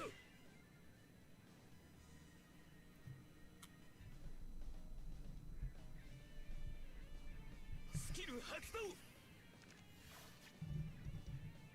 スペリオルコール Hmm. スキル発動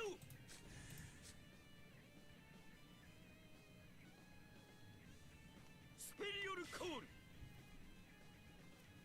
時間か スキル発動 It's fine, you can time ス out. ペリオルコール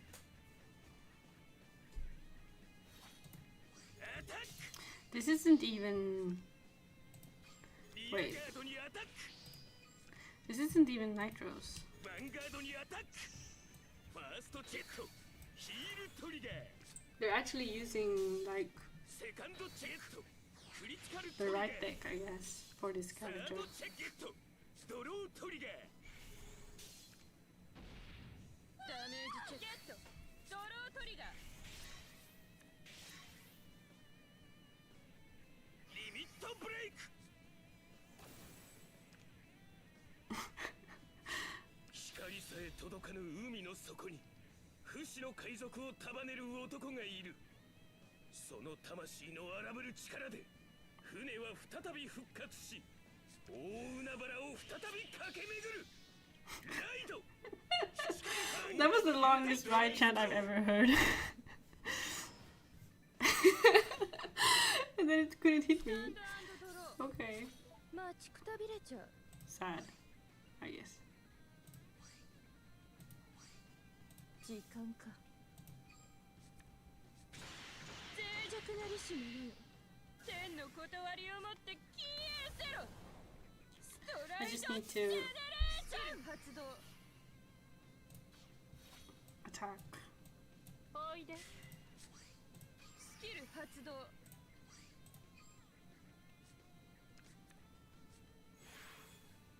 ダメージチェック。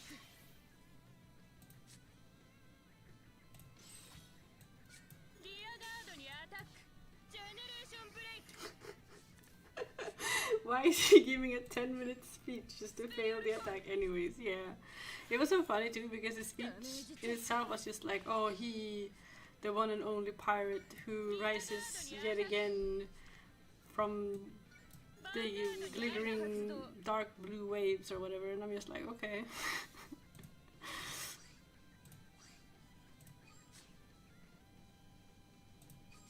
Okay, I am running out of time. スペリオルコール。 I will not be スキ activating ル発動。 this. ファーストチェック。セカンドジェット。ドロートリガー。サードチェック。クリティカルトリガー。完全ガード。アタック。 Yeah, my hand is just heals and PGs, and I also drew a grade 2 now. ヴァンガードにアタック。 Oh wow, but he's guarding it. With 4 cards left in his deck. スタンド&ドロ I ー。 think I'll be fine.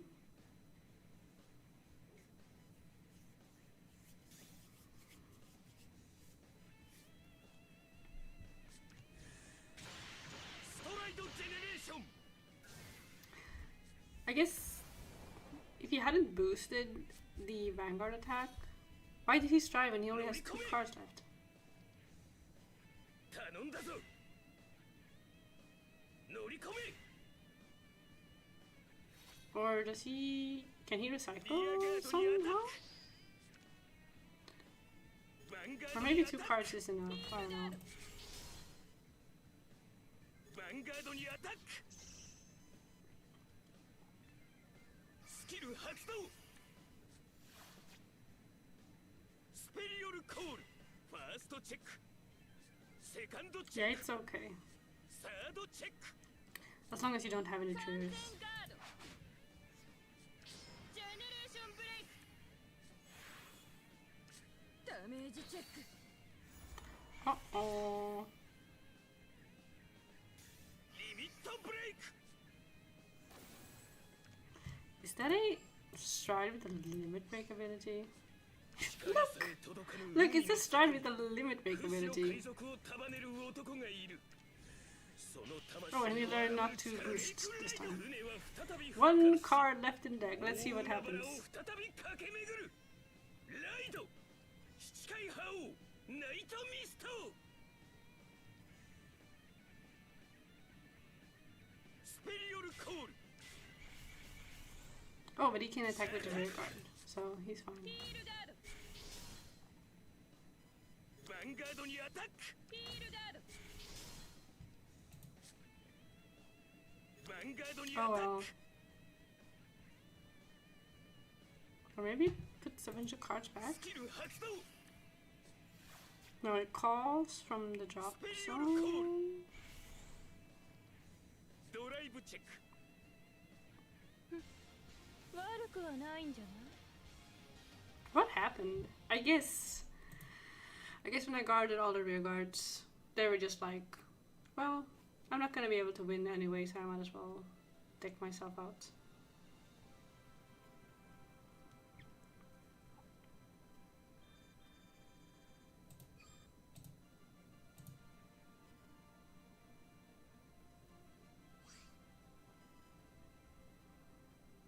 He tried so hard, yeah.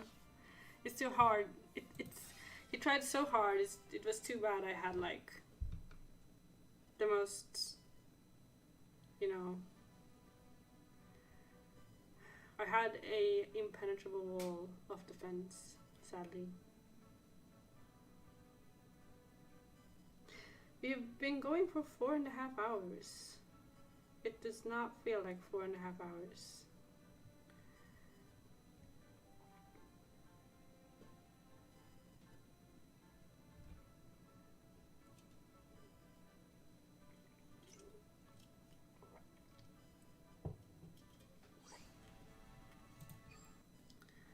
Might be best to dive check. Oops.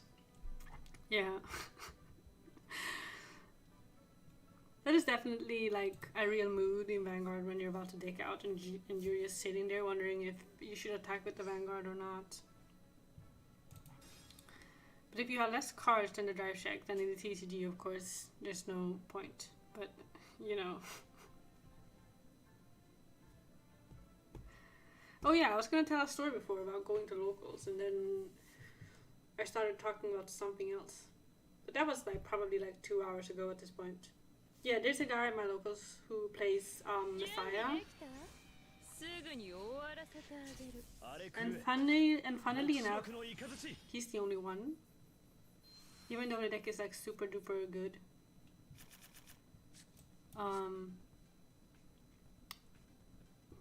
And I'm pretty sure several people did like purchase the deck. They're just not playing it. Like the Messiah Stride. Like the Overdress. They released Messiah in Overdress. For context.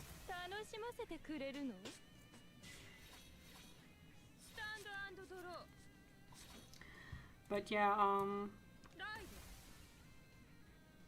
so yeah, I fought him yesterday when I was at locals.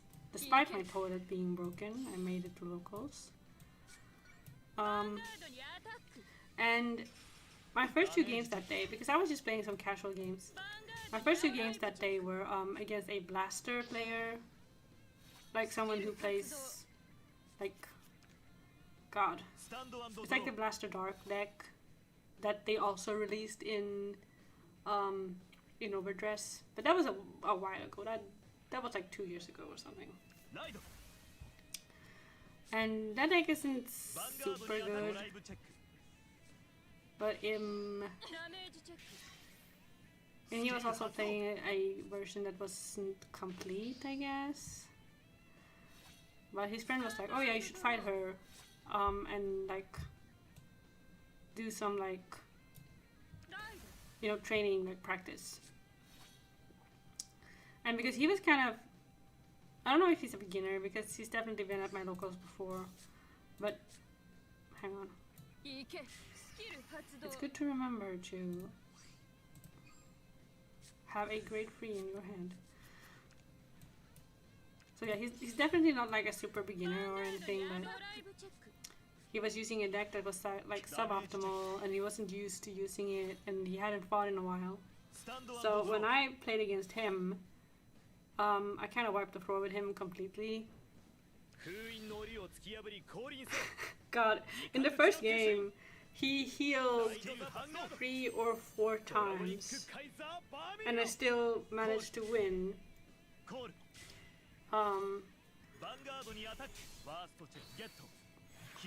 So, and he said that after the game, he was like, "Oh, I healed 3 times, but I still couldn't win." And the other guy was like, well, yeah, obviously she was gonna win. She said, because it's just like friendly, like ribbing, you know. And I was eating, so I just started like nodding, you know. And the guy was like, "Stop! Don't agree with him."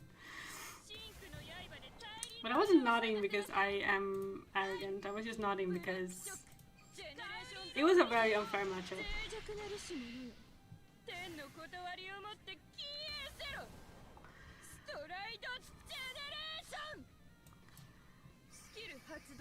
Because I was playing Chroniots, which is a very, very good deck. So yeah. But yeah, then after that I played with the Messiah player. And it was kind of funny because he was like, "Oh, I've been wanting to fight you." And I was like, "Yeah, I've been wanting to fight you too." So we finally got to play against each other. 発動 And I got absolutely demolished. Because he got the over trigger both times. He got the over trigger. And I just... It was a horrible time. I died very hard both times. And in the end, it was getting kind of late and they were gonna close. And normally we can stay as late as we like. サードチェック As long as there's a person who has like the keys. ダメージチゲット But we didn't have anyone like that today. So we kind of had to leave at 6. Normally maybe we might stay until 7 or 8 or even later. ストライドザジェネレーション So we were trying to finish the game as fast as possible because they were closing. And he checked the over trigger, which was just like, yeah, okay. 頼んだ That's exactly what you need to just close the game, is just check the over trigger. And the over trigger in front gate is like all the criticals of your front row is doubled. サードチェックゲット And he checked a critical and then he checked the over trigger. ダメージチェック So his front row already had, and his Vanguard was already at 2 damage. So スキル the 発動 Messiah Vanguard, she already did 2 damage. Then he checked a critical trigger, バインド and he gave it to the Vanguard because I had no guarded the attack. And then he checked the over trigger. So his Vanguard did like what? Like 6 damage 脆弱なりし者よ or 天の something? 断りをもって消えせろ Yeah, it was 6 damage because it was 2 free and then 6. スキル発動 So that was fun. So I just died. I had like 3 I had like 2 or 3 damage, I think. But yeah, I just I just died. ダメージチェック I got a heal trigger, but obviously it was not enough. コール行け Over triggers are the devil's creation. Yeah, and the devil is Bushiroad themselves.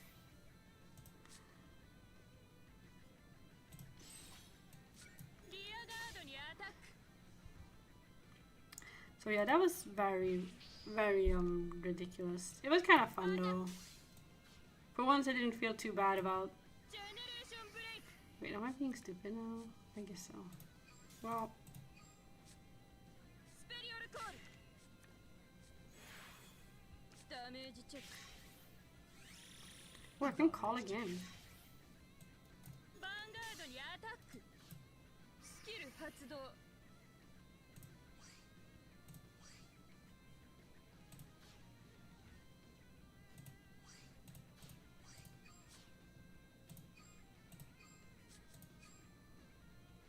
スペリオルコール But yeah, it was definitely kind of like an anime moment, ス I キル発 guess. 動 Because 実力はあるようだな if Chrono and Ibuki had ever had a fight in a format that would have had over triggers, ファーストチェック then that definitely would have happened at some point in a game between them. クリティカルトリガー Oh, ほう実力はあるようだなサードチェック完全ガードヴァンガードにアタックうわーチェック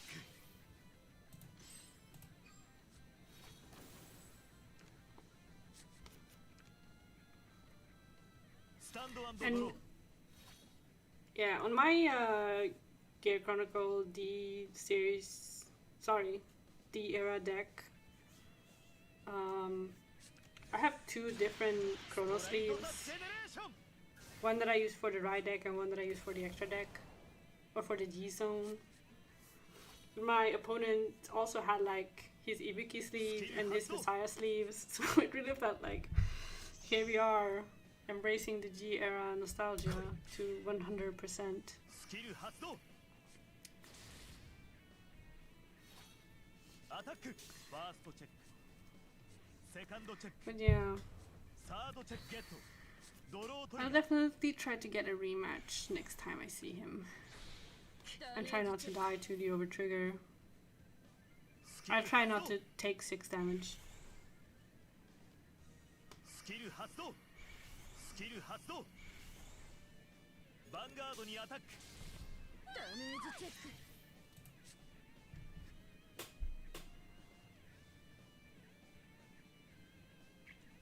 What will I do next turn?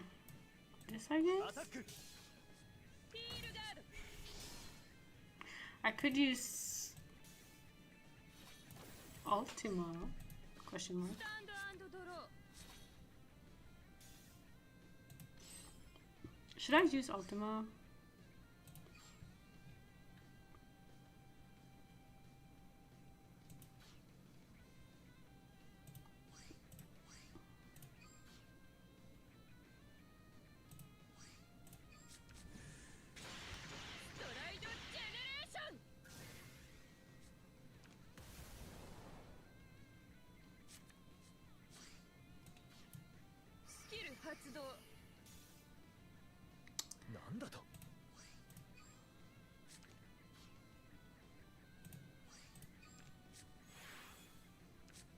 ジチェック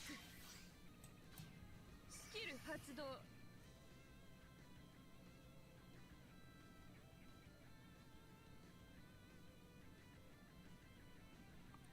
Okay. Let's call. Okay, hang on. I can call even more. I have never used this card.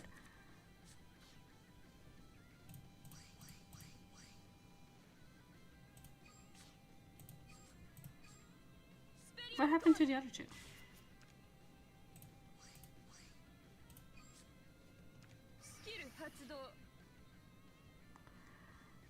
No.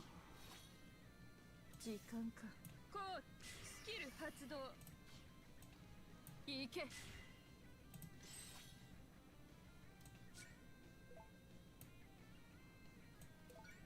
リアガードにアタックヴァンガードにアタック I did like 2 triggers, right? I don't wanna. Yeah. ヒールトリガーなんだとセカンドチェックスタンドトリガーサードチェック完全ガード I feel like I made the right choice. アタック完全ガード Oh wow. 実力はあるようだなよかったね発動 Wait, スタンド&ドロー I didn't deactivate the second time. I guess. Oh, she's gone. Okay. Did I heal her down? I successfully used Ultima, but I still could not finish the game. 出番だ I didn't boost because I thought she was gonna call one more. Or like she was gonna call herself, but I must have missed. I think I healed. Yeah, I must have healed her down and I wasn't paying attention. ファーストチェックゲット Okay. ヒールトリガーセカンドチェックダメージチェックスキル発動 But yeah, now I can stride. スキル発動ス So, キル発動 and I can't use any DB skills.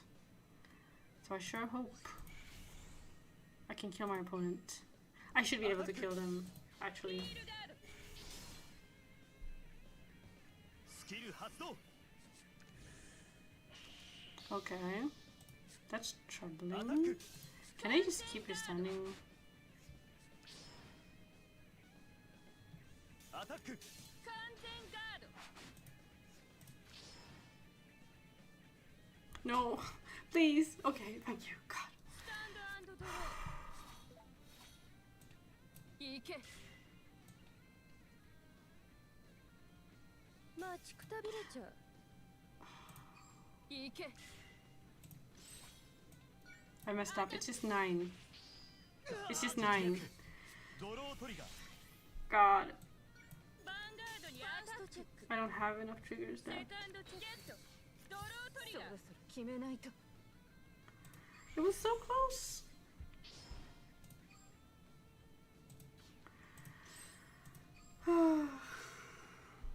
スタンド&ドロー Probably would have been better not to call the heal trigger. ファイナルターン Show off. 頼んだ Should have called the heal trigger behind the Vanguard. セカンドチェックスキル発動スキル発動 I didn't realize they ヴァンガード healed, にアタック 完全ガード so スキル発動ヴァンガードにアタックダメージチェック the drama. Oh wow. Yeah, he said it. このよこの邪魔は He said it. Just to rub it in, he said it. Oh wow. I successfully strided Ultima and I successfully used it and I still lost. So that really hurts. But it was a pretty cool game. It wasn't too bad. Legend 6, okay. Did you see me stand my entire field? I'm really happy I actually got to do it.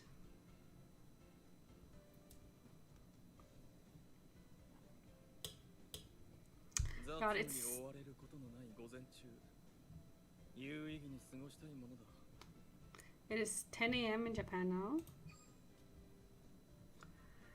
And it is 3 a.m. here. I am 37th place somehow. I wonder if the top 100 is gonna start moving. Because I feel like a lot more people are playing now than they were just this weekend. Or at least like last week.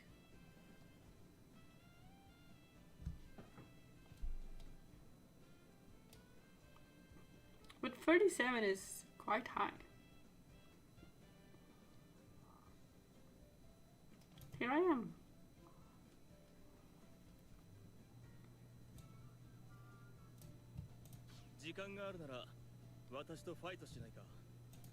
But yeah, that's probably gonna be it for today. It's been 4 hours and 45 minutes. Which is more than twice as long as I intended to stream today. But Angel Feather has been so much fun.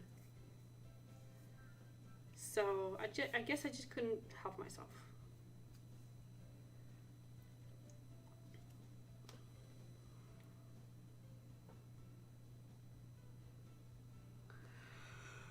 But yeah, I should really go to bed.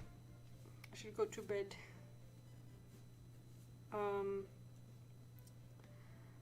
I don't know if I'm gonna stream. I should probably stream tomorrow if I want to stream one more time before first day, because I cannot stream on. I can't stream both Wednesday and first day. Like, that would be too much. So I'm definitely gonna have to stream tomorrow again. I'm not sure when exactly, but probably around the same time as today. I will probably start around 10-ish. Maybe a bit earlier. Maybe I'll stream midday. I don't know. Probably around 10. So minus 4 hours and 45 minutes compared to the time that it is right now.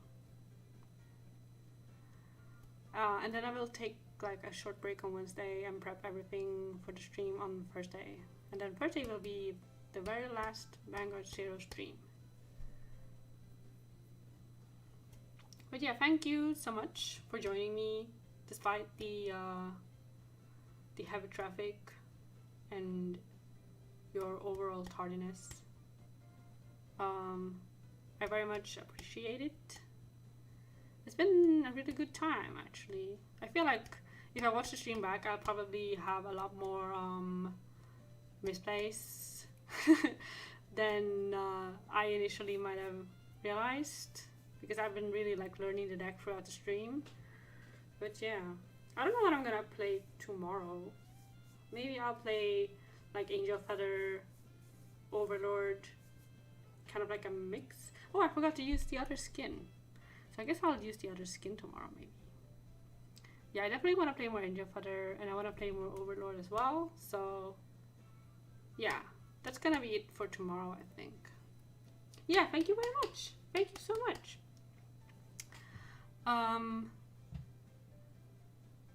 Yeah. Also, I'm gonna show you a cool thing I did. Hang on. Or, not really a cool thing I did, a cool thing I discovered. You can do these different fade in and outs. I can do like a bounce or an elastic. I wonder what a elastic is. Hang on.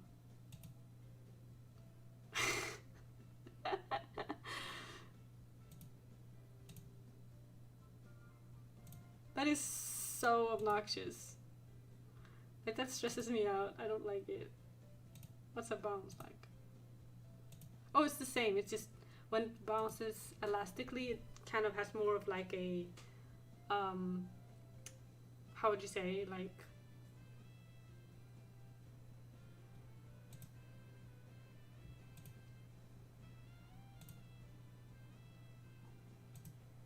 it has like a kind of more like it's more animated, I guess. I can also move left. Kind of bothers me when it moves left one direction and keeps moving left, back and forth. It kind of bothers me. But yeah, I think the cut, so it's just instant.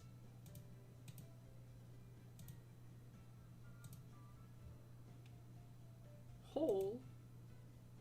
What does hole mean? Oh.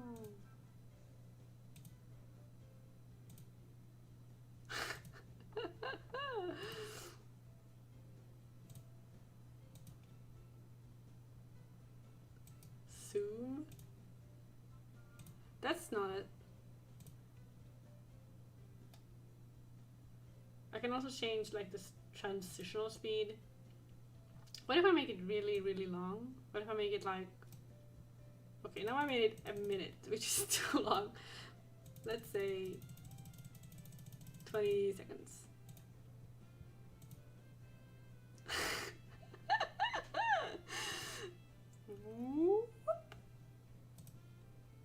Sorry, I'm having too much fun.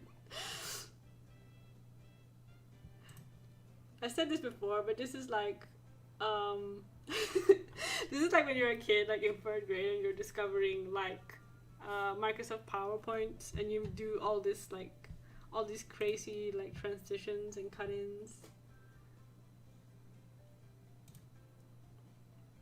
But yeah, thank you so much for coming along today. I'll see you again tomorrow. Have a nice rest of your evening.